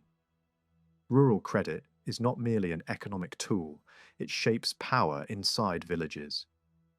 Legal rules tried to address the harshest extremes. Crop failure could happen without anyone's fault. Floods might break canals, storms might flatten the plants, or a sudden rush of water could drown a field. In such cases, fairness required something more than strict repayment. Laws could recognize disaster as beyond human control, cancelling rent or dividing liability when nature destroyed the harvest. These ideas were not late inventions. They reflect a long tradition in which farming risk was understood as shared, and contracts often included ways out when the season turned against everyone. Even in ordinary years, repayment was not simple arithmetic. Grain prices do not stay still. As the pre-harvest months tighten supplies, the value of grain rises. After harvest, when granaries refill, the value falls again. From a commercial point of view, charging something extra for a loan made sense. Yet for poorer households, any interest extracted in grain meant something painful. Every measure borrowed before harvest could cost more than one measure after harvest, cutting into the next year's security. Different kinds of loans existed side by side. Some carried interest, others did not, and some were framed as favours rather than business. That variety hints at social rules that are not always written down. Relationships mattered, status mattered. The same act of lending could be charity, investment, or control, depending on who was involved and what the borrower was forced to promise in return. Small temples could also function like local financial hubs. Grain might be stored in more than one place across the countryside and issued out on terms that were attractive enough to draw private clients. That kind of lending created a network of dependence that did not always look like domination, but it could still shape behaviour. A household that owed grain might have to give up labour at the worst possible time. That loss of labour could reduce the household's own harvest, which then increased the chance of further borrowing. Debt can become a downward spiral, not because people are careless, but because the structure of repayment drains the very capacity needed to recover. Beyond barley and wheat, the countryside supported a wide range of crops, but the historical record is uneven. Plants appear most clearly when they enter contracts, tax lists, or institutional accounts. Many species are known by name, yet only a smaller group can be tracked with confidence through practical records. Pulses such as lentils and related peas or beans were important. So were onions and garlic. Flax mattered for fibre, and possibly for oil, and oil crops became increasingly significant as urban diets and industries expanded. Some crops followed the same winter cycle as cereals. Pulses and flax could be sown and tended alongside barley and wheat. Onions often fit into the calendar in a clever way, planted after cereal sowing and harvested earlier, creating productive work at a time when cereal fields were still growing. It is a pattern that turns the agricultural year into a chain of overlapping tasks rather than a single crop story. Gardens and orchards added another layer. Cucumbers, lettuces, and root vegetables appear, as do fruit trees such as pomegranates, apples, figs, and vines. Land could be used in stacked ways. Tall palms above, smaller fruit trees below, and vegetables beneath that. Such layered planting is efficient in a hot environment, and it turns a grove into a miniature ecosystem managed by human hands. Timber was also part of the landscape. Tamarisk, poplar, and willow could be exploited methodically, especially where water made growth reliable. Certain woods were valued for construction and boat making, and texts suggest deliberate cultivation rather than random gathering. Yet identifying specific tree species from ancient terms is often uncertain. Names travel across languages and centuries, sometimes shifting from one plant to another as habits change. Confident identifications require multiple lines of evidence, and even then, best estimates remain just that. One crop tells a larger story about trade, diet, and historical detection: sesame. Ancient texts describe a major source of culinary oil, and the word used for it is clearly related to the later term that survives in many languages. For a time, scholars doubted whether the crop was truly sesame, largely because seeds were not being found in early archaeological samples. Alternative explanations were proposed, but the agricultural calendar preserved in documents points strongly toward a summer-planted, autumn-harvested oilseed, matching sesame far better than flax, which belongs to the winter season. The absence in excavated remains likely has more to do with preservation, recovery methods, and what people did to the seeds after harvest than with whether the crop existed.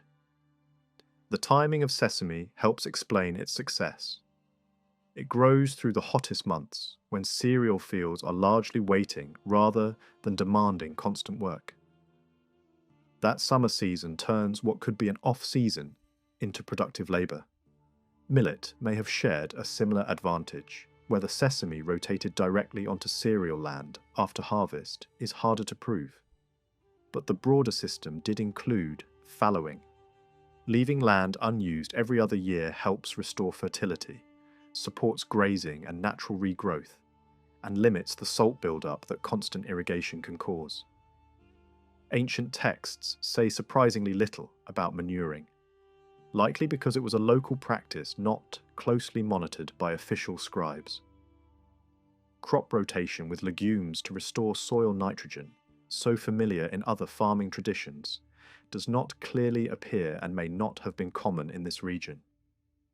From crops, the story naturally moves to water, because in southern Mesopotamia, water was the true boundary between life and barren ground.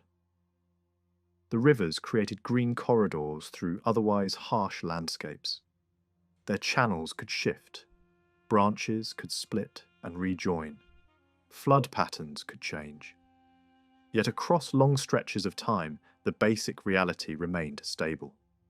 Without irrigation, settled agriculture could not survive on the alluvial plain. The first settlements likely hugged the riverbanks, taking advantage of easy access.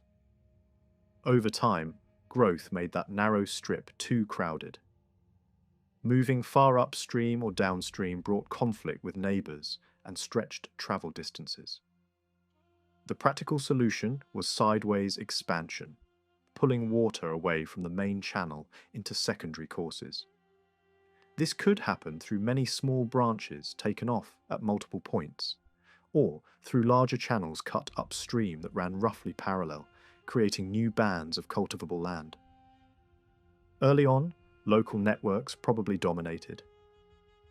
Later, larger and more stable channels appear, suggesting a shift toward consolidation. Not all rivers are equally easy to manage. The Euphrates, slower and often easier to control, offered advantages in this environment. It also tended to branch after entering the plain, creating multiple usable routes for water. Soil carried by one river could even be more nutrient-rich than another, affecting productivity under comparable conditions. Such differences mattered to farmers who lived by small margins. A river does not simply lie in a flat plain. As it drops silt, it builds slightly raised ground along its banks, a natural ridge that can be hard to see until water reveals it. This subtle relief is important. Land that slopes even gently can drain better, reducing standing water and limiting salt damage. The coarser silt near the bank can be more fertile and more permeable than the finer deposits farther away. Wells near the river can also tap fresher water because the river influences the local water table. A farmer who understands these details can arrange the landscape intelligently. Gardens and orchards closer to water, cereal fields farther out, with the most delicate crops placed where access is constant. Irrigation, then, is not only about getting water, it is about controlling it. Four concerns dominate the farmer's problem. Water must be brought to the land. It must be held where it is needed. It must be drained when it is no longer wanted. And it must be kept out when it arrives in destructive excess. In practice, a good irrigation regime is a balancing act between supply and safety. For small gardens, water can be lifted by hand from wells or streams. For cereal fields, the most efficient approach is to let gravity do the work. Channels lead water toward the fields, and the flow is guided through openings in canal banks into smaller distributaries. But one key element is needed to make this system reliable. Control structures that raise or block the stream so water can enter the channels at the right level. Temporary barriers can be built from reeds, but long-term management benefits from durable installations. Strong baked brick and waterproof bitumen were used in major hydraulic works, creating permanent regulators that turned a shifting river system into something a farmer could depend on. Unlike river systems that peak when crops need water most, Mesopotamia faced a frustrating mismatch. The greatest need often came in autumn and winter, during soil preparation and early crop growth, yet river levels were lowest then. Water rose later, in spring, just as cereals approached maturity and required less irrigation. That mismatch forced efficiency. Water access became a right worth defining carefully, even inside families. When property was divided, water claims had to be specified alongside land itself. Rotation of irrigation was one practical solution. Cereal fields did not need daily watering, and periodic irrigation spaced through the growing season could be enough. But a rota requires organisation. Someone must coordinate turn-taking, inspect channels, and enforce maintenance. Canals also demanded seasonal labour after harvest. Reeds could clog slow-flowing sections. Silt could build up in the bed. Clearing it meant digging and throwing spoil onto the banks, gradually raising tall embankments along the canal. These banks show, even today, how much human labour is stored in the landscape. Administrative thinking followed the same logic. If canal cleaning required a known stretch to be cleared to a known depth, then labour could be calculated, rations could be assigned, and the work could be planned like any other large rural operation. Large irrigation works were never all the same. Some jobs could be handled with local effort and routine planning, while others demanded cooperation on a scale that only strong political coordination could sustain. The difference matters because water management was not simply a technical issue. It shaped how communities worked together, how authority was justified, and how agriculture survived during stable periods and suffered when order collapsed. Routine records from big institutions frequently note that canals were cleared, inspected, and treated as fixed features of the landscape. Far less often do those records describe carving entirely new canals into the plain. That absence makes sense when the labour is imagined in practical terms. Even a modest new canal, only a few metres across, required digging a long trench, throwing spoil up into banks, stabilising the edges, and building a control point that could raise or regulate flow. Such work was expensive in manpower and time. It also created disputes unless it was agreed upon. A channel that pulls water toward one community can reduce supply for another. That is why a small canal was still a collective venture, typically requiring several villages to cooperate from the start. When the project grew larger, it gained a public meaning. Building a major control structure was the kind of accomplishment leaders wanted remembered. It was not merely a repair job. It was a statement that the land could be organised, and that water could be compelled to serve human goals. At the very largest scale, when rulers claimed they redirected great rivers or created new lifelines across wide regions, the engineering was only one part of the story. Such schemes assumed political reach across multiple districts. The moment irrigation crossed the boundaries of local interests, it depended on the ability to make communities accept a common plan, even when the benefits and costs were unevenly distributed. That dependence on wide area coordination had consequences.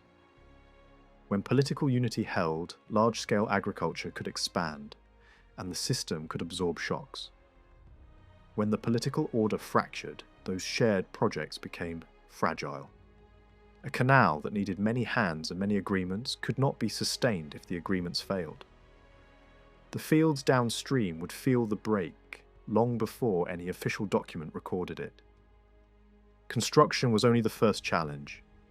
Maintenance demanded as much discipline as digging. Rivers and canals carry silt, and silt accumulates. Channels grow shallow. Flow slows. Banks crumble. Water levels drop before reaching the tail end of the system. If too many outlets are cut into a canal, the level sinks everywhere, and the last fields receive little. Keeping a system functional required continual clearance and rules about who could draw water and how much. That kind of coordination likely belonged to local administration in villages and districts, rather than to the central state. The state had interests in harvest and revenue, but it often did not need to micromanage every local rotation schedule if local officials could handle the routine. This is an important detail because it suggests that political power and irrigation management were related, but not always in the simple way people imagine, as if the whole system must automatically be centralized. Once water was available, farmers also needed a way to hold it where it mattered. Fields could be flooded early in the season to soften soil and prepare the ground. Later, as crops grew, low banks around plots helped keep water in furrows long enough to soak in rather than running off immediately. In addition to these field banks, there is evidence that some communities built long, narrow basins alongside canals. These were not tiny pits, some were substantial cuts, dug with clear intent and repeated effort. The purpose of these basins is not perfectly obvious. The simplest explanation is that they acted as small reservoirs, collecting water for later use. Yet their sizes varied dramatically from one region to another, and even the larger examples, when imagined against the needs of broad cereal fields, do not look capable of transforming the whole grain regime by themselves. The climate adds another difficulty. Water stored in open basins in southern heat evaporates quickly, limiting its usefulness for long-term seasonal storage. A more plausible role is that such basins supported high-value crops that could not tolerate the long gaps between scheduled irrigations. Cereals can survive with a few well-timed waterings. Vegetables and garden plants are less forgiving, especially in heat and wind. If a community could store water near gardens, even briefly, it would reduce the need for constant lifting by hand. That matters because lifting water is slow, exhausting work. In some places, it appears that those tasked with water lifting were people whose labour could be controlled and assigned in ways that reflect the social hierarchy of the time. Whatever the exact function, these basins represent investment. People kept digging them and maintaining them, which strongly suggests they delivered value, even if their value was local rather than system-wide. If controlling supply and storage was hard, removing water could be just as challenging. In the winter, southern Mesopotamia can become a place of stubborn wetness. The land lies only slightly above sea level across great distances, and the terrain is not a clean slope. It is a patchwork shaped by old canal lines, raised banks, abandoned channels, and shallow basins. Water that enters such a landscape can linger. If excess irrigation water is not drained away, the groundwater rises, and with it comes salt. Salt moves upward through the soil as moisture evaporates, and over time it can poison fields. When the sun dries the surface, salt can appear as a pale crust, bright enough to resemble frost. People recognized the danger. The whiteness of fields became a natural image for disaster and hunger. Land surveys and descriptions distinguish plots by quality and include areas affected by salt. Later scholars argued that a long-term rise in salinity reshaped agriculture, encouraging barley over wheat and contributing to broader shifts in settlement patterns. Whether that explanation fits every region and every period is debated. What does not require debate is the local reality. Some fields became salty and farmers had to respond. Part of the response was the fallow system. Leaving land uncultivated for a season helps recovery and limits some of the damage caused by constant irrigation and evaporation. Yet fallow alone does not solve drainage. The crucial question is how farmers manage to get unwanted water off their land, and the record is frustratingly quiet on the details. It is possible that the practical methods were so routine and local that they did not attract administrative attention, even though they were essential for long-term farming. Another threat came from too much water arriving at the wrong time. Flooding was not rare. Rivers rise seasonally, and their channels in raised levees can stand higher than the surrounding plain. When a river breaks free, water can spread across vast expanses because the land is so flat. Natural rivers tend to meander, and traces of ancient meanders can still be detected. But meanders are inconvenient for agriculture. They eat land in one place and deposit it in another. Farmers and administrators preferred straighter, confined channels, even though land sales and boundary agreements still had to account for the river's ability to bite into a plot or build new ground beside it. When floods approached, there were practical emergency measures. Control structures could be opened to reduce pressure. Sluices and weak points had to be watched. A single failure could drown fields and settlements. Flood control was not just a matter of nature. Human negligence could also cause disaster.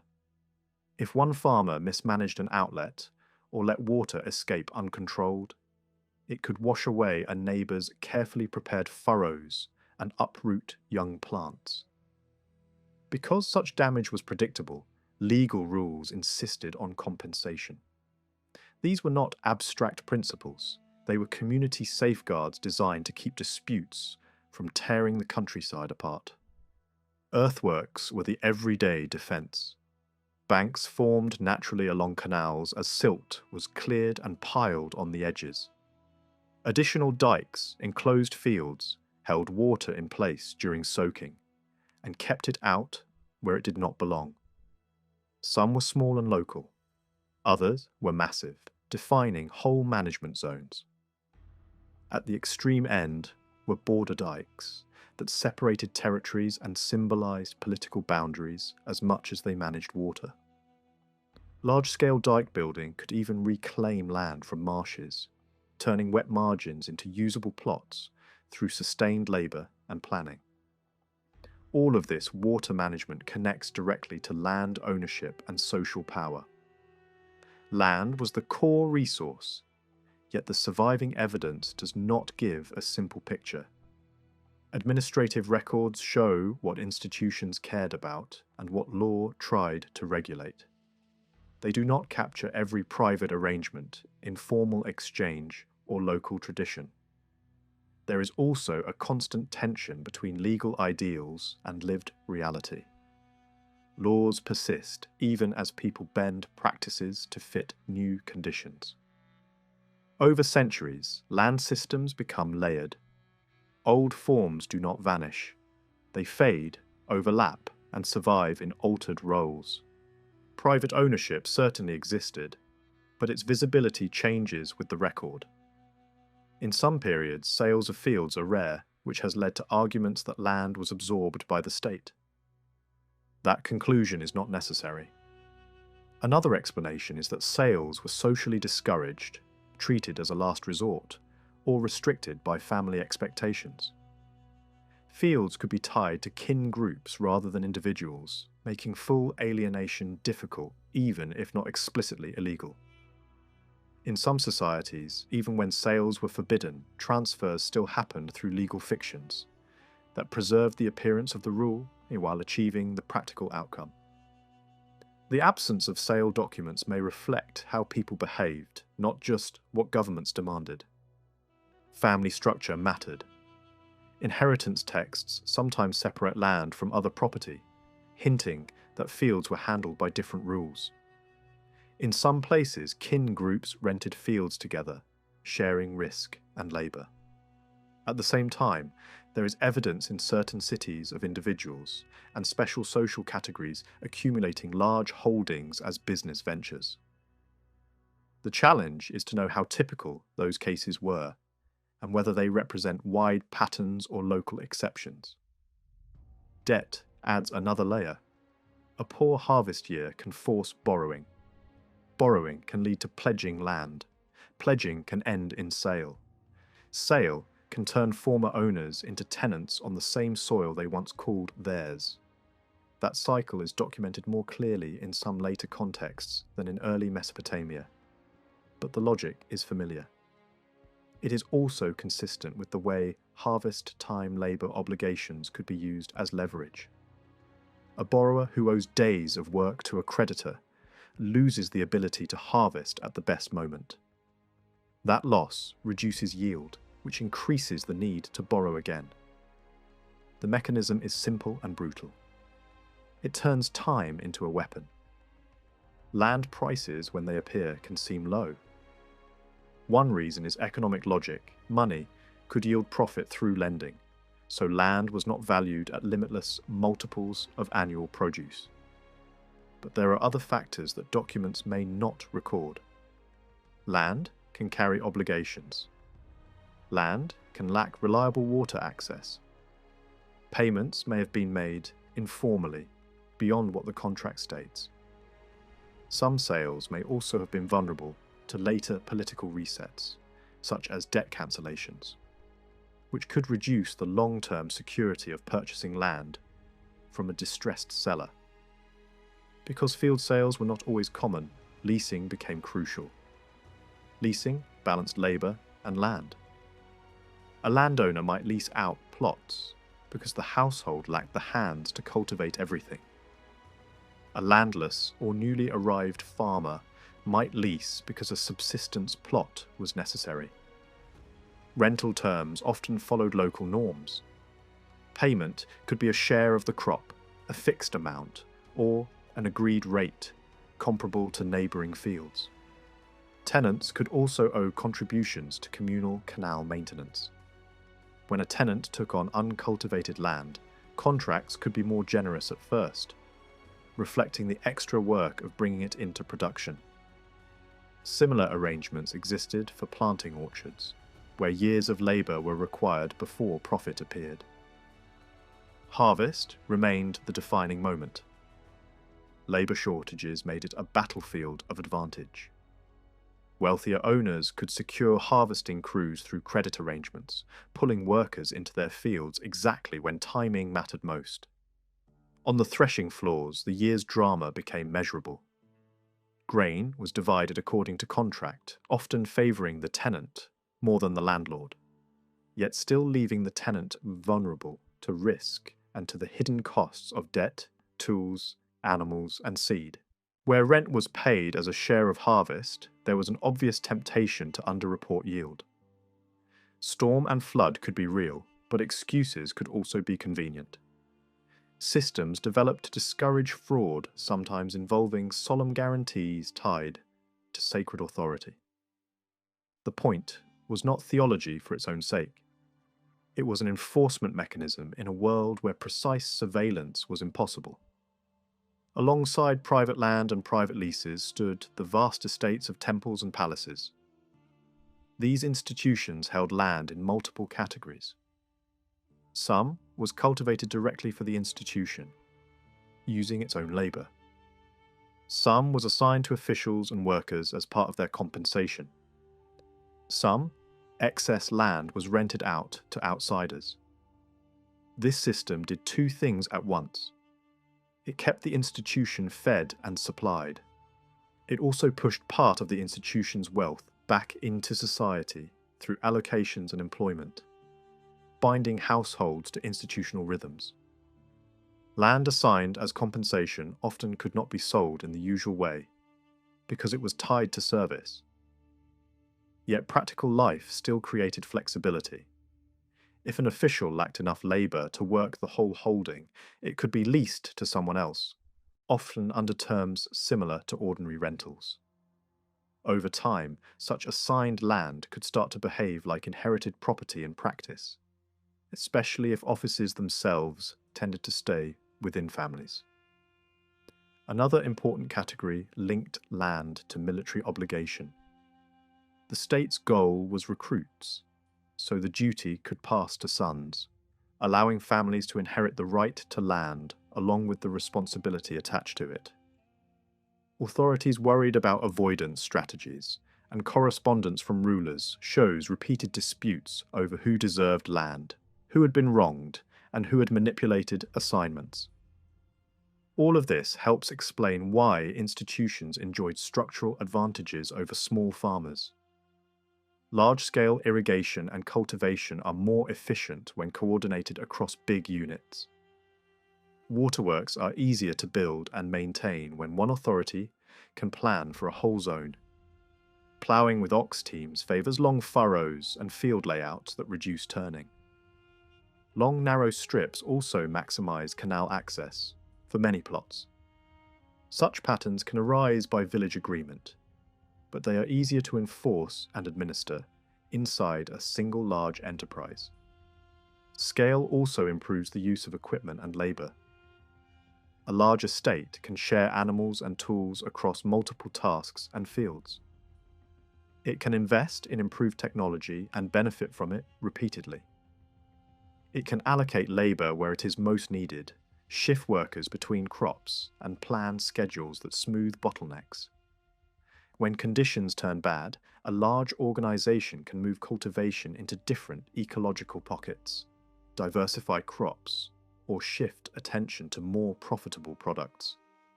A small farmer tied to one plot has far fewer options. If salinity rises or water supply fails, the household cannot simply relocate. Often, the only choices are to plant more densely or to violate fallow, both of which can speed the decline of the soil. Capital also changes what risks are tolerable. Institutions can invest in reclaiming marginal land at the edges of irrigated cells. They can accept occasional failures because the good years pay for the bad. In northern zones where rainfall farming borders on uncertainty, the same logic applies.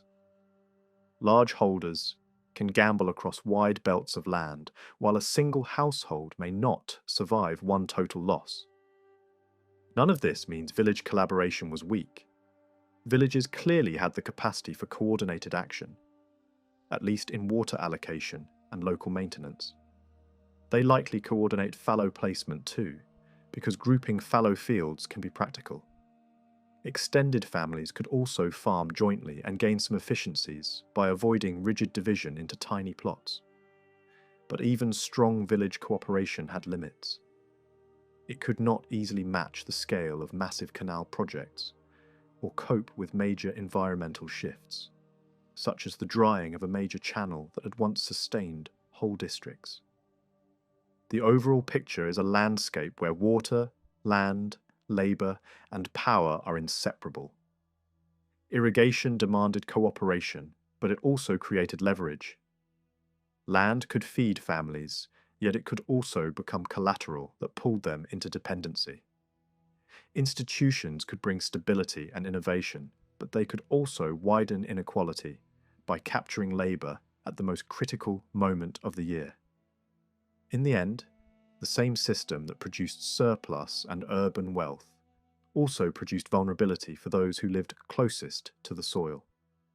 Clay tablets from ancient Mesopotamia often look, at first glance, like paperwork without a story. Lines of numbers, lists of goods, names, dates, and destinations. Yet behind that accounting lies a simple reality. Cities and countryside depended on one another. Food, raw materials, and crafted objects had to move. Without reliable ways to shift those goods from where they were produced to where they were consumed, urban life could not function at scale. Early societies handled exchange in more than one way, and Mesopotamia is a classic place to see those systems overlapping. One style of exchange is rooted in relationships. A household gives something to another household not as a spot transaction, but as part of an understood bond. The return does not have to come immediately. It can arrive later, in another form, at another moment of need. The point is not a calculated price, but a durable tie that carries obligations in both directions. Over time, that kind of relationship can become predictable and almost formal, even if it is never written down. For work crews, offerings, gifts, and for work crews, offerings, gifts, and support for dependents. That system helped free part of the population from farming so they could become administrators, builders, craft specialists, or soldiers. It could strengthen state power and concentrate resources, but it was not the only path that led to complex society. It was simply one powerful method that worked well in a landscape where production and water control demanded coordination. A third style resembles what modern people call a market. Goods can pass between strangers. Prices can rise and fall. Supply and demand can shape what is worth producing and what is worth transporting. Mesopotamia certainly had merchants and long-distance traders, and it had places and moments where bargaining and price mattered. But it is risky to assume that market forces governed everything. A society can contain markets while still relying heavily on personal obligation and institutional redistribution. One of the most revealing features of Mesopotamian life is that these different logics coexisted, sometimes in harmony and sometimes in tension. That mixed system shaped daily living. Temples might accumulate remarkable treasures, but most households did not resemble vaults packed with luxury. The ordinary family's property was more practical. Textiles, furniture, tools, animals, perhaps a servant or two in wealthier cases. A bride's household goods could be impressive, yet even then the list is telling. It is full of clothing, containers, livestock, and items that keep a household running. Wealth existed, but it often sat in movable, usable forms rather than in piles of precious metal. The everyday diet also reveals a world built on staples. Grain and oil mattered most. Wool mattered as clothing and as a store of value. Salt, bitumen, and basic metals had recognized worth. Alongside these were vegetables, fruit, occasional meat, and the spices that gave Near Eastern cooking its reputation. Some aromatics were imported and expensive, especially resins and fragrant substances that served ritual and elite tastes. The ordinary household might encounter those occasionally, but institutions and palaces consumed them on a different scale. How did a family actually buy and sell what it needed? The evidence is suggestive but incomplete. There are hints of small shops, streets associated with buying, mobile sellers, and city gates connected with exchange.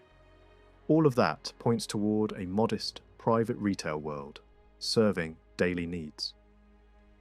But its size is hard to measure. It is not obvious whether most private surplus was mainly shared through kin and neighborhood networks, or routinely handed over to commercial middlemen. The existence of intermediaries is clear, and the city likely saw more commercial behavior than the countryside. Yet, the balance between these spheres remains difficult to pin down. Whenever harvests failed or costs rose, borrowing became unavoidable. A household with no surplus had to bridge the lean months. In many cases, credit came from other private citizens, not from temples or palaces, even though institutions sometimes acted as lenders too. Interest was not a rare or exotic feature, it was built into the system. Silver loans and grain loans carried expected returns, and those returns could be heavy. A loan of grain taken before harvest could cost more than grain after harvest, simply because the borrower was repaying at the moment, when grain was abundant, and values had shifted, while also adding an extra portion as interest. To protect lenders, borrowers often handed over a pledge. Sometimes the pledge was an object, a tool, a garment, an animal, a metal item kept until repayment arrived. But the most alarming pledges were people or land. A son could be placed in the lender's hands as security. Land could be tied up until the debt was cleared. These arrangements reveal more than financial practice. They show vulnerability. Losing access to labour within the family, or losing control of a field, made it harder to recover from the crisis that caused the loan in the first place. Political disruption made those pressures worse. In the southern plain, famine often followed violence, blockade, or breakdown in the management of irrigation and transport. A besieged city could starve behind walls. Grain could become scarce not because nature failed, but because order failed. When scarcity and debt combined, the gap between rich and poor widened. Landowners and large organizations could absorb risk, shift resources, and wait out trouble. Smaller households had fewer options. The grim end of the spiral is easy to imagine. A family sells land, then sells labor, and finally sinks into dependency while still living on the same soil. Now, as tenants rather than owners. Mesopotamian rulers claimed a moral role in resisting exploitation. Royal ideology repeatedly frames kingship as protection for the vulnerable, promising that the strong should not crush the weak. That ideal appears not only in courtroom language, but also in public concern for living costs. Price lists and official rates for wages and rentals were presented as signs of good rule. It is uncertain how well such claims worked in practice, since real transactions often show higher figures. But the political message matters. The population expected the ruler to care about economic hardship, not only about war and monuments. More than price talk, there was a policy that could reshape lives in a concrete way. Periodic cancellation of certain debts. These edicts were not random generosity. They were interventions meant to prevent the credit system from turning too many households into permanent dependence. The language of freedom and returning home captures the human side of it. People who had been trapped by debt could be released. Families could be restored. In some cases, the measures seem to have reached across political boundaries, implying that credit ties could extend beyond a single city's control. In later periods, these cancellations did more than free pledged persons.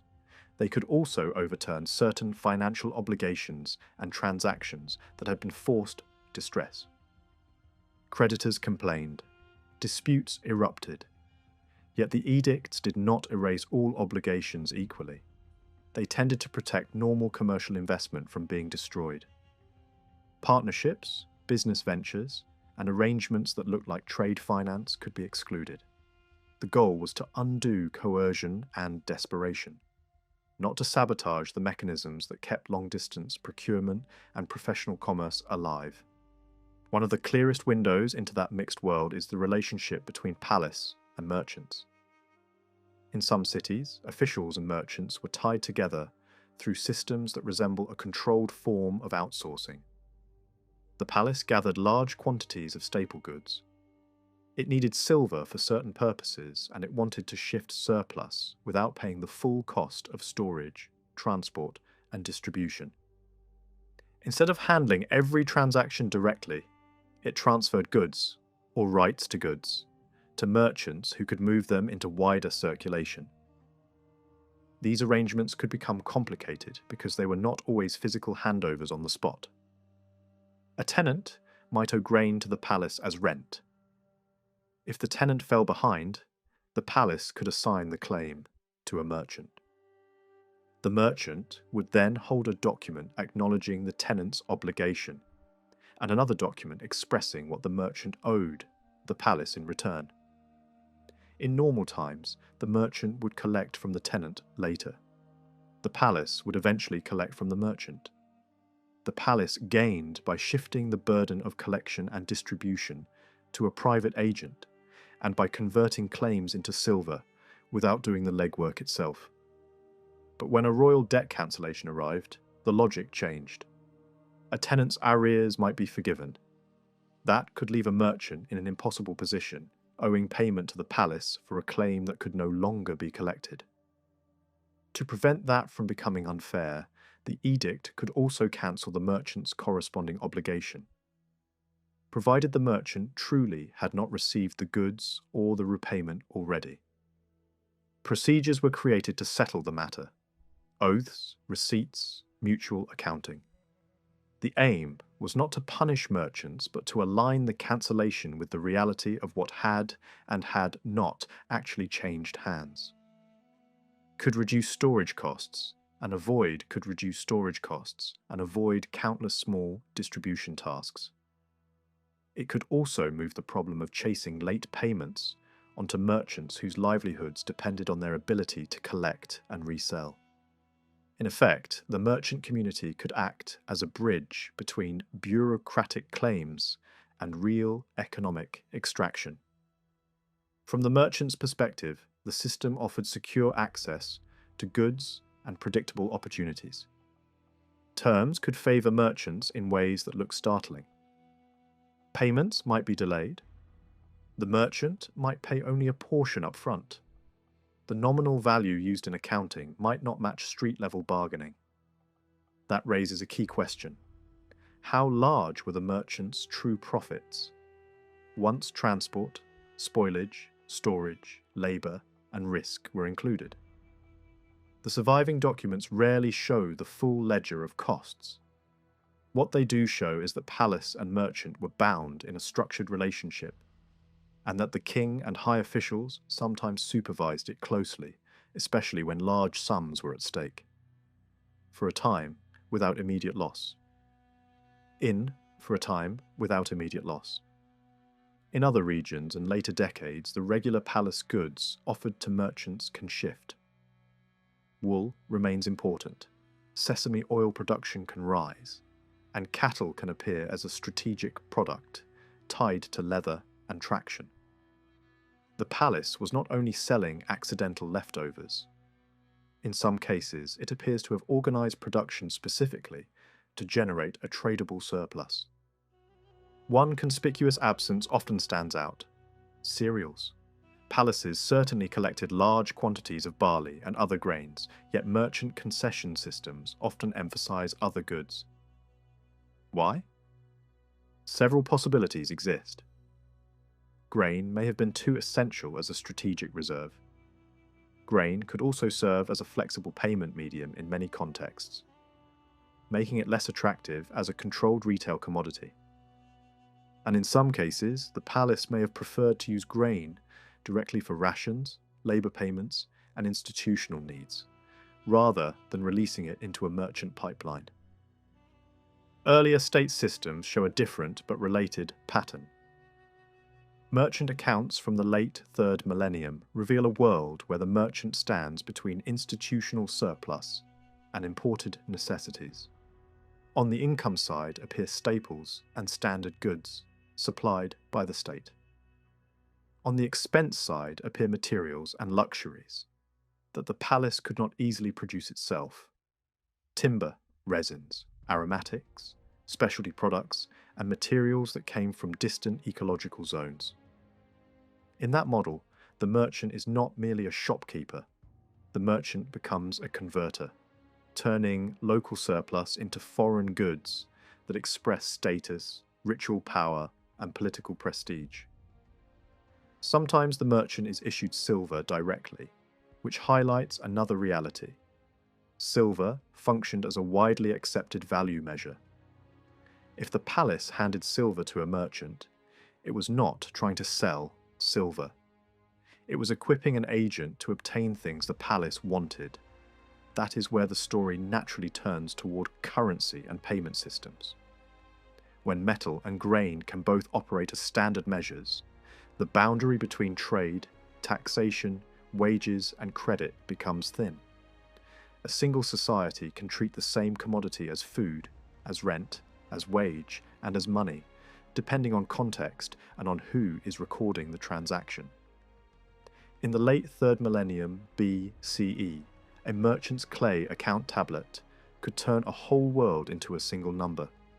Wool, dates, oil, wood, resins, metals, stones, even odd items like bitumen or gypsum might all appear as separate lines. Yet each line was translated into one shared measure: silver by weight. That single measure made the ledger work. Incoming goods were assigned a silver value, and the total became the capital the merchant was responsible for. Outgoing purchases were listed the same way. When the period ended, the scribe could subtract total spending from total capital and record the remainder as one balance, positive or negative.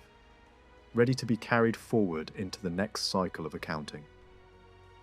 This method looks almost modern in its logic, but it raises a deeper question.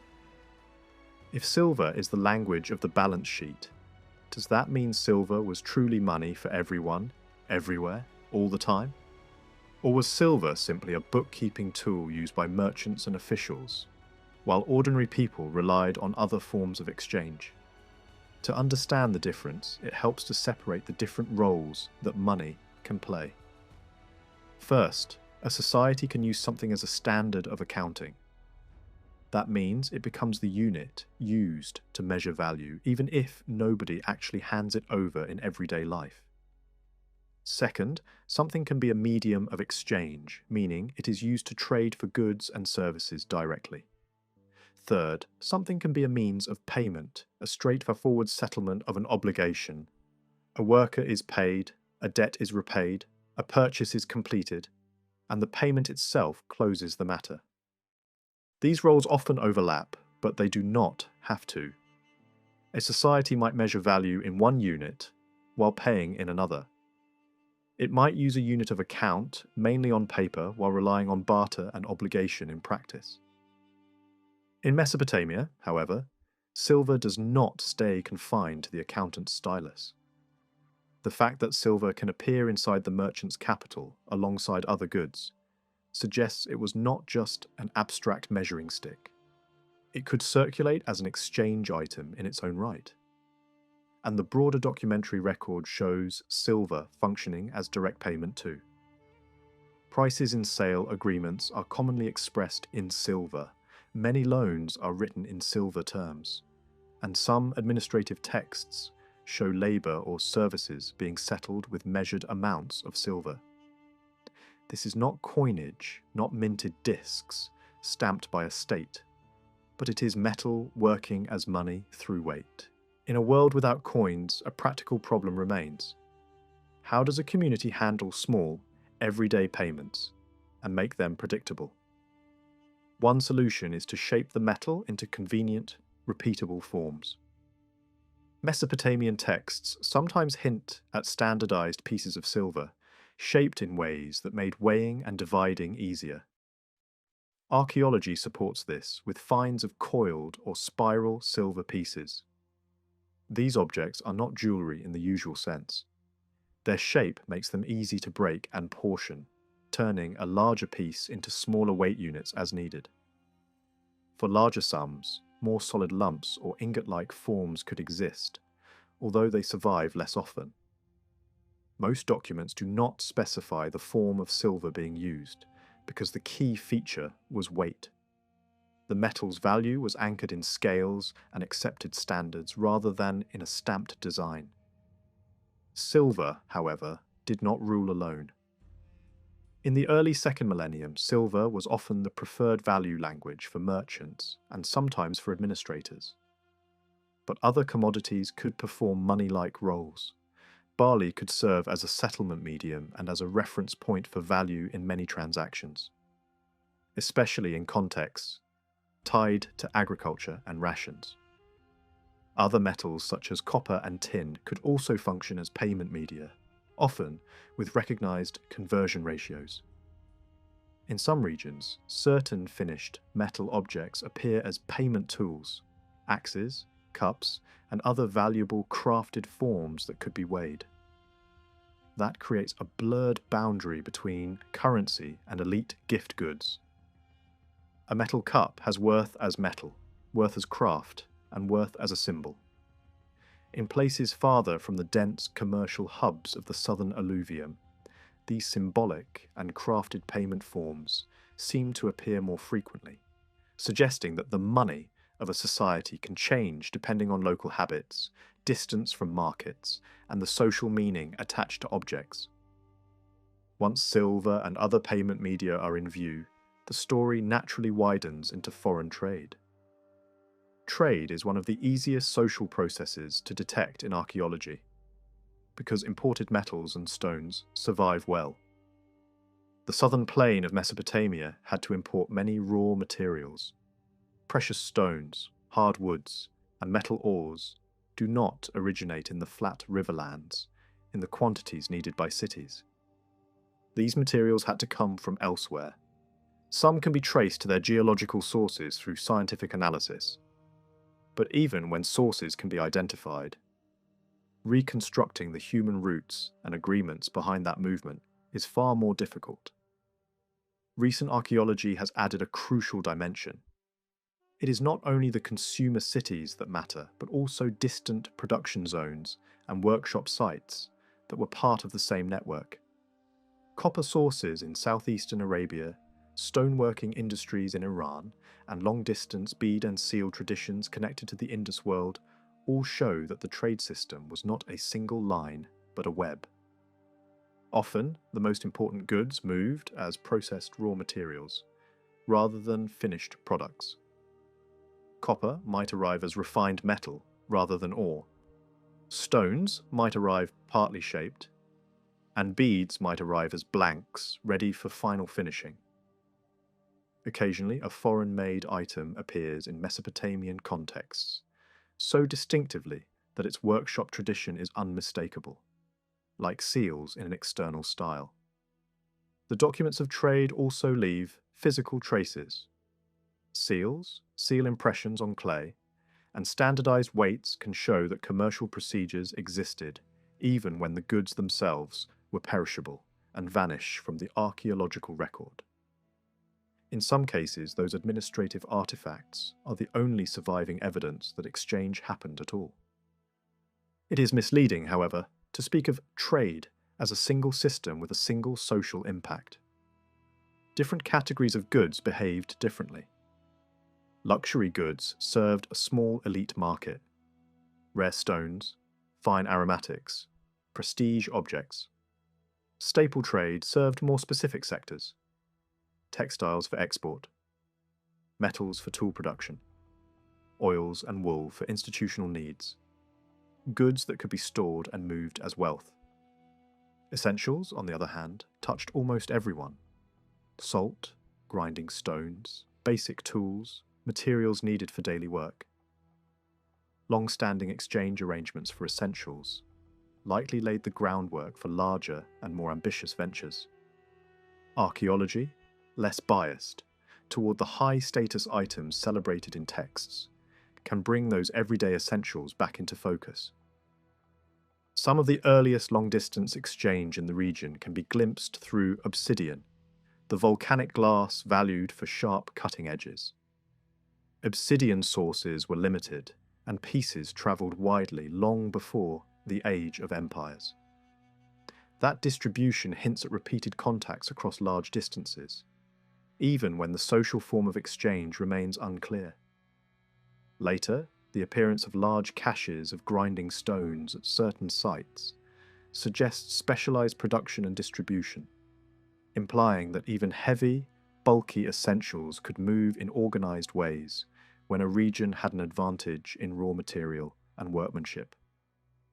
Then comes a striking shift: the late 4th millennium expansion of southern Mesopotamian cultural materials across a wide arc.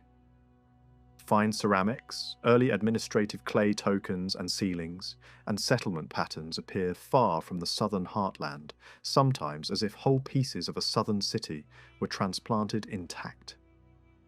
In some places, the southern presence looks like an overlay on local society. In others, it resembles a purpose-built colony positioned on a strategic river route. The most persuasive reason for such settlements is control of movement and exchange along waterways that linked interior regions to the southern plain. Yet even here, caution is essential. It is easy to invent a neat story about what goods went out and what goods came back. But later, evidence warns that reasonable guesses can be wrong because human initiative in trade can be opportunistic, changing rapidly and often invisible in the archaeological record. Certain materials do provide firmer anchors. Lapis lazuli, for example, ultimately comes from far to the east. Its presence in Western sites proves that eastward routes existed, even when the carriers and intermediaries remain uncertain.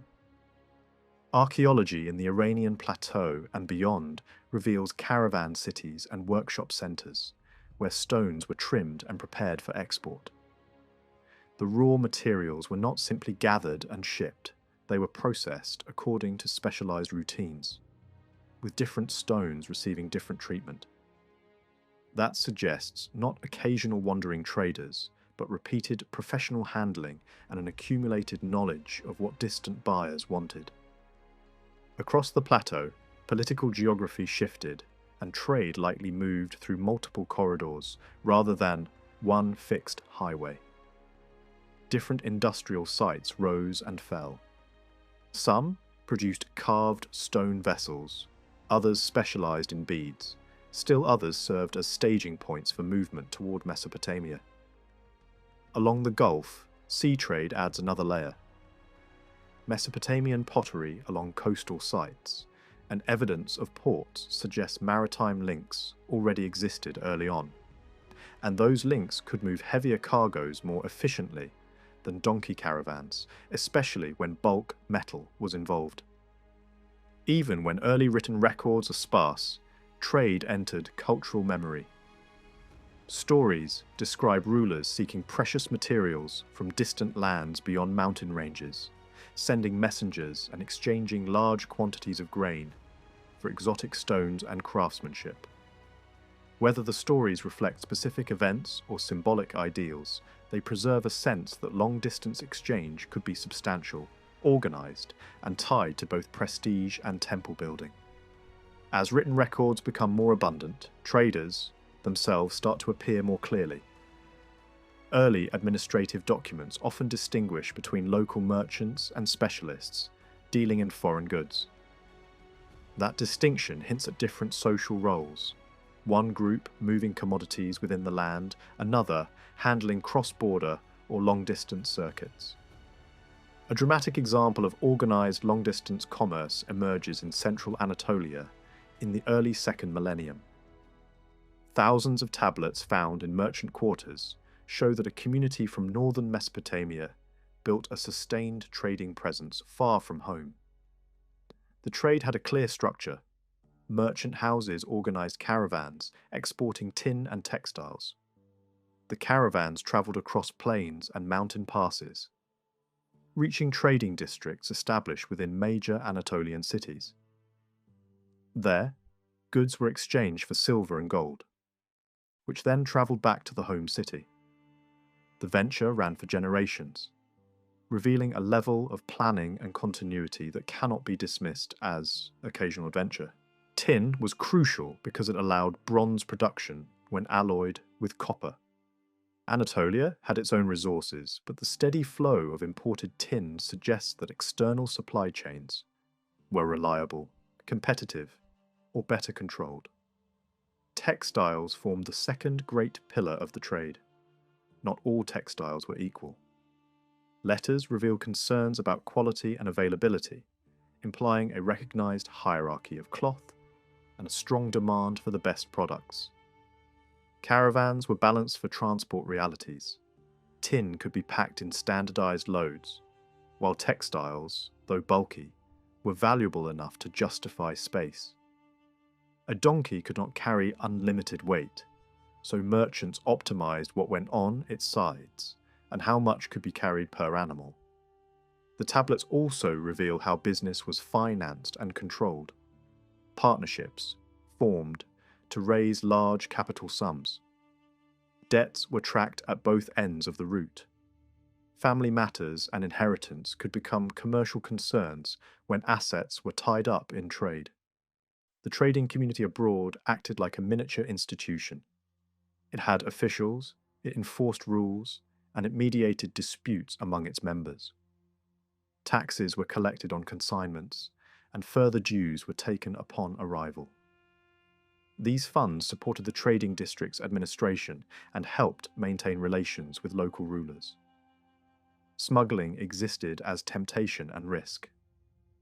The documents mention surveillance, enforcement, and the danger of arrest. Certain goods were restricted and some luxuries were treated as monopolies, reserved for specific authorities back home. Trade was not a free-for-all.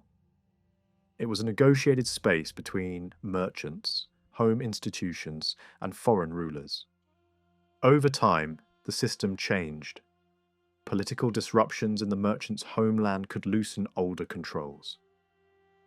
New offices appear that suggest tighter oversight by royal authorities in some phases, while merchant self-governance seems weaker in others. The trade eventually fades, and its end is difficult to attribute to a single cause. Changes within Anatolia, the rise of new powers, and shifting political landscapes in Mesopotamia and Syria all could have reshaped the routes and incentives. One of the most unsettling lessons from this episode is archaeological. Without the tablets, excavators might never have guessed that they were digging the houses of a foreign merchant community. The merchants did not necessarily import distinctive pottery or architecture. They brought values, procedures, and goods that often vanish. Tin leaves, little trace once melted into bronze. Textiles decay. The trade's material footprint could be minimal. The writing tradition vanished with the colony, leaving little visible continuity. This is a warning.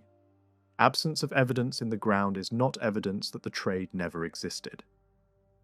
At the southern end of Mesopotamia, the picture flips. Here, the home archives exist, but the far end of the sea venture is harder to see directly in texts. Merchant families in a major southern city organized maritime trade, down the Gulf to island ports and beyond.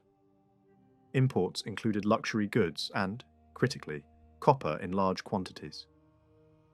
Archaeology now makes it plausible that much of this copper came from the mountains of southeastern Arabia.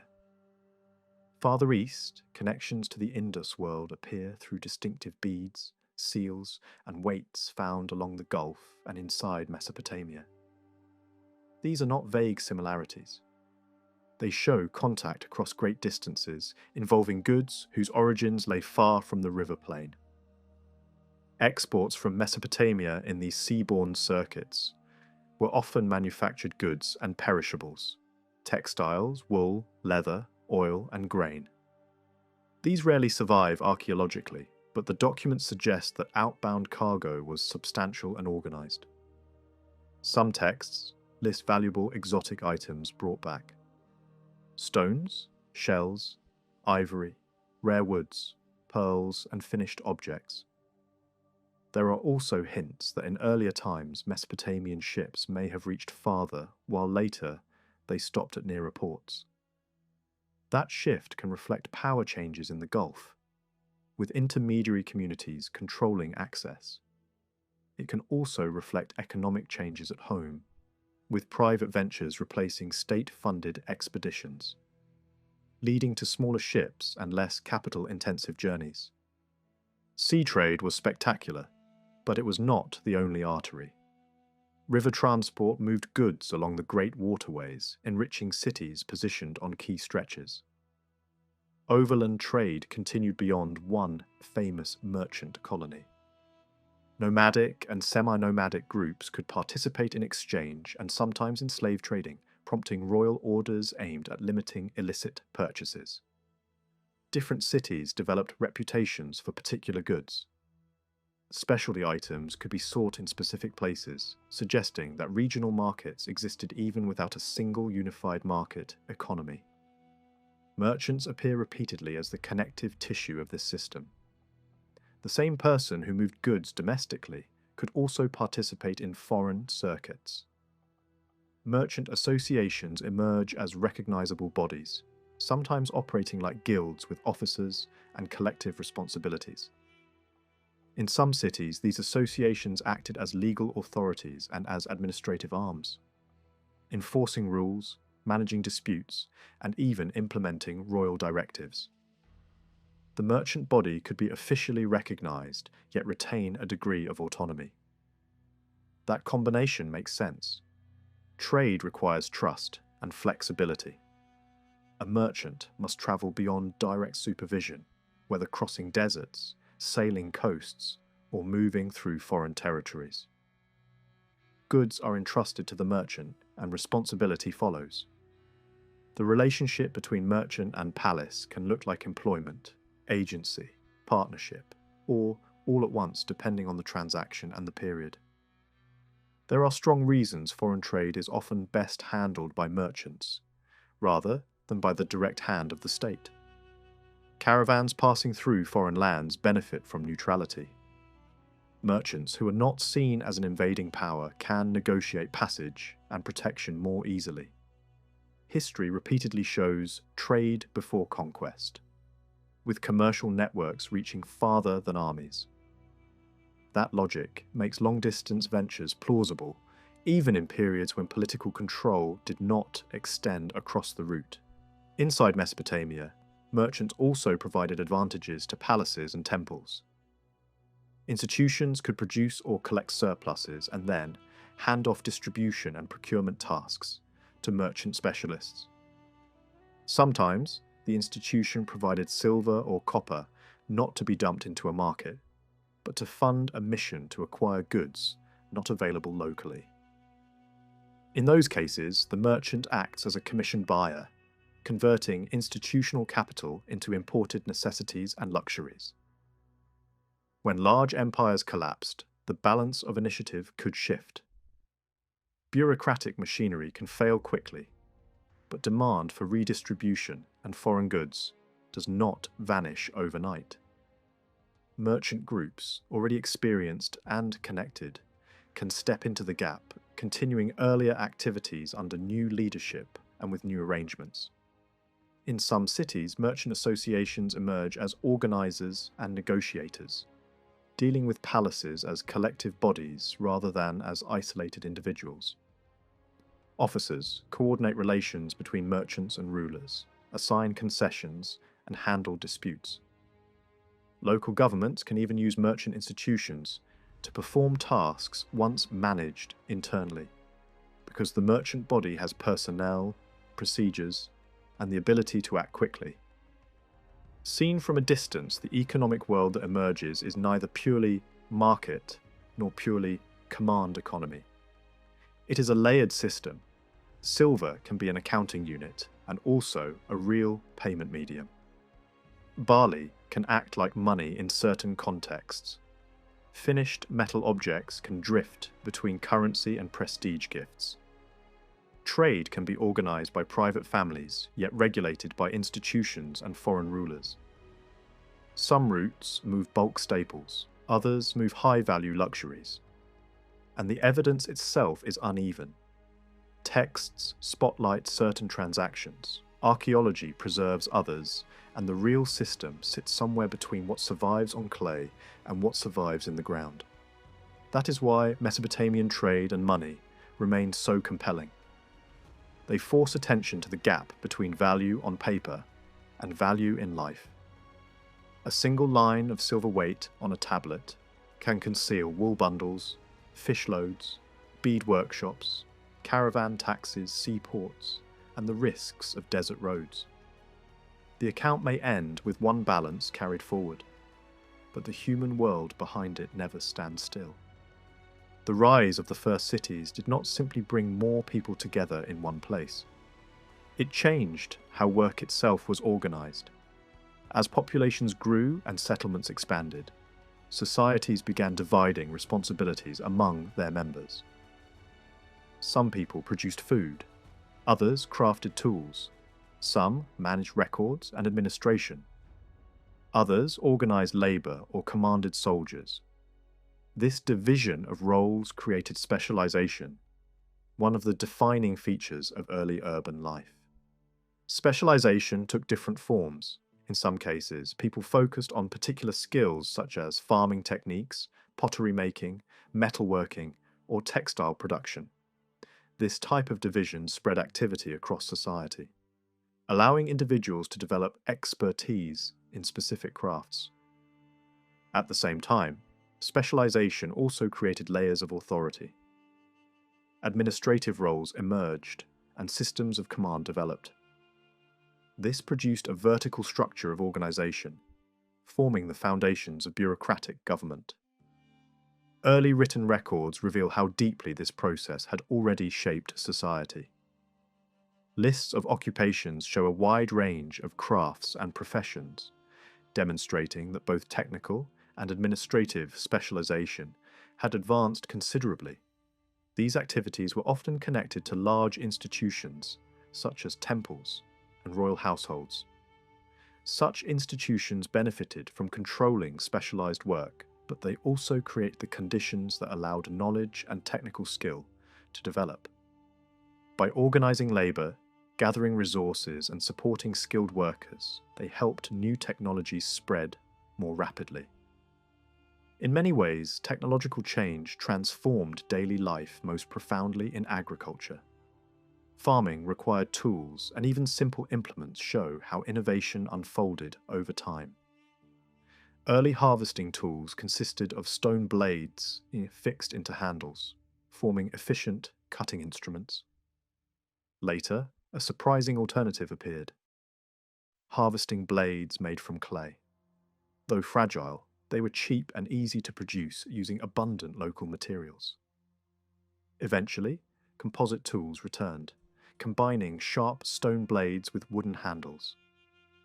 Over time, these were replaced by metal versions, especially copper tools, which proved more durable and effective.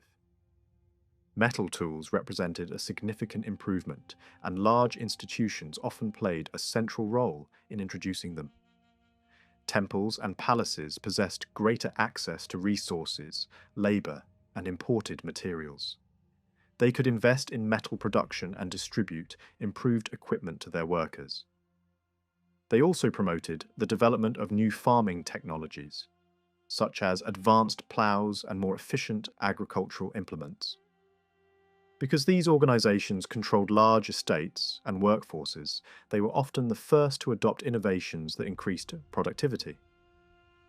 Metalworking itself became one of the most important specialized crafts of the ancient world. Producing metal objects required knowledge, equipment, and skill that could not easily be reproduced in every household. Metalworkers transformed raw materials into tools, weapons, and ritual objects that reshaped agriculture, warfare, and transportation. Archaeological discoveries provide glimpses into this world of production. Collections of tools found in temple contexts suggest that metal implements were regularly gathered, repaired, and recycled. Metal was too valuable to waste. Broken objects were melted down and reshaped into new tools. The value of the raw material remained constant, even as individual objects changed form. This practice meant that many metal artifacts rarely survived long enough to be buried intact, since they were repeatedly reused. The techniques of metal production developed gradually. Early copper working eventually expanded to include new alloys, improving strength and durability. Skilled artisans mastered casting methods, shaping molten metal in molds to produce complex forms. Some surviving objects show remarkable craftsmanship, revealing a high level of technical expertise. Large institutions likely maintained workshops staffed by trained specialists, although evidence for these workshops is limited.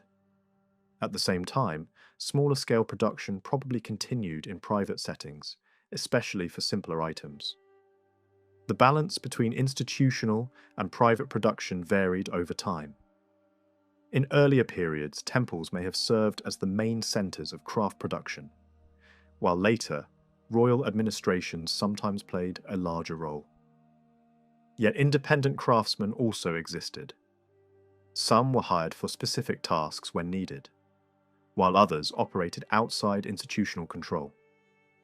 Evidence suggests that certain crafts remained within the reach of ordinary households, especially when they relied on materials easily obtained from the local environment.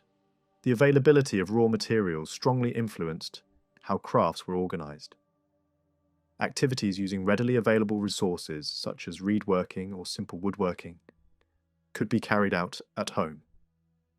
More complex crafts, particularly those involving imported materials like metals or rare stones, were more likely to be controlled by large organizations capable of securing supplies through trade. Despite the importance of private craftsmen, their activities are difficult to observe. Written records primarily document institutional operations, leaving independent production largely invisible. It is unclear whether craftsmen formed organized guilds or professional associations. Some occupations were linked to particular divine patrons, suggesting shared traditions or identities. But direct evidence of formal organization is limited.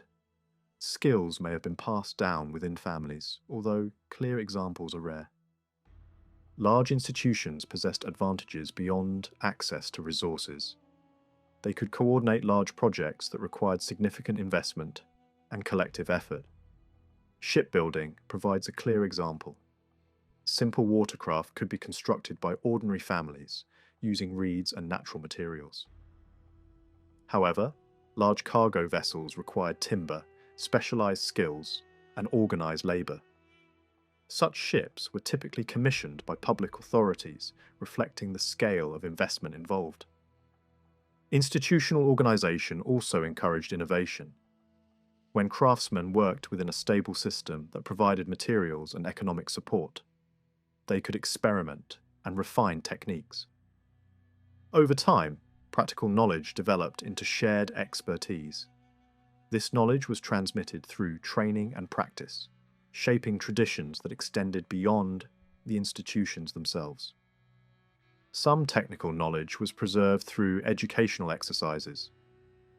Mathematics, for example, played a vital role in administration, construction, and engineering. Measuring land, calculating volumes, and planning structures required advanced numerical skills. Surveyors determined field boundaries, engineers calculated labor requirements for large projects, and builders designed complex architectural plans.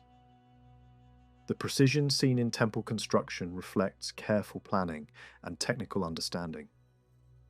Institutional craft production often operated through centralized administration. Workshops were organized into departments responsible for different materials and products. Officials managed labor, distributed raw materials, and controlled finished goods. Records show the wide range of items handled by these systems, from luxury materials to everyday supplies such as textiles, oils, plants, and construction resources. Production was carefully monitored, and efforts were made to standardize processes and outputs. Among all industries, textile production was particularly significant. Cloth manufacturing required large numbers of workers and constant organization. Vast quantities of wool were processed in state workshops, employing thousands of individuals, many of them women and children. Production was highly structured, with detailed records of labor time, material usage, and product quality. Different grades of cloth were distinguished, and work was divided into specialized stages. These large workshops represent one model of labor organization, but they were not the only form of work in society. Other tasks required temporary or seasonal labor rather than permanent employment. Agricultural work, construction projects, and public infrastructure demanded large numbers of workers at specific times. Communities organized collective labor for harvests, irrigation maintenance, and building projects. Some forms of work could also be performed independently. Tasks such as grinding grain or making bricks were routine activities carried out by individual households. However, institutions sometimes organized these same activities on a larger scale, mobilizing groups of workers and providing compensation. Labor arrangements varied widely. Some workers were hired temporarily and paid for specific tasks. Others served regularly and received provisions such as grain, oil, or cloth. Payment systems did not always indicate social status. Receiving rations did not necessarily mean a person was unfree. Instead, regular provision often reflected long-term service relationships. Evidence suggests that many workers alternated between institutional service and independent activity. Individuals might serve for a limited period each year, receiving support during that time, and then return to their own occupations. This system allowed institutions to mobilize labour when needed, while allowing workers to maintain personal economic activity. Large workforces could include people from diverse backgrounds. Some were prisoners of war, others were farmers, artisans, or ordinary residents temporarily assigned to service. Many had families and did not live permanently under institutional control. This complexity challenges earlier assumptions that state labour forces consisted primarily of unfree workers. Textile workshops provide a clear example of organised labour. Records show detailed calculations of the time required to produce a single garment, dividing the process into numerous stages such as preparation, weaving, finishing, and inspection. Such precision reflects an advanced system of labour management and productivity measurement. Information about employment conditions often comes from wage records. These documents reveal the types of payments issued, the frequency of compensation, and distinctions among workers based on age, skill, or responsibility. Higher quality work and supervisory roles received greater rewards. Yet the broader economic situation of workers depended on whether they had additional sources of income outside institutional employment. Overall, the economic system of early Mesopotamia was not rigidly divided between free and unfree labour, nor between public and private production. Instead, it was a complex structure combining institutional organisation, private enterprise, seasonal service, and specialised expertise. Large organisations coordinated major projects and controlled valuable resources, while households and independent workers continued to play essential roles in production. In the kingdoms that followed earlier Mesopotamian states, many older systems of labour and social obligation continued, though often under new names. Rulers inherited administrative traditions that tied certain groups of people to service for the state, especially in return for access to land or protection. One social group in particular occupied an unusual position within this structure. They stood somewhere between fully free citizens and enslaved individuals, forming a middle category that played an important role in the economic and political life of the kingdom. This group has often been described as semi-free. Its members were typically connected to the land they cultivated and were required to perform duties for royal authority. These duties did not necessarily prevent them from earning income through private activity, and their status appears to have been more flexible than legal texts sometimes suggest. Social boundaries were not always rigid. Even individuals who were legally free could owe obligations to the state, showing that service was not limited to a single class. One of the main forms of obligation was a system of temporary service. Individuals holding land granted by the state were required to provide labour or military participation when called upon. This arrangement linked political authority directly to economic resources. The right to cultivate land was balanced by the duty to serve the ruler. Such service could involve military campaigns, but it also included public works, administration, and other forms of state activity. The system functioned as a method of organising manpower while reinforcing loyalty to the central authority. These duties were closely connected to landholding. Property granted by the palace often carried expectations of service, creating a structure in which political power, economic production, and military organisation were tightly linked. The arrangement resembles systems found in many later societies, where land ownership was exchanged for service obligations. Over time, such duties were often inherited by family members, passing from one generation to the next.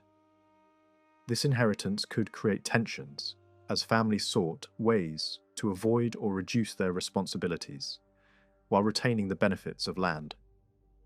Legal regulations attempted to control these arrangements. Certain individuals were prohibited from selling land tied to service obligations, while others were allowed to transfer their holdings. Attempts to bypass obligations sometimes took the form of hiring substitutes. Individuals might pay another person to perform their required service, effectively turning duty into a transferable burden. Despite efforts by rulers to prevent such practices, they continued to appear, suggesting that economic pressures and social realities often reshaped official policy. Records from various regions reveal that governments carefully monitored those liable for service. Lists were compiled identifying individuals, their locations, and their responsibilities. Some documents even record attempts by people to evade their duties by leaving their homes or relocating to other regions. Such evidence illustrates the constant negotiation between state authority and individual interest. Military service formed one of the most important aspects of these obligations. Warfare was a regular feature of political life in ancient Mesopotamia. Cities competed for territory, resources, and influence, while external threats required organized defense. Maintaining military forces required careful planning and constant recruitment, and systems of conscription ensured that large numbers of men could be mobilized when necessary. Early visual and written evidence shows that organized conflict was present from the earliest urban periods. Scenes of battle, prisoners, and armed soldiers appear in art and inscriptions, indicating that warfare was deeply embedded in political culture. While professional soldiers may have existed, armies also depended heavily on ordinary citizens who were summoned during times of crisis. Farmers, labourers, and craftsmen could all be called upon to fight when required. Over time, more structured military organisations developed. Some rulers maintained permanent forces, while others formed specialised units, drawn from particular regions or communities. Military service could be organised through local authorities, who were responsible for supplying soldiers when the state demanded them. This system allowed rulers to mobilise manpower without maintaining a large standing army at all times. The relationship between military service and landholding remained central. Individuals granted state land were expected to defend the state in return. This arrangement ensured a steady supply of soldiers while strengthening the connection between political authority and economic production. The obligation was not merely a burden, but also a form of participation in the protection and expansion of the state. Military forces were not uniform. Different groups served in different capacities, reflecting their social background, environment, and skills. Some soldiers were trained for direct combat, while others performed support roles, such as transport, communication, or supply management. Certain communities preserved older traditions of military service, based on tribal identity or regional loyalty, contributing distinctive units to the army. The diversity of military organisation reflects the complexity of Mesopotamian society. Urban populations, rural communities, and nomadic groups all contributed to military activity in different ways. Nomadic groups, accustomed to mobility and harsh environments, often developed lighter equipment and greater flexibility. Settled agricultural communities, with access to resources and workshops, produced heavier weapons and more elaborate military equipment. Weapons and equipment varied widely. Early armies relied heavily on infantry armed with spears, axes, and other close combat weapons. Shields and protective clothing provided defense, while ranged weapons such as bows and slings offered additional tactical options. Vehicles drawn by animals also appeared in battle, serving both practical and symbolic functions. These vehicles, often associated with elite warriors, reflected status as much as military effectiveness. Technological limitations shaped the nature of warfare. Metal weapons were valuable and frequently recycled, meaning that few examples survive today. Protective armor was often made from organic materials, such as leather rather than metal. Only later developments introduced more advanced weaponry and defensive equipment. Conflict took many forms. Armies met in open battle, raided enemy territory, or laid siege to fortified cities. Control of agricultural land was often a central objective. A city's survival depended on its surrounding fields, irrigation systems, and food supplies. Destroying crops or blocking access to resources could weaken an opponent without direct confrontation. Seasonal cycles influenced military campaigns. Agricultural societies could not commit their entire population to warfare during critical periods, such as planting or harvest. This created strategic constraints, shaping the timing of military operations. In contrast, mobile groups without fixed agricultural responsibilities possessed greater freedom of movement, allowing them to act unpredictably. Large-scale campaigns sometimes covered vast distances. Alliances between distant regions brought armies together across wide territories. Communication networks developed to support these activities. Messengers carried information. Routes were carefully planned, and intelligence was gathered through informants. Rapid communication could determine the success or failure of military operations. Siege warfare became a defining feature of ancient conflict. Cities protected themselves with massive walls, and attackers developed methods to overcome these defenses. Siege towers, battering devices, and earthen ramps allowed armies to approach and breach fortifications. The construction of such equipment required significant resources and technical knowledge, demonstrating the level of organization achieved by ancient states. Victories brought rewards as well as destruction. Conquered cities were plundered, and valuable goods were distributed among the victors. A portion of the spoils was often dedicated to religious institutions, reflecting the belief that success in war depended on divine favor. Such offerings reinforced the connection between political power and religious authority. Human captives formed one of the most significant results of warfare. Prisoners could be enslaved, relocated, or used as labor. Some were integrated into the economic system, performing agricultural or industrial work. Others were held for diplomatic purposes, serving as bargaining tools in negotiations between states. The treatment of captives varied. Some were executed, while others were resettled or forced into service.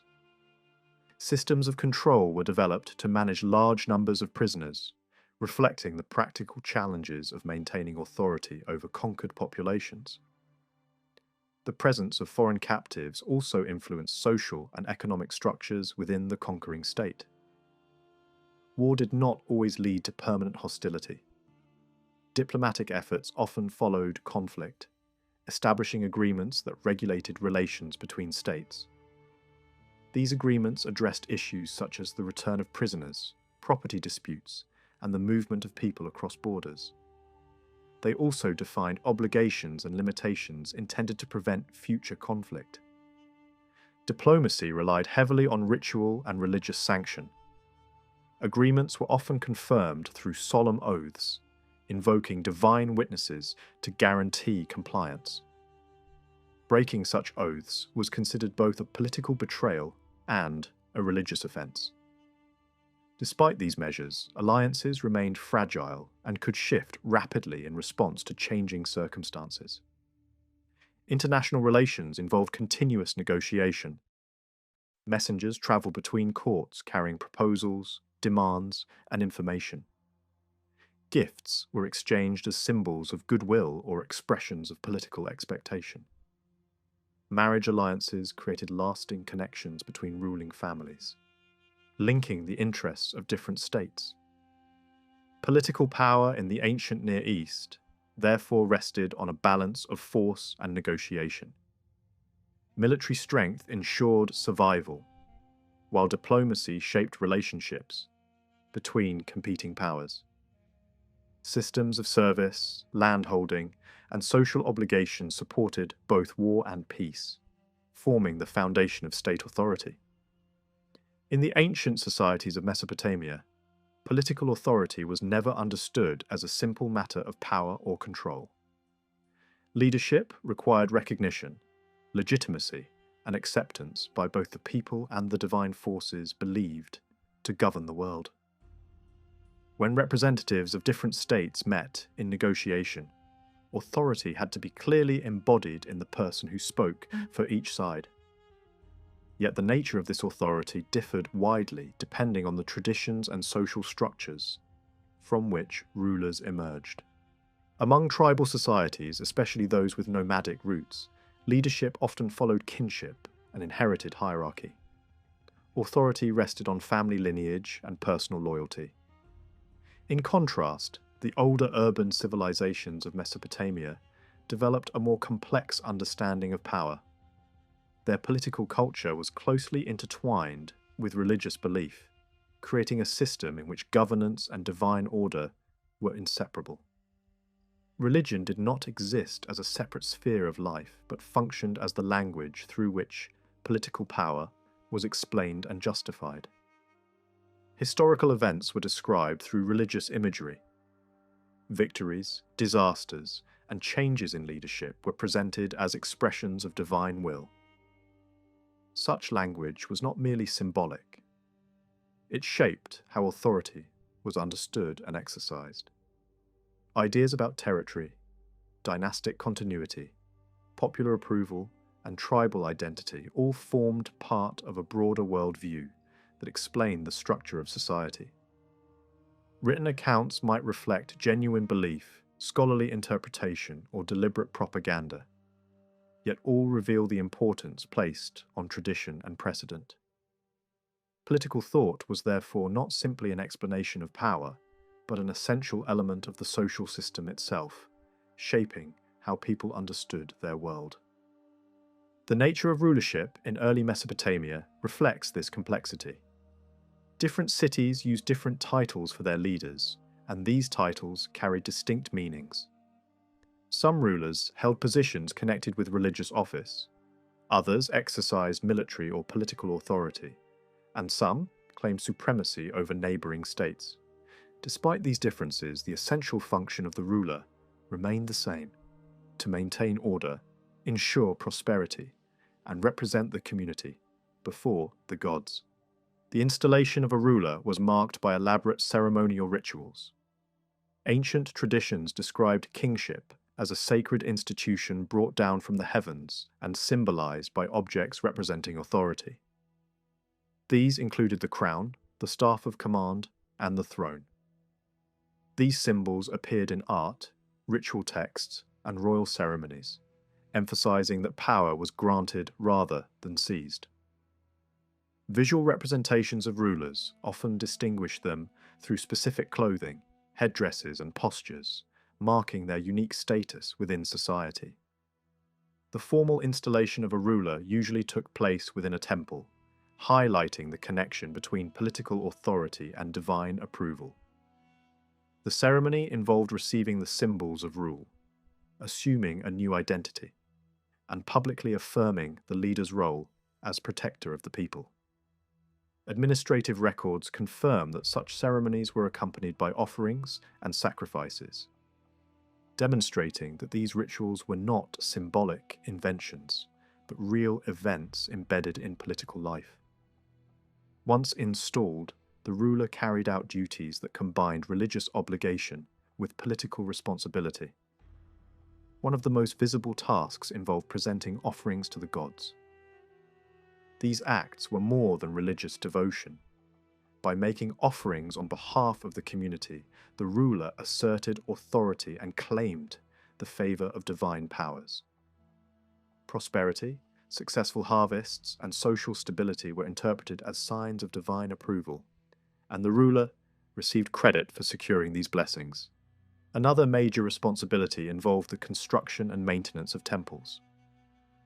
Royal inscriptions frequently describe the rebuilding of sacred structures, the decoration of sanctuaries, and the installation of divine images.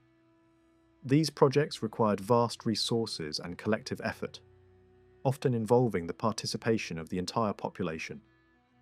By restoring temples and providing for religious institutions, rulers reinforced both spiritual devotion and political legitimacy.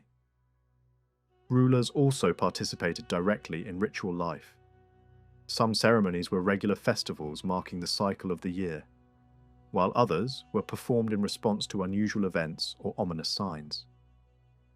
These rituals were believed to maintain cosmic balance and ensure the continued prosperity of the land.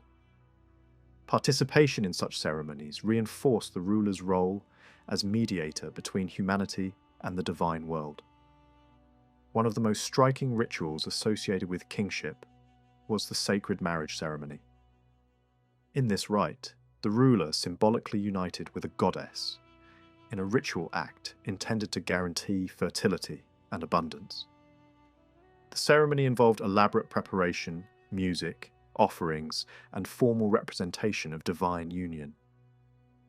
Through this act, the ruler embodied a divine role, reinforcing the belief that political authority reflected cosmic order. In some cases, rulers went further, claiming divine status themselves. Such claims were expressed through royal titles, religious symbols, and acts of worship directed toward the king. Temples could be dedicated to living rulers, and offerings were made to their statues. Yet even when kings were treated as divine figures, distinctions remained between human rulers and traditional gods. The ruler's divinity was closely tied to political circumstances, particularly when new forms of political unity required new forms of ideological justification. The relationship between divine order and political power formed the foundation of Mesopotamian political thought. Each city believed itself protected by a patron deity, and the fortunes of the city reflected the favour or displeasure of this divine protector. Military success indicated divine approval, while defeat suggested divine abandonment. Political change was therefore interpreted as a reflection of events in the divine realm. The selection of a ruler was often explained as the result of divine choice. Texts describe gods choosing leaders, guiding their birth, or granting them authority. These claims served to legitimize power, especially when a ruler did not inherit the throne through established succession. At the same time, some traditions recognized the role of popular approval. Assemblies of citizens could support or reject a leader, and rulers emphasized their acceptance by the people as evidence of legitimacy. Different traditions of authority sometimes coexisted. Urban societies emphasized territorial control and religious sanction, while tribal traditions emphasized family lineage and personal loyalty. As new groups entered the political landscape, their traditions were incorporated into existing systems. New deities could be introduced, and myths created to explain political change. These developments demonstrate how flexible Mesopotamian ideology could be in adapting to new circumstances. Relations between states were also shaped by religious concepts. Diplomatic agreements were confirmed by oaths invoking divine witnesses. Political alliances could be represented through symbolic rituals, and contributions to major temples expressed loyalty to shared cultural institutions. Even warfare was interpreted through religious imagery, with victories attributed to divine support and defeats explained as divine judgment. The political order operated on several levels. Individual cities possessed their own rulers and institutions, yet broader cultural unity existed across regions. Certain deities were associated with supreme authority, representing the idea of universal kingship. When rulers achieved dominance over large territories, their power was explained through this broader framework, presenting their rule as part of a divinely ordained order. Despite the strong emphasis on ideology, practical political considerations remained important. Conquerors faced decisions about whether to annex territory directly, or allow local autonomy. Diplomatic correspondence reveals discussions of strategy, negotiation, and political calculation that existed alongside religious explanations of power. Authority depended not only on divine approval, but also on the ability to maintain order and secure cooperation. The responsibility of the ruler extended beyond warfare and ritual into the administration of justice. The king was regarded as the ultimate guardian of fairness and social order. Legal reforms, economic regulation, and protection of the weak were presented as essential duties of leadership. The ruler was portrayed as a shepherd caring for the people, ensuring stability and prosperity through wise governance. Beneath the ideology of kingship existed a structured legal system designed to regulate daily life. Judicial institutions performed several essential functions. They resolved disputes between individuals, punished offences against society, enforced government regulations, and recorded legally binding agreements. These tasks were carried out through a hierarchy of authority, extending from local communities to the king himself. At the local level, councils of elders and community leaders played a central role. These groups possessed knowledge of local conditions and could investigate disputes within their communities. They examined evidence, questioned witnesses, and attempted to resolve conflicts. Their authority reflected the importance of communal participation in maintaining social order. More complex cases could be referred to higher authorities. Judges appointed by the state presided over formal proceedings, often within temple complexes or public assemblies. These courts examined evidence, heard testimony, and issued judgments recorded in written documents. The existence of professional judges indicates an advanced system of legal administration. At the highest level stood the ruler, who served as the supreme judge. Serious cases or appeals could be brought before him, and he possessed the authority to confirm or overturn decisions. Although the ruler did not personally handle every case, his position at the top of the judicial hierarchy symbolized the unity of political and legal authority. Legal procedures demonstrate a clear effort to establish truth through investigation. Courts relied on witness testimony, written records, and physical evidence. Statements were examined, documents verified, and witnesses recalled when necessary. Even damaged records could be restored and used as evidence. This careful process reflects an early commitment to systematic legal practice. The administration of justice therefore formed an essential part of Mesopotamian society. It provided mechanisms for resolving conflict, maintaining order, and reinforcing authority. Although legal codes described ideal principles, everyday practice depended on institutions, procedures, and social participation. Through this complex network of religious belief, political authority, ritual practice, and legal organization, ancient Mesopotamian societies created a system in which power was both sacred and practical. Authority required divine approval, public recognition, and effective administration. The ruler stood at the center of this system, serving as mediator between gods and people, guardian of justice, and symbol of social order. In ancient Mesopotamia, the search for truth in a courtroom was not based only on human judgment. Justice was believed to exist at the meeting point between earthly authority and divine power. When witnesses spoke before judges, they swore solemn oaths, much like in modern courts. This practice was so routine that ancient records rarely bothered to mention it. Oaths were also common in everyday agreements, where individuals promised not to challenge a transaction or deny their obligations. These promises carried both legal and spiritual weight. Yet when ordinary testimony could not resolve a dispute, the legal system turned to stronger measures.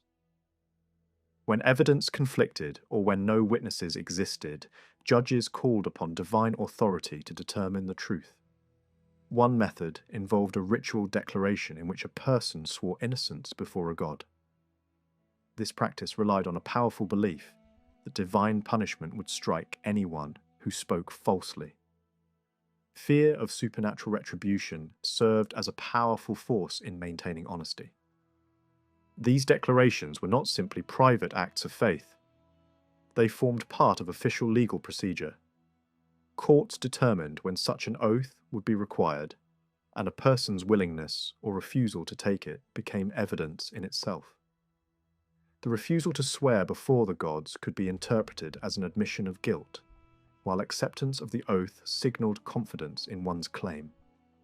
Such practices often concerned matters known only to the individual involved, situations where no outside testimony could exist. Many types of disputes relied on these solemn declarations. Questions of inheritance, business agreements, and agricultural arrangements frequently involved situations where only one party knew the truth.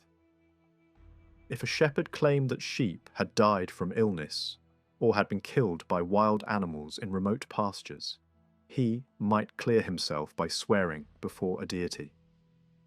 Once the oath was taken, the owner of the flock was expected to accept the loss as unavoidable. This approach reflected a long tradition. For centuries, individuals accused of negligence or dishonesty could declare their innocence in a sacred space. In cases where both sides presented conflicting testimony and no other evidence existed, judges might send the accused to a temple to swear before divine symbols. Sometimes the threat alone was enough. Individuals who knew themselves guilty might refuse to take the oath, rather than risk divine punishment. The oath itself was usually performed using sacred objects associated with particular gods. These might include religious emblems, symbolic weapons, or sacred animals representing divine authority. In some disputes, especially those involving property, judges arranged for the divine symbol to be brought directly to the location of the conflict. There, the parties swore their declarations on the spot, transforming the physical setting into a sacred space of judgment. Over time, such rituals also became part of economic life. Sacred symbols travelled through temple lands, and tenants were required to swear declarations about their harvests before divine emblems. These ceremonies not only reinforced religious authority, but also strengthened institutional control over resources and property. Even stronger than the oath was a dramatic procedure known as the river ordeal. This method combined judgment and punishment in a single act. When serious accusations could not be proven by ordinary means, the accused was subjected to a test involving the river. Survival was interpreted as proof of innocence, while failure was taken as evidence of guilt. Such trials were reserved for grave accusations such as sorcery, adultery, or murder. Earlier periods appear to have used this ordeal more widely, even for disputes over property or debt. Over time, however, its use became restricted to the most serious crimes. The increasing spread of written records likely reduced reliance on such extreme methods. Written agreements provided clearer evidence, making supernatural tests less necessary. Once a case reached its conclusion, the court recorded its decision in official documents. These records summarized the judgment and described the actions required to resolve the dispute. Court officials supervised the enforcement of these decisions, ensuring that penalties were carried out, or that required rituals were performed. Various officials assisted in the administration of justice. Some supervised punishments, others recovered property or enforced court orders. Public messengers announced official decisions and informed communities of legal matters. They also publicized lost seals or stolen property so that fraudulent transactions could be prevented. The legal system therefore relied on a network of administrative roles extending beyond the courtroom itself. Written documents gradually became an important form of evidence in legal proceedings. Although early societies had relied mainly on witnesses and spoken agreements, written records increasingly served as proof that a transaction had taken place. These documents did not create legal rights on their own. Instead, they recorded actions, words, and agreements that had already occurred. A valid transaction required several elements. Certain statements had to be spoken, specific actions performed, and witnesses present. These requirements existed long before writing and continued even after written records became common. Documents simply preserved evidence of events that had already been recognized as legally binding. Formal words played an essential role in many agreements. Legal relationships often depended on spoken declarations recognized by society. Marriage, for example, required an official statement to establish the union. Without such a declaration, the relationship had no legal standing. Similar spoken formulas governed adoption, divorce, and other personal arrangements. Words carried legal power when pronounced before witnesses. Symbolic actions also accompanied many legal transactions. These gestures gave visible expression to agreements and obligations. Certain acts represented the transfer of ownership, the acceptance of responsibility, or the establishment of freedom from claims. A slave might step over a symbolic object to mark a change of status. A guarantor might strike his forehead to show willingness to assume responsibility. The cutting of a garment could signify the end of a relationship, just as other gestures marked its beginning. Such symbolic acts gradually became less important as writing spread. In earlier times, visible ceremonies helped compensate for the absence of permanent records. As written documentation became more common, these rituals slowly disappeared, replaced by written proof. Showed that the individual had personally accepted the transaction. Losing a seal was a serious matter, since anyone could use it fraudulently. Public announcements therefore warned communities when a seal had been lost. Early legal documents reveal how these practices developed. The earliest records of property sales were carved in stone or written on clay tablets, listing the property, the payments made, and the witnesses present. These documents preserved evidence of transactions rather than creating them. Over time, public officials became involved in verifying sales, and written records gained increasing authority. Eventually, sealing a document became a standard method of confirming agreement. The seal transformed a record into a binding legal instrument, proving the consent of the parties involved. This development allowed economic relationships to expand beyond personal trust and local familiarity, making more complex transactions possible.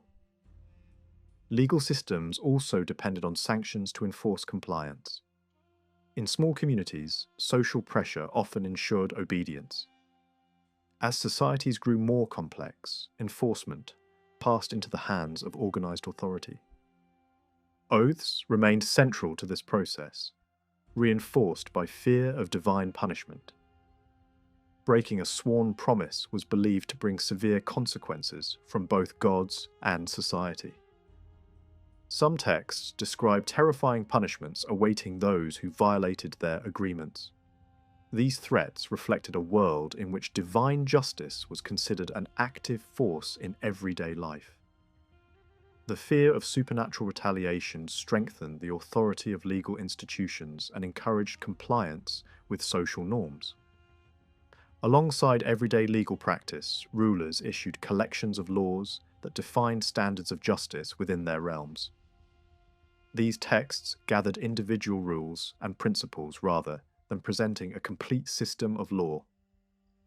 They represented attempts to regulate society, address new conditions, and standardize practices across expanding territories.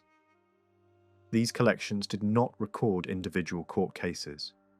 Instead, they presented general principles intended to guide future decisions. Some rules preserved long-standing traditions, while others responded to contemporary problems. They established guidelines for judges, defined responsibilities, and communicated the ruler's commitment to justice. Such legal reforms also carried political significance. By issuing laws that applied throughout their territories, rulers asserted control and promoted unity. Standardized rules strengthened administrative authority and reinforced the image of the king as guardian of order. Relied on financial compensation for harm, the concept that injury should be repaid with a comparable penalty.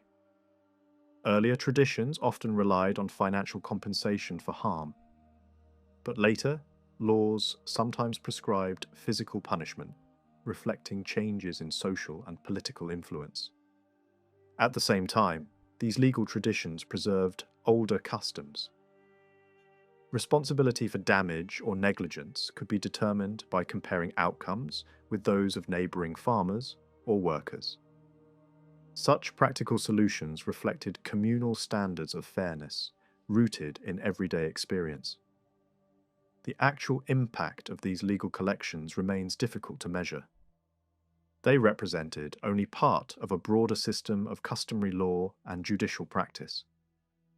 Yet references to royal ordinances in legal proceedings suggest that these reforms influenced court decisions and shaped the administration of justice.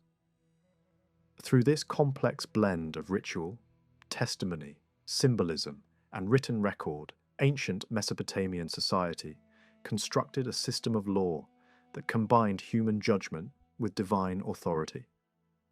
Justice depended not only on evidence and procedure, but also on belief in cosmic order. Courts sought truth through investigation, ritual, and documentation, while rulers claimed responsibility for maintaining fairness and stability. Mesopotamian civilization stretches across a span of time that feels almost unmatched. It is not only long-lived, but also unusually continuous in its basic habits and institutions. Dynasties rise and fall. Borders expand and shrink, capitals shine and then fade. Yet many elements of daily life and social structure appear to endure with a stubborn resilience. That kind of continuity can tempt historians into treating the social order as something fixed, with only occasional interruptions. In reality, that is an oversimplification. The deeper story is not only about who ruled, but about how political power interacted with communities, households, temples, palaces, villages, merchants and farmers, and how these forces together produced the changes visible in the record. Long-term trends are often asserted with confidence, but they frequently rest on instinct more than measurable proof. Some scholars once pictured early southern Mesopotamia as a landscape dominated entirely by temples, as if cities were simply religious estates run from sacred centers. Later interpretations pushed back, giving greater weight to the household, the extended family, and the local community as the real foundations of society. Still, other voices argued that even the temple's great authority may not reach back as early as some once assumed. A similar debate surrounds the idea that private property expanded rapidly after the collapse of a strong, centralized kingdom. That claim can sound persuasive, but it may also reflect the uneven survival of documents. Private records are scarce in some periods and abundant in others, while palace archives appear and vanish unpredictably. The same caution applies to social categories of labor and freedom. What looks like a major shift in classes may partly be an illusion created by which texts survive, which institutions kept records, and which archives remain buried. Because so many conclusions depend on the accidental balance of surviving evidence, it makes more sense to focus on the processes that can actually be observed in motion and on the mechanisms by which change could happen, rather than declaring any single trend absolute. The most dramatic drivers of change were the recurring breakdowns of political order, those intervals when centralized authority dissolved, dynasties ended, and the state's reach shrank to almost nothing. These periods were not rare exceptions. They were structural shocks that returned again and again. When the state weakens, social systems that rely on coordinated protection, storage, redistribution, and enforcement begin to unravel. The effect is especially visible at the edges of the ecological system, in zones where agriculture survives, only under delicate conditions. In northern Mesopotamia, where rainfall agriculture is possible but uncertain, the border between workable farmland and failure can shift rapidly. A small change in rainfall patterns can erase settlement from a wide zone, and archaeological surveys show cycles of intense occupation, followed by near-empty landscapes. Climate may play a role, but politics matters just as much. Marginal farming is sustainable only when it is backed by stronger zones. Large landowners typically spread risk, anchoring their wealth in dependable heartlands near major cities, while investing in riskier outer lands. A state can do the same on a larger scale, supporting frontier agriculture through surplus, storage, security, and the ability to move resources when crisis hits. The state can guard granaries, protect standing crops, and keep harvests from being seized during unrest. Private networks can also provide support, through family ties or contractual bonds, linking a marginal farmer with a landlord or kin in a safer district. But farmers isolated in the danger zone have little buffer. 1 or 2 bad years, or the collapse of local security, can force them to abandon the land. Some will drift toward a more mobile life with whatever livestock remains, others will seek refuge in upland niches, and some will move toward urban centres, where survival depends less directly on rainfall. In the south, the mechanisms differ, but the vulnerability is just as real. Irrigation agriculture can survive local turbulence if canals are maintained at a basic level by traditional authorities. And later observers have noted that small-scale canal administration can be surprisingly local. That fact has sometimes been used to argue that a powerful centralized state was not strictly necessary to keep water flowing. Yet this does not mean the landscape remains unchanged when central authority collapses. Where irrigation projects were tied directly to state planning, where canals crossed wider districts beyond local control, or where the system depended on a large coordinated labour force, deterioration could be rapid. Marginal lands at the edges of irrigation networks would be abandoned first. Specialised cultivation that depended on stable demand and reliable large employers would collapse. Fields that required large-scale water engineering or long-range coordination would suffer. Rural society might fall back on a minimal default system, but the overall regime would shrink and harden, leaving many zones empty. These dramatic collapses also operate alongside slower, quieter spirals of decline. A farming system can erode without a single spectacular disaster. Poor irrigation, soil exhaustion, salinity, and falling yields can trap both tenants and landlords in an escalating crisis. If a tenant's share falls too low, departure becomes rational, even if it means leaving debts behind. Unless coercive power is unusually strong, nothing can fully stop that movement. The ancient record contains hints of fugitives and displaced people who sought new livelihoods elsewhere, as well as groups who turned to outlaw life on the margins of settled society. When tenants vanish, landlords are left with declining land and no labour to work it. The irony is that tenants attached to large institutions or major owners may sometimes be less vulnerable than small independent farmers. A powerful landlord can shift a tenant from one field to another if a specific plot becomes saline or loses water, because holdings are spread across regions. The small farmer has no such flexibility.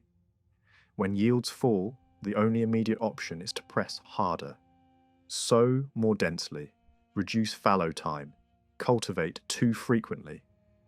That short-term response worsens soil exhaustion and salinity, accelerating the path toward ruin. In the south, political unrest therefore often produces widespread abandonment of smaller settlements and villages. Archaeology shows this pattern, and texts also suggest it through references to resettlement policies, to rulers returning dispersed people, and to newly founded rural sites that carry the names of individual founders or owners. After a period of instability, countryside can be repopulated in a way that looks both familiar and newly rearranged. In northern Assyria, families created rural outposts, named after the original settlers. In the southern plains, early second millennium landscapes show settlements named, as if they were new foundations rather than inherited towns. And some names suggest origins in newly settled nomadic groups. These new villages may follow the logic of canals and fields, rather than any older pattern of ownership, meaning continuity in water management can coexist with discontinuity in who controls the land. City-based families may slowly reassert older claims, while incoming groups establish themselves in fringe zones, producing a complex mosaic.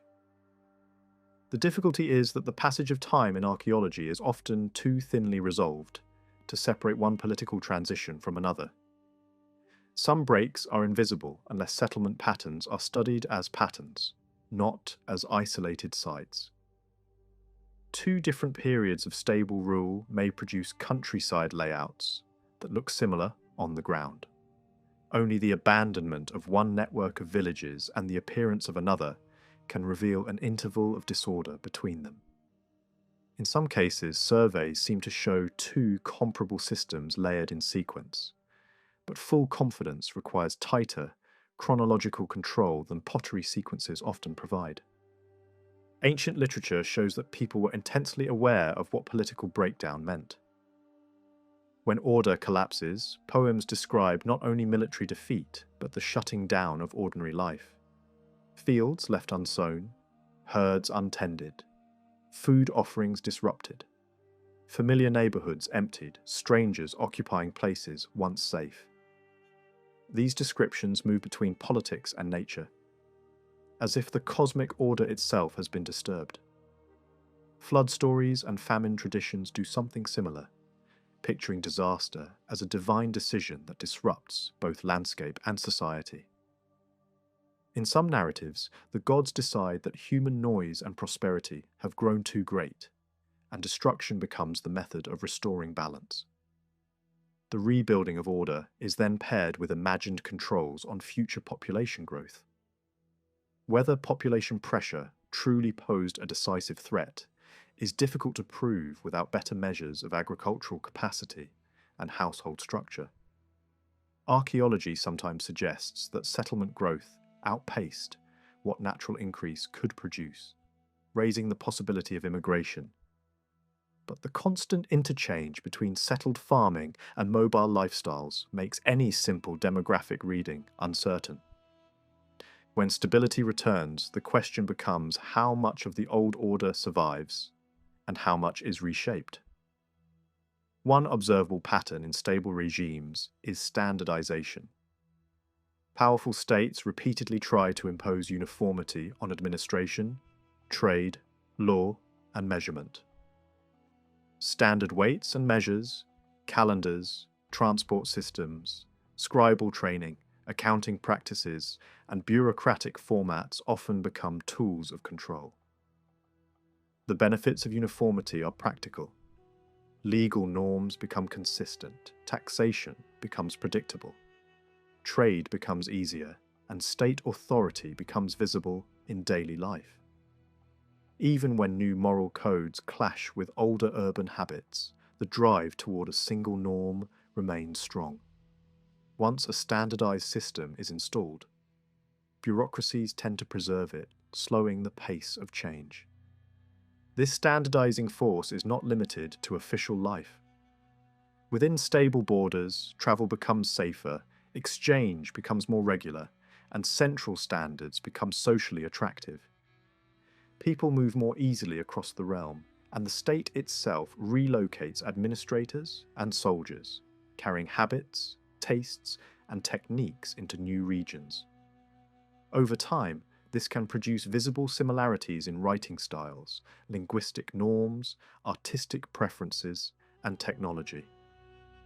Even without explicit commands, a single political space encourages cultural convergence. The reverse process appears during instability, fragmentation, and divergence. Horizons shrink, central enforcement fades. Precision in measurement becomes a luxury when survival is uncertain. Without safe roads and stable markets, the incentives for standardized packaging and dependable quality decline. Courts lose strength, policing weakens, and fraud becomes harder to suppress. Commerce contracts, administration breaks into local cells, and even those local structures may collapse if they were staffed by dependents of the fallen regime. With insecurity, economic fear, and population movement, the social world becomes more varied, more local, and less uniform. These dynamics likely shaped material culture more deeply than is often acknowledged. Pottery styles and production methods, which form the backbone of archaeological chronology, would naturally respond to the rise and fall of centralized control. Under strong regimes, luxury goods and standardized containers might spread. Under disorder, luxury production would shrink, local sizes and forms would diverge, and household-based production would become more prominent. Over time, techniques could separate into distinct local traditions. Mesopotamia's long timeline and tight environmental constraints make it an ideal setting for studying how political structure drives material uniformity and material diversity. But the research demands a finer, more systematic approach than has often been applied. Despite all these disruptions, Mesopotamian civilization maintained coherence for millennia. The strongest forces of cultural conservatism were anchored in cities, especially in scribal tradition. Later, kings boasted of reading ancient inscriptions and restoring temples according to records that reached back centuries, or even more than 1,000 years. Some rulers treated the past as a living authority, searching foundations for ancient deposits, preserving old texts, and honoring earlier kings. Temples were crucial in this continuity because sacred places could survive even when towns faded. Some sites that ceased to function as population centres endured as holy places, marked by temples and cemeteries. Even when major cities declined, their memory could persist in tradition and royal ideology. Yet there remains a major puzzle. During the darkest intervals, written evidence often disappears, and archaeology suggests that some cities were physically abandoned. How could scribal knowledge and urban tradition survive when the institutions that carried them were weakened or temporarily gone? Part of the answer is that not every disruption struck everywhere with the same force. Some regions escaped particular invasions. Some transitions involved takeovers of existing institutions rather than wholesale destruction, meaning scribes and administrators could be absorbed into new regimes. New dynasties had strong incentives to preserve continuity in city life because administration, taxation, and legitimacy depended on it. The most severe breaks appear when abandonment is total, and those breaks may be driven as much by environmental change as by political instability. There is evidence that when a city became unlivable, important cults could be transferred rather than extinguished. Priests moved, rituals continued in new locations, and gods were given new shrines inside the temples of host deities. A sacred tradition could therefore survive even without its original city. In the same way, cults and ritual identities could migrate northward or into safer zones during troubled times, leaving traces in the religious geography of later capitals. This kind of institutional migration helps explain how continuity could be preserved across periods that otherwise look like silence. Temples and palaces also acted as buffers against instability because their resources were large and diverse. As major employers and patrons in agriculture, industry, and trade, they could absorb shocks that would crush small communities. In the long run, institutional power may even have been essential for relocating society when rivers shifted or irrigation systems failed. The capital investment needed to reshape the landscape was beyond the capacity of individual villages. When relocation happened, it likely altered the balance between private and institutional property, because newly opened lands could be assigned through institutional authority, expanding the economic reach of palace or temple. Over the span from the mid-3rd to mid-2nd millennium, there are signs that power shifted in formal ways from temples toward palaces. Sometimes this may have happened by default, because royal regimes could recover faster after disruption. Sometimes it may have been deliberate reform, bringing temples under closer state supervision. In certain periods, secular officials managed temple economies as part of state administration, and judicial functions that had been local or temple-based were pulled into royal courts. Yet this transfer of authority could also move the other way. When the state weakened, other bodies stepped in to hold society together. Merchant organizations, for example, could emerge as powerful regulators of trade and even assume legal or political roles in the absence of firm, centralized control. Across institutions and sectors, procedural habits also migrated. The stubborn survivals of any civilization are often not slogans or royal titles, but the practical ways of doing things. Administrative routines, legal customs, document practices, and collective decision-making traditions. Systems of sealing documents, recording agreements, and formalizing obligations could outlast the dynasties that standardized them. Palaces borrowed concepts and land management practices that once belonged mainly to temples. Over time, royal administrations also adopted commercial language and techniques that originated in private trade. Meanwhile, communal governance, the habit of councils and collective deliberation in towns and villages, remained a persistent procedural model, even when political ideology placed initiative firmly in royal hands. Popular consent continued to appear as an important element in legitimation, not necessarily as empty rhetoric, but as the echo of a deeply rooted communal mindset that neither palace nor temple could fully erase. All of this unfolded within a geographical imagination that mattered. The southern alluvial plain was perceived as a distinctive cultural world with clear boundaries, a shared mix of language, urban forms, religious practice, and material habits. Northern and southern differences certainly existed, but the commonalities were stronger. This kind of cultural unity, stronger than any single political state, is familiar from other historical contexts. Independent city-states can still belong to one shared cultural sphere. The question becomes how far that sphere extends. Northern Mesopotamia and Syria were deeply connected through routes and trading centers, and some cities to the north participated actively in the broader Mesopotamian world. Early 2nd millennium diplomacy shows that closely related forms of Akkadian became the language of communication across a huge area, implying a receptive, cultural environment shaped by earlier traditions. At the same time, the internal coherence of the southern plain still seems more intense than the links joining north and south.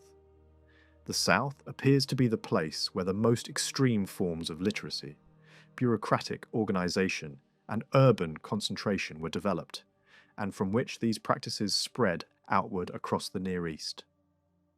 In the end, Mesopotamian history is not simply a sequence of dynasties.